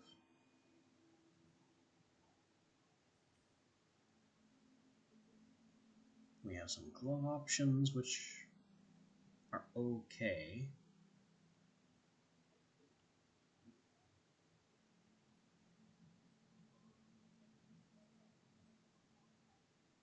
We are buying this glove. Not to wear. Oh no. I want to extract its passive ability and put it on something else. How about my lovely boots?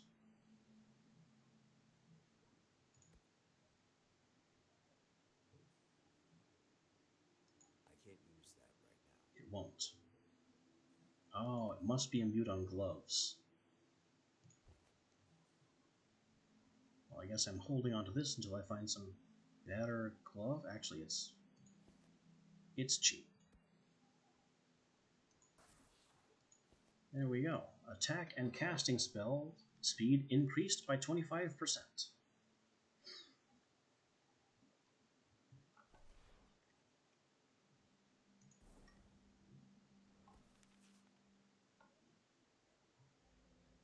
The pines danced lazily in the afternoon breeze as Melrick took a path through Napolo. In the afternoon, he spotted an abandoned chapel behind the tree line and, deciding he could spare a few minutes to explore, ventured inside. Though the old building had seen its fair share of looters, they had not been thorough. Following a trace of magic, he found a scroll hidden under a pile of dusty tomes. I just got phalanx. Again. We will now jump to this mystery. The rain-drenched trail through the Glendran foothills led Melrick to a small campfire alongside the road. A hooded figure in blackened leather armor gazed into his campfire and slowly looked up at the Fictorum.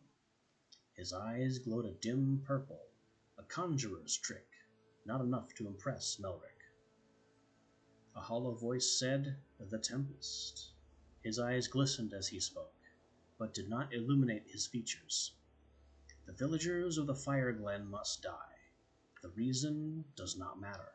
You will be rewarded."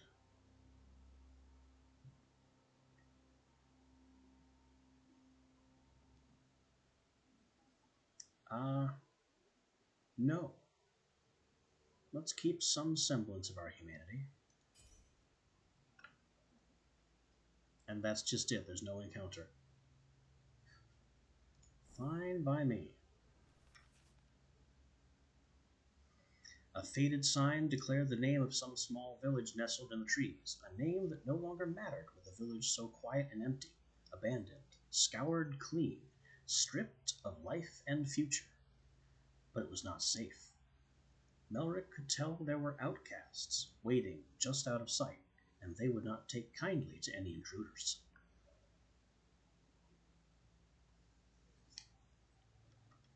All right, let's wipe out some bandits.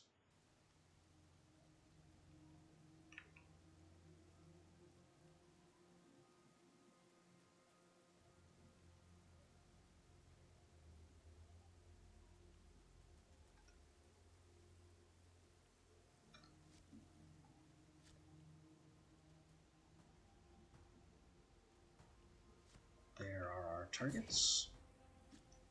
Deploy the Earth Storm.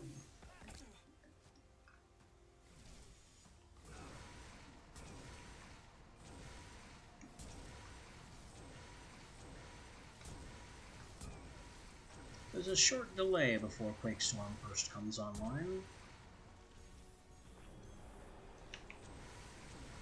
I would recommend you spend that time praying.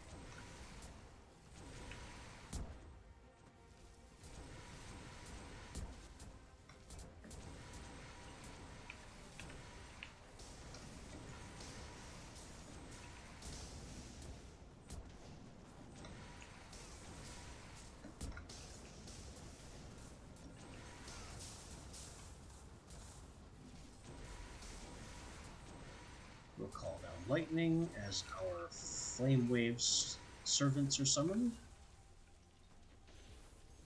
We have 2 paladins with shields. Amazing how little shields matter when what you're stepping on is danger.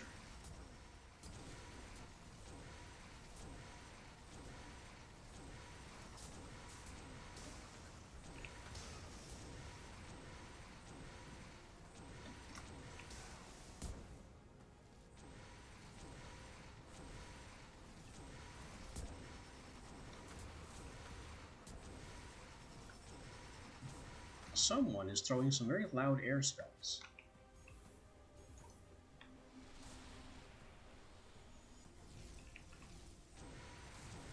I'm not sure who. Maybe it's this guy. Hiding in the downed tree. You can just see where the Earth Trap Storm was placed.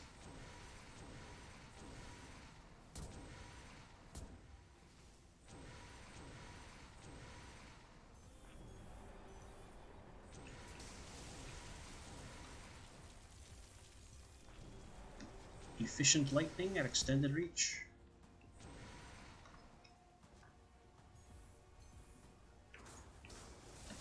Oh, hello. Oh, there are a couple of guys in my immediate path. Deploy the storm.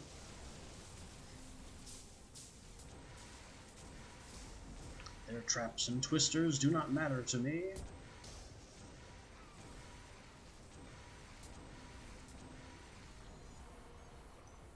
They're only the enormous green runes of my displeasure.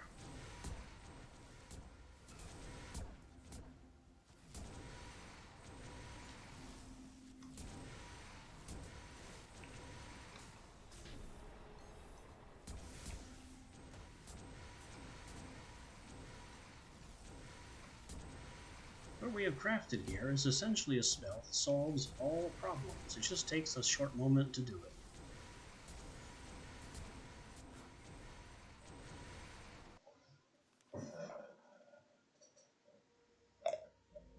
We find 10 essence and an item.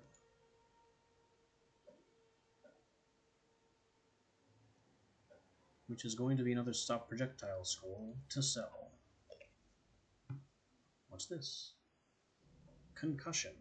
We've already tried concussion.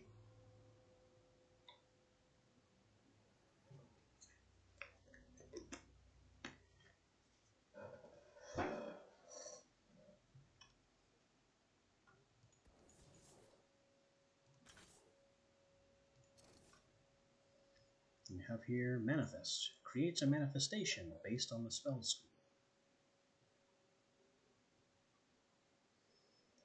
Only usable on fire and corrupted spells, and it spawns Grasping Earth that lasts for...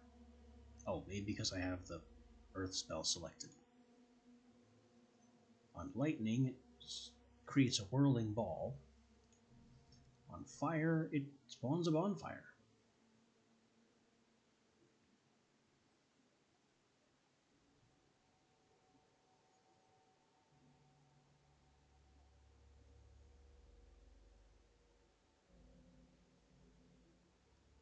So what if I replace Familiar with Manifest?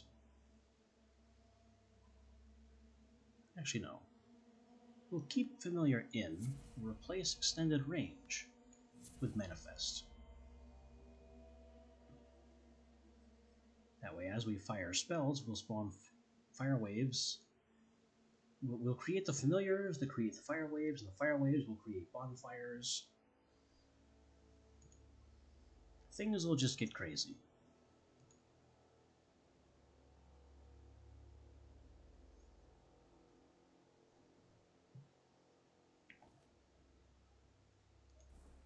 Now for this shop. We're now back in the Bannon foothills. He's selling Flamethrower and Lightning Bolt.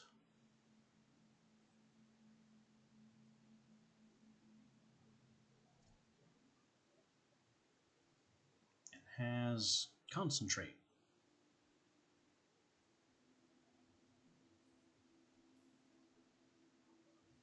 I don't like anything about this shop.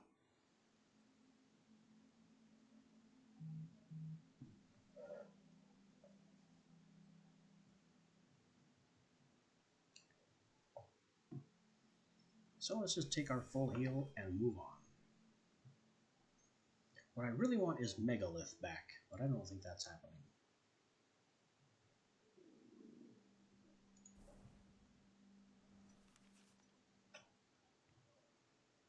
The Inquisition had men everywhere, even in remote outposts far from its main forces.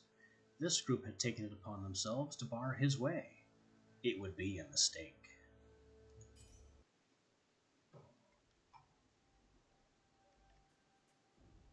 Ah, we actually have a fortress here. It'd be a real shame if an earthquake happened to it.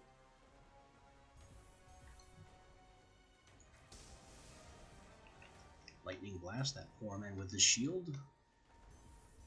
And summon the storm.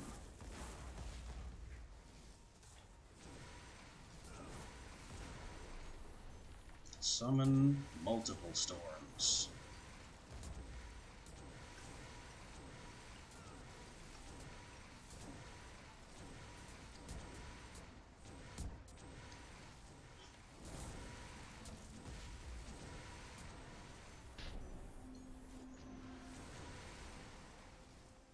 It really doesn't matter how many enemies there are when the ground itself becomes their enemy.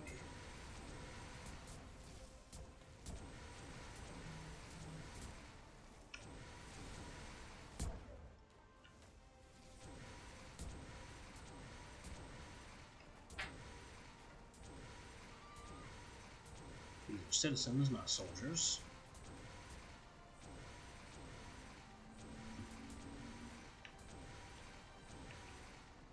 I don't see anything in this building.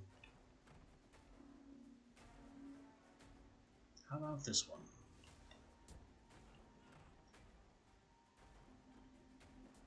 No, no loot. So we summon the storm.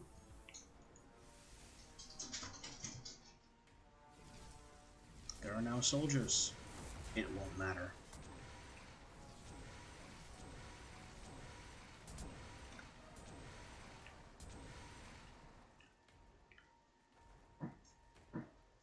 And we've frozen it again.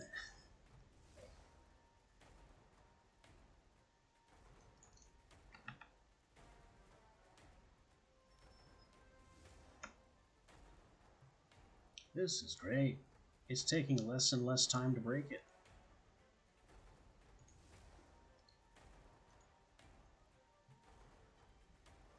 Maybe I should just keep Task Manager up at this rate.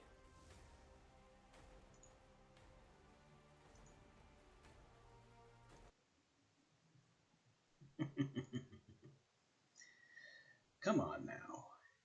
It's not my fault that I made a really good spell. It is my fault that I accidentally got rid of my other good spell that probably wouldn't do this.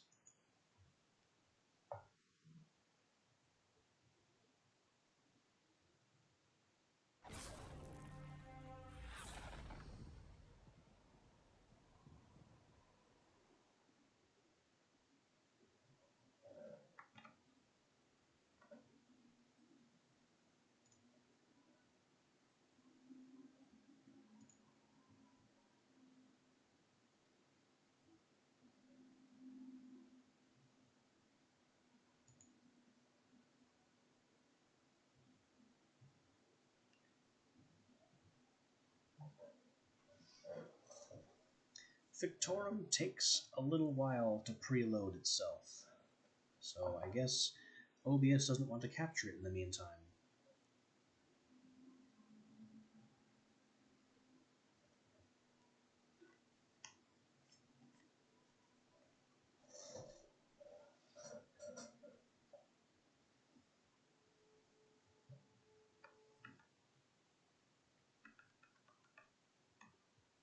Here we are, back on screen.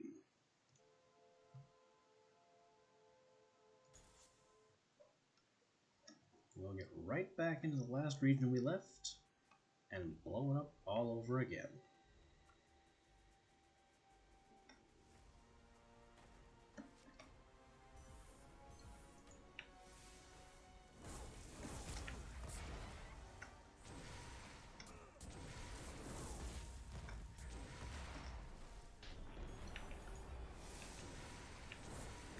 Two storms.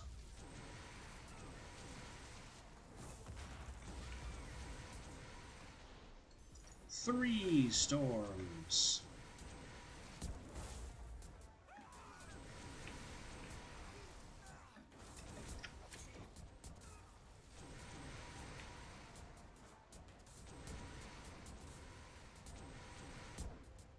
How are you still alive?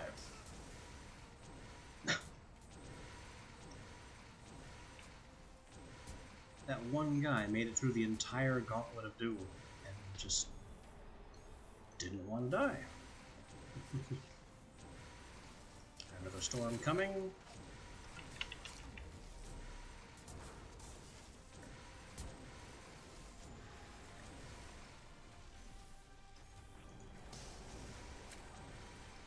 That's not what I thought I was casting.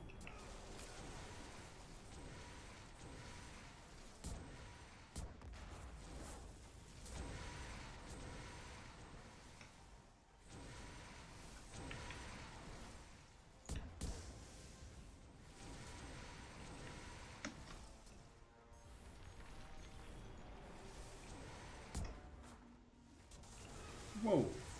I don't know what just happened.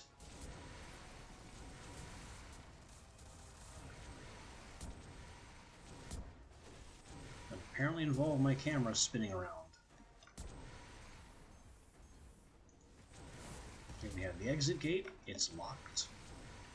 Because that tower is still standing. And now it isn't.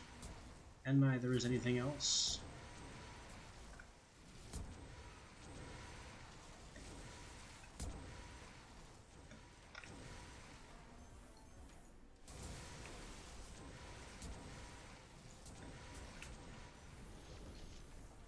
The best part of this spell is when all the traps expire.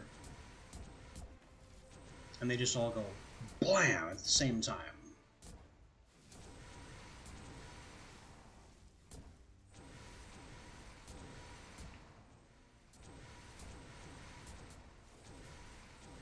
There used to be a fortress here. This must be how those random ruins in Power World are created.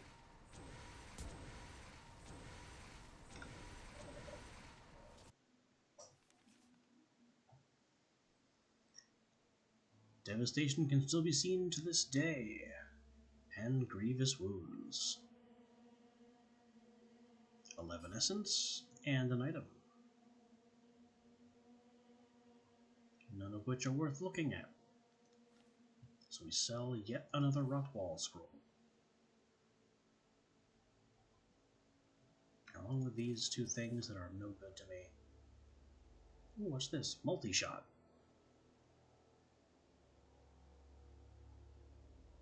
And high velocity again.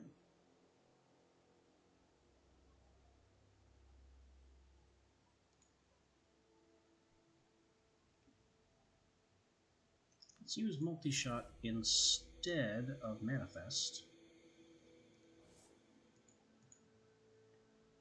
I can also put multi-shot on lightning bolt.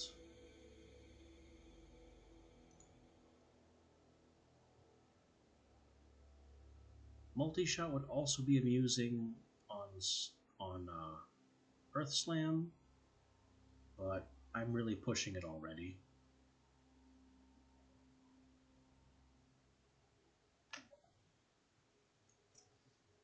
Ah, the hell with it, let's do it. Multi-shot instead of trap. And we'll even enchant the multi-shot.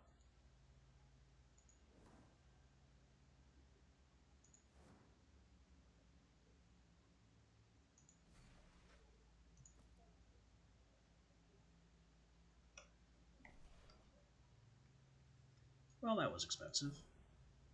Let's go back here and buy ourselves a full heal. And then go to the boss.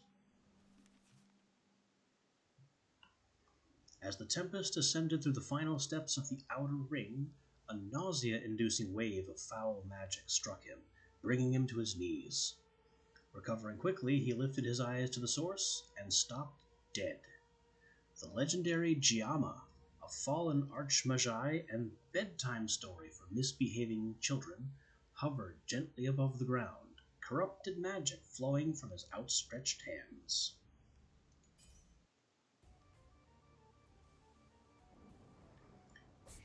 That man is very tall.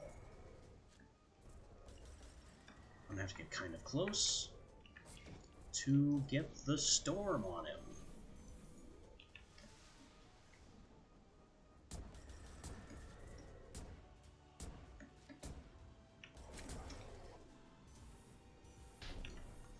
And lightning everywhere. But mostly just more storms as I'm being pursued by corrupted.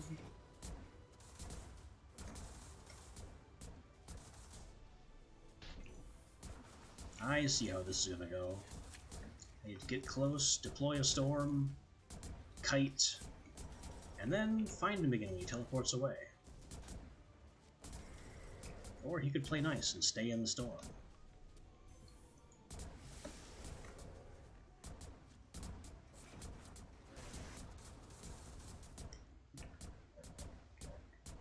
The notoriety one would gain from accomplishing the impossible task of finding and defeating Giamma would content most wizards across the Forsaken Expanse for their lifetime. For the Tempest, it was an obstacle, nothing more. He grabbed a piece of equipment from the fallen form and moved on toward his true goal. We get a new unique, which could be the dressing gown we already have, very slightly improved. Unique pauldrons, which look really good, but are kind of fire focused. Or the lightning strike tome, which I'm already using. Good news! We get good pauldrons.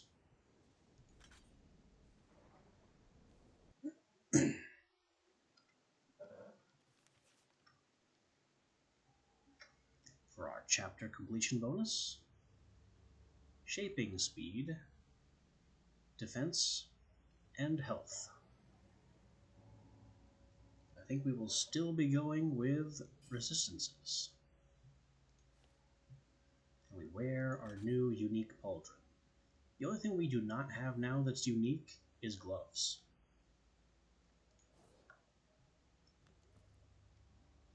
And we need to make room in our rune collection here.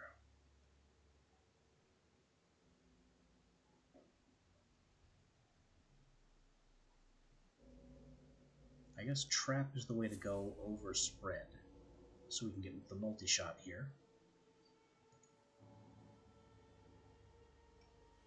Multi-shot is a little silly for the lightning, honestly. I see the point, but it's not all that great. And as for the rest, I'm gonna have to do some house cleaning. This magic's reach is no good. I'm keeping massive. There's nothing I can use it with right now, but I'm keeping it. This high explosive can go.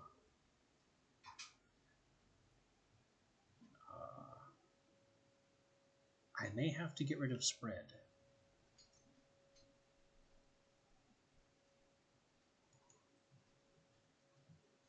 What I'm really going to get rid of is this massive and high velocity. They don't help me at all.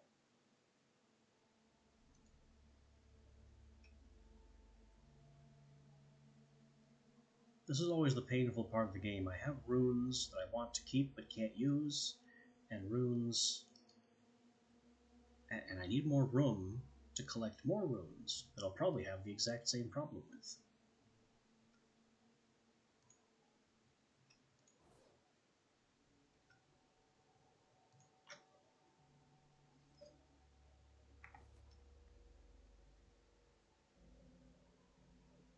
So on we go. We have 2 shops, an unknown green boss. There's another shop way down here in the corner. That could be interesting to try and get to.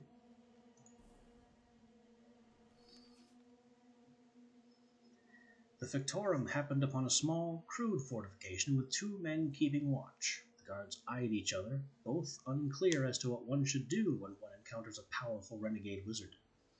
Before either spoke, a distant voice called, "Corrupted on approach! To arms! To arms!" The shorter of the 2 guards spoke to the Tempest. You might as well help.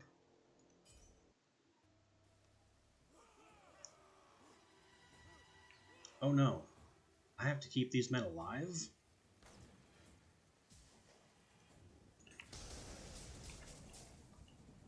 Unless I rush out and take care of everything myself, I don't think keeping those guys alive will be an option. Because my earthquake spell will just destroy everything.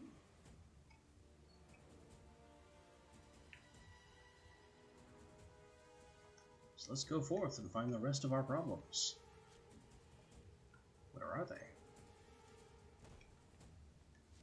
Oh, they're behind me somehow. I think.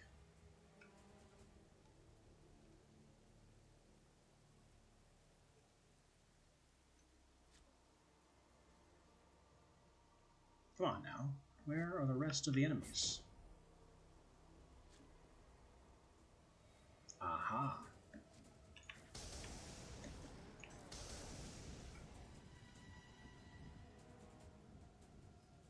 And with that, we win. All enemies have been destroyed, and some of the townsfolk have survived.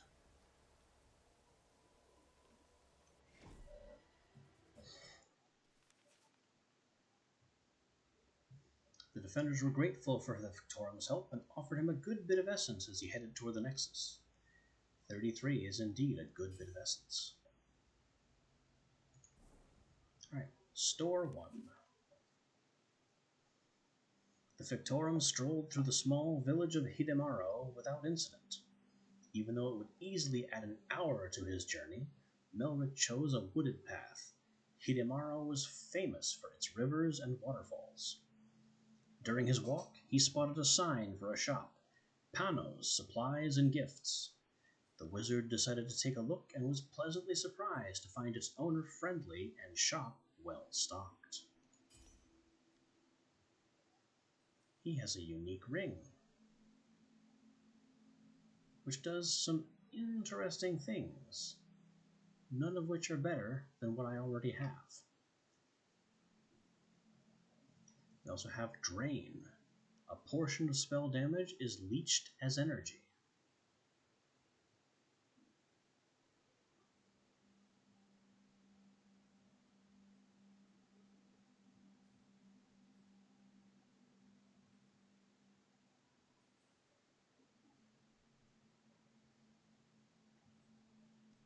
I don't really see the value in any of this.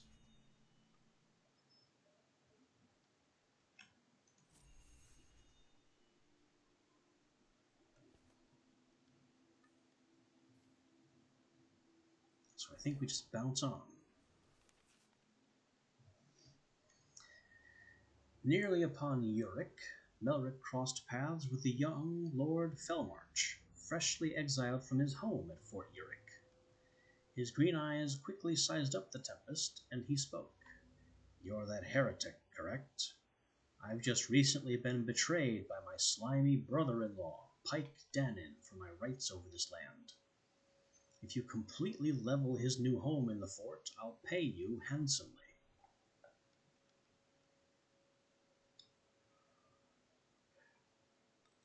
Honestly, leveling a fort doesn't seem like too much of a burden.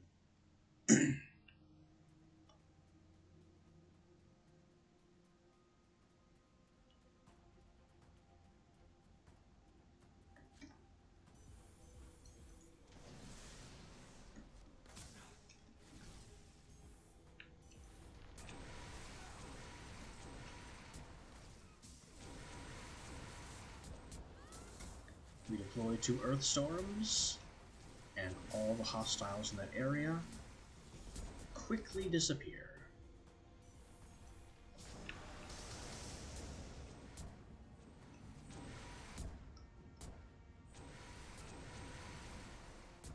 Men fly through the air. Oh, this is a lot of guys. It really doesn't matter, though. They can send as many against me as they see fit.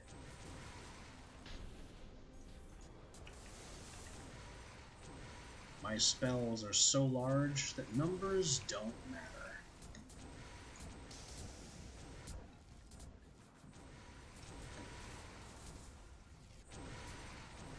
I have leveled the home in question, the entire fort, all the walls, every structure within, and every soul in the area.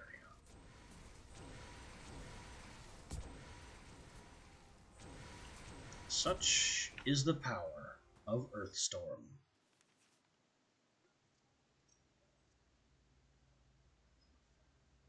"34 essence for flattening the home." Now we go on to shop 2.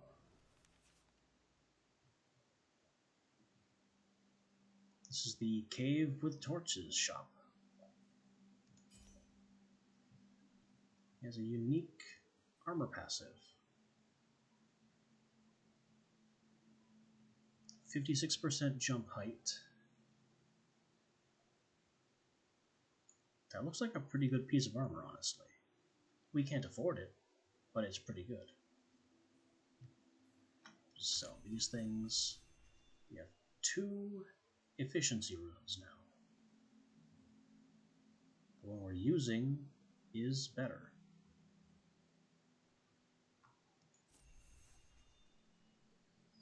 We have another massive rune.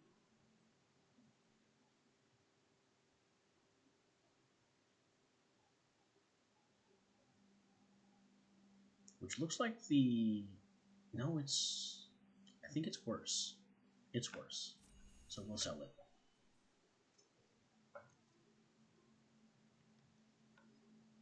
Take a full heal for 3. Frozen Spear Tome. Not interested.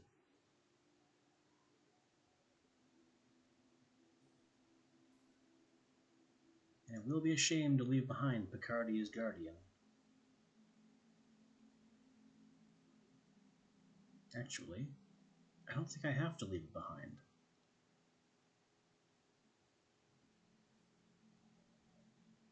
I mean, it's good. It's very good. Also, 56% cooldown reduction is a little bit crazy. It's only 178.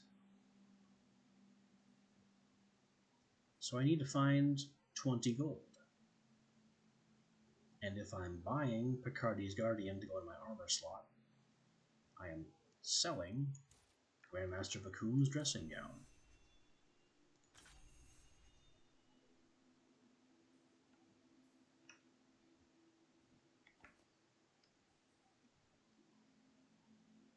Alright, let's see if we can reach this shop and get back before the Inquisition arrives. Onward with all speed. Despite the precautions Melric had taken, he was approached by a man named Revan as he neared the town of Jock, a town that seemed to be under a permanent winter. "Fictorum, I have discovered why winter never..." So I can stop him dead and ask him what help he needs, or I can just kill him and gain a spell. A random green spell, it looks like. So I think I'd rather figure out what the problem is. "I have found an old tome which I will give to you if you destroy Richard Knapp's house. Richard has..." Again, I can just kill Revan and take the book. But let's flatten this guy's house.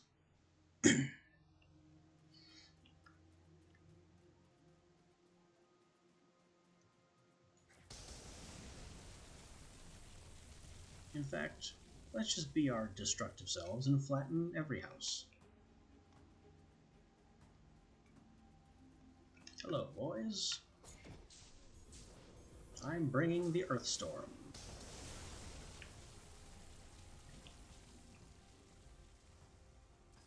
And we've frozen it again.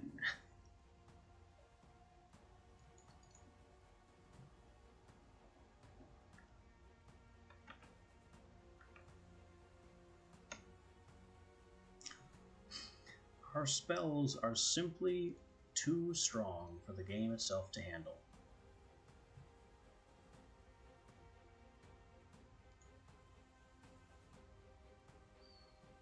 Oh, I see part of the problem.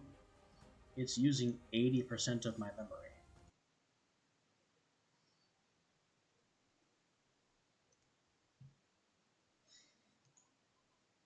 So the game may have a bit of a memory leak. Not sure. That's a diagnosis I don't really want to make without more information. But it certainly seems plausible.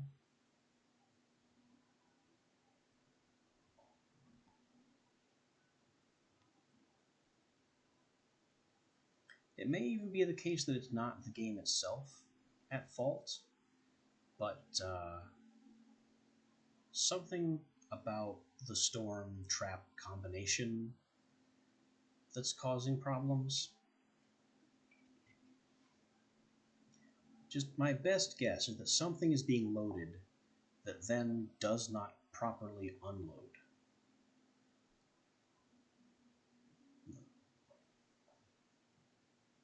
Although, as I'm watching Task Manager while the game reboots, I'm seeing it take up, 50% CPU and almost 80% memory just sitting there. Just doing nothing. It's at 75% memory and 62% CPU.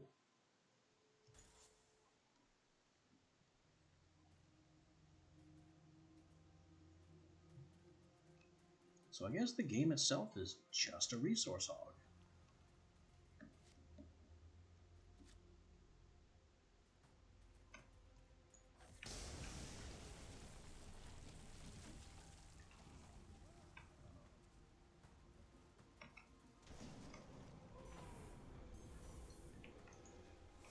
Alright, let's find Richard's house again. And blow it up.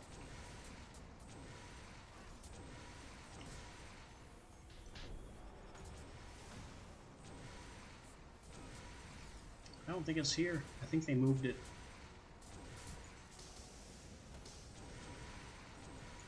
Oh, there it is. Richard Knapp's house destroyed.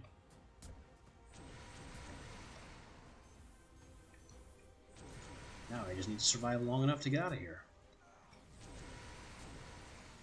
Which is going to involve knocking out the blocking towers.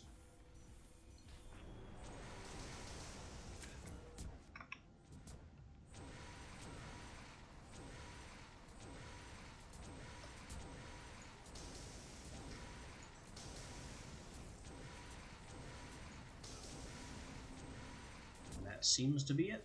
Now we can leave.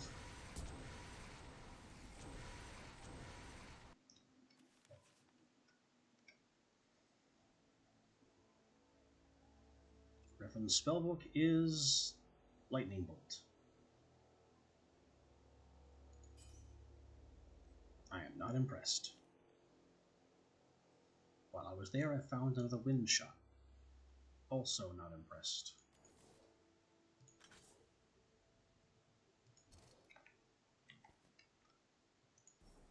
Alright. On toward the shop. Traveling along a mountainside path, Melrick came across a blacksmith named Drichtha kicking rocks over the edge. The man recognized the corruption on his face, exclaiming, "You're the Tempest!" Then he laughed heartily, leaning in closer. "There are outcasts looting my shop and bothering the townsfolk up ahead. If you take out their leaders, I'll reward you with something from my shop." Well, they are in my way regardless, and would soon no longer be able to trouble anyone.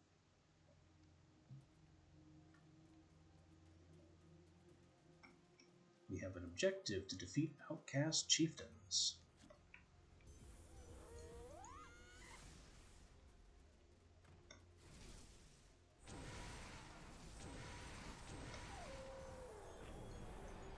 Oh, and this is the map with the two bridges. So I think I'm going to end up destroying both bridges and have to go back across the narrow path.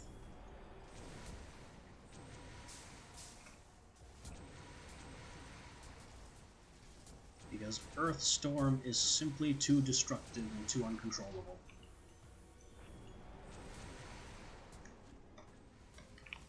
No, no, don't. I just teleported further off the cliff.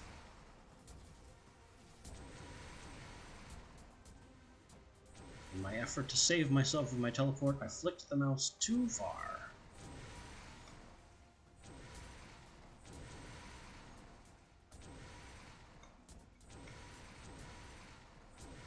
What do we have here? Utter devastation.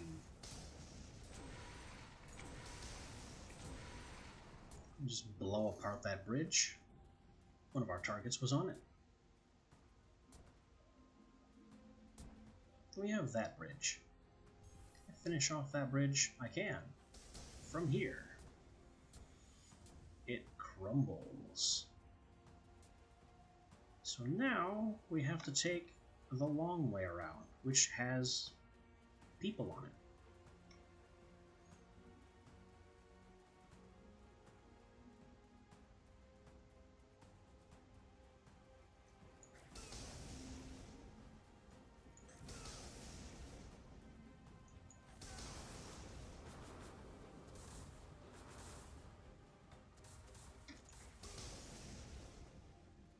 If you're going to charge me with swords and shields, you really ought to know that they won't help you.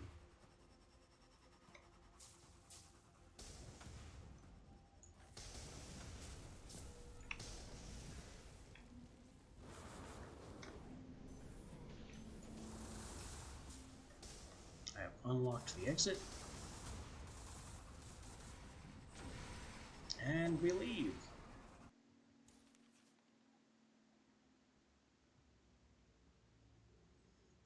Drichtha was surprised about the destructive force that the Tempest was capable of wielding. The shopkeeper grabbed a piece of equipment and handed it to Melkrick. Just, holy crap, take this, don't hurt me too. And again, it looks very similar to the robe that we just sold, except it also has a passive ability that freezes people that hit me in melee. Don't need it. Don't need any of this. Although these gloves are kind of tempting. Especially with that spell range and speed up.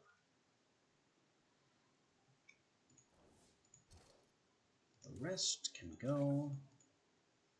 We'll hang on to these. Check shop 3. Signs placed throughout the Manon Canyon advertised Tinder's Trinkets, a large trading post located a short distance from the Nexus. Although Melkrick was loath to turn from his chosen path, it was worth stopping to see what could be had.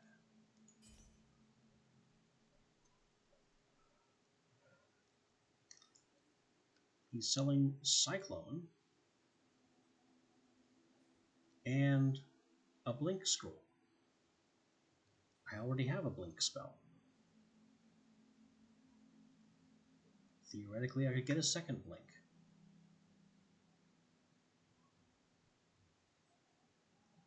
Which is certainly an interesting idea.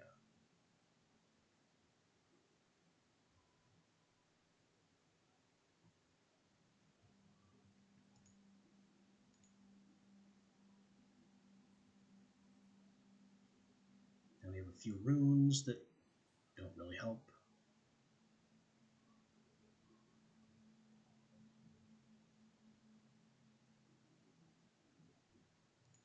So I guess we just take our full heal and bounce back to the boss.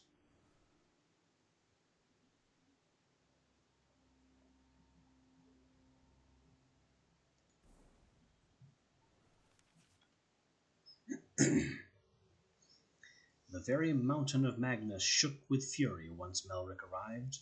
He frantically tried to find his footing and feared that he might fall into the miasma below when the tremors suddenly stopped. The hulking earthen golem crouched before him, motes of dust falling from him as he slowly rose from his feet. His rumbling voice was an earthquake of its own. I am Brosmek, Fist of Tyran. You desecrate this sacred mountain with your foul presence. I shall grind your bones into sand for your ignorance.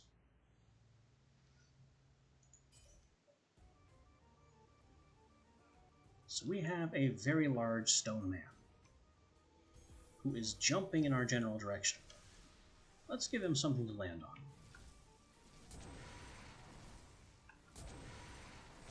Goodbye.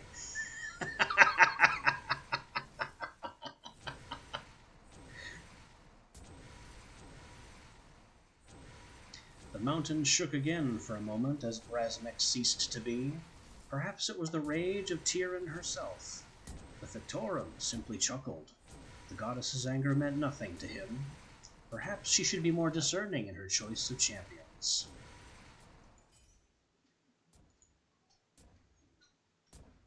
We're being offered the Iron Legacy, which we have, though this is a better one.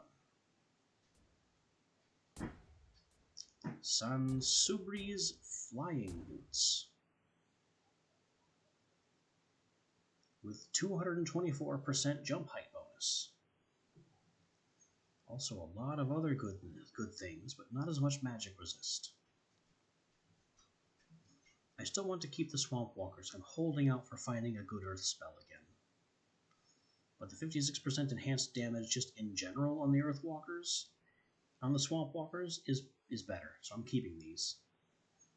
And then we have, finally, a unique glove with lots of mana regen, lots of defense. We lose some spell range and speed, which I'm not happy about.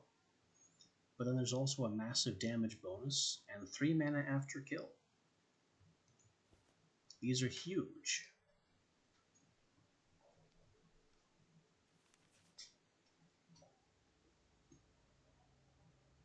And for our end of chapter bonus, mana regen, casting speed, or very, very slight bump to range, speed, and damage. Let's take the mana regen and put on our new prize. As we extract Frenzy from the old gloves, apply it to the new gloves, sell those gloves, don't need them anymore. We're now fully kitted out in uniques.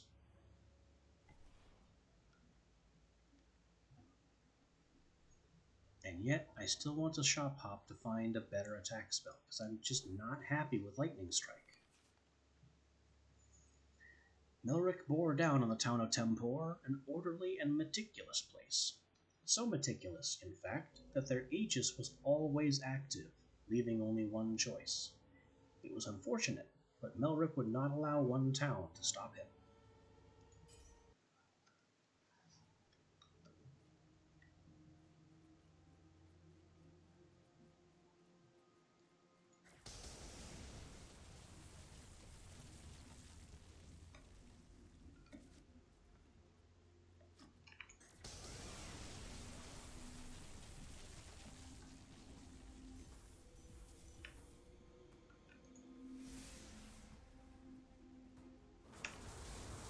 Welcome to the storm.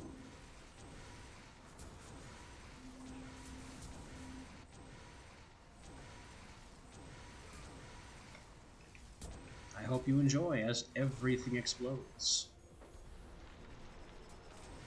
I have another storm.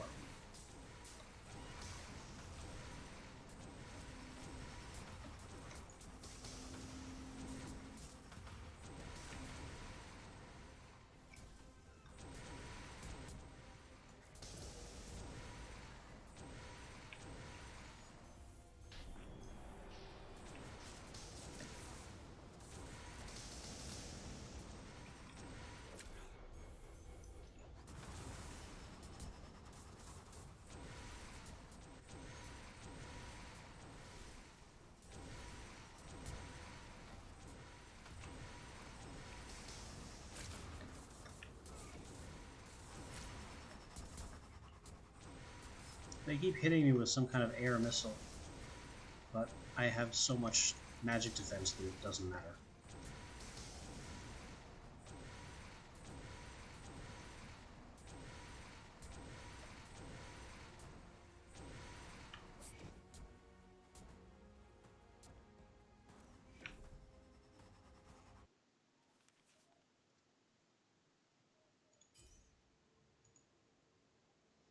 Earthstorm wins again. There's nothing here of value, so I'll sell that. And telekinesis. These boots. Gloves. We have a Spelltoma Cyclone.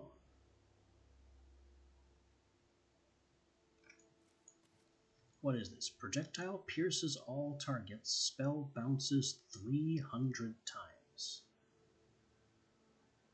What?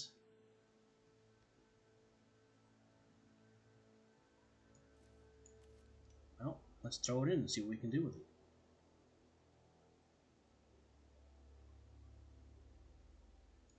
Let's give it multi-shot, and reach, and make it massive. Finally, something I can make massive.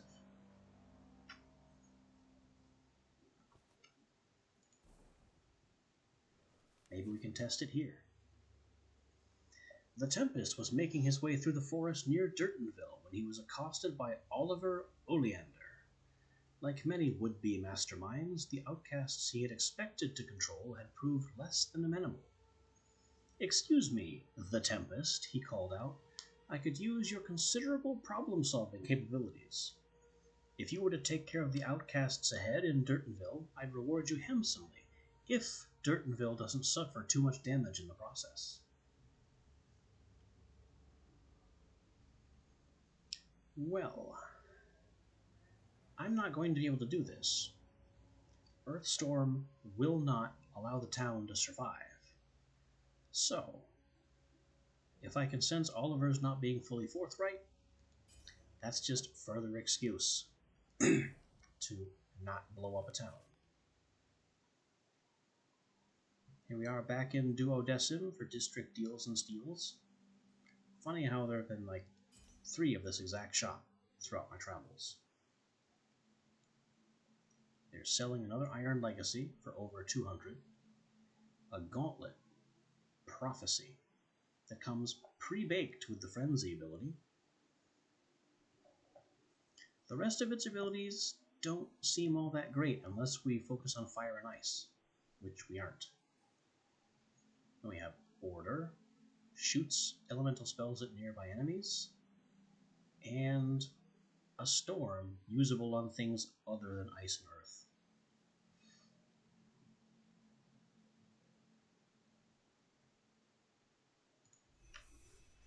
Not really anything of interest here. Moving on.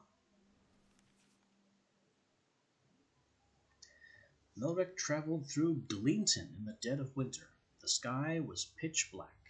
He was a knight from mischief and dark deeds, so part of him was not surprised when he came across a woman crumpled on the ground, sobbing.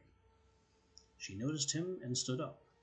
"Dr. Caro stole my brother's body, right from his grave. I followed him to his laboratory, and it was..." She looked down at her hands and shivered, trying to disentangle herself from the ordeal. "I don't know what to do. Will you help me?" Well, let's show this doctor the same respect that he showed her brother. Mostly because I want to test out this cyclone.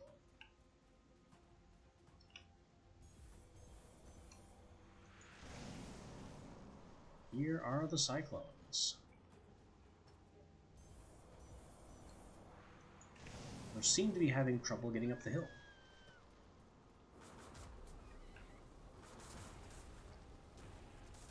I'll use this house as cover and destroy it.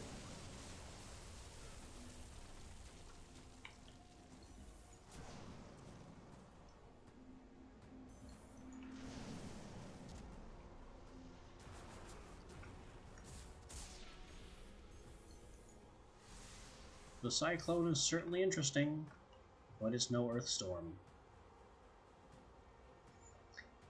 And we are broken again.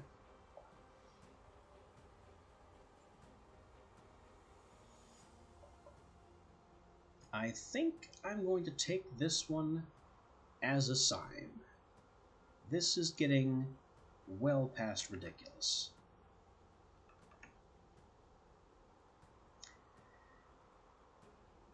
Which is made even worse by the fact that I forgot to switch back from my title card.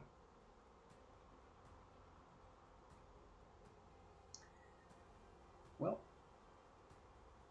I guess that saves me the trouble of switching back to the title card for yet another crash.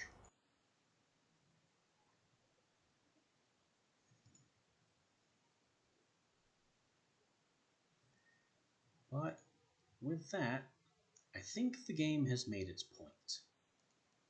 So, suppose I will be signing off then. I won't see you tomorrow, but I'll be back on Thursday. Until then.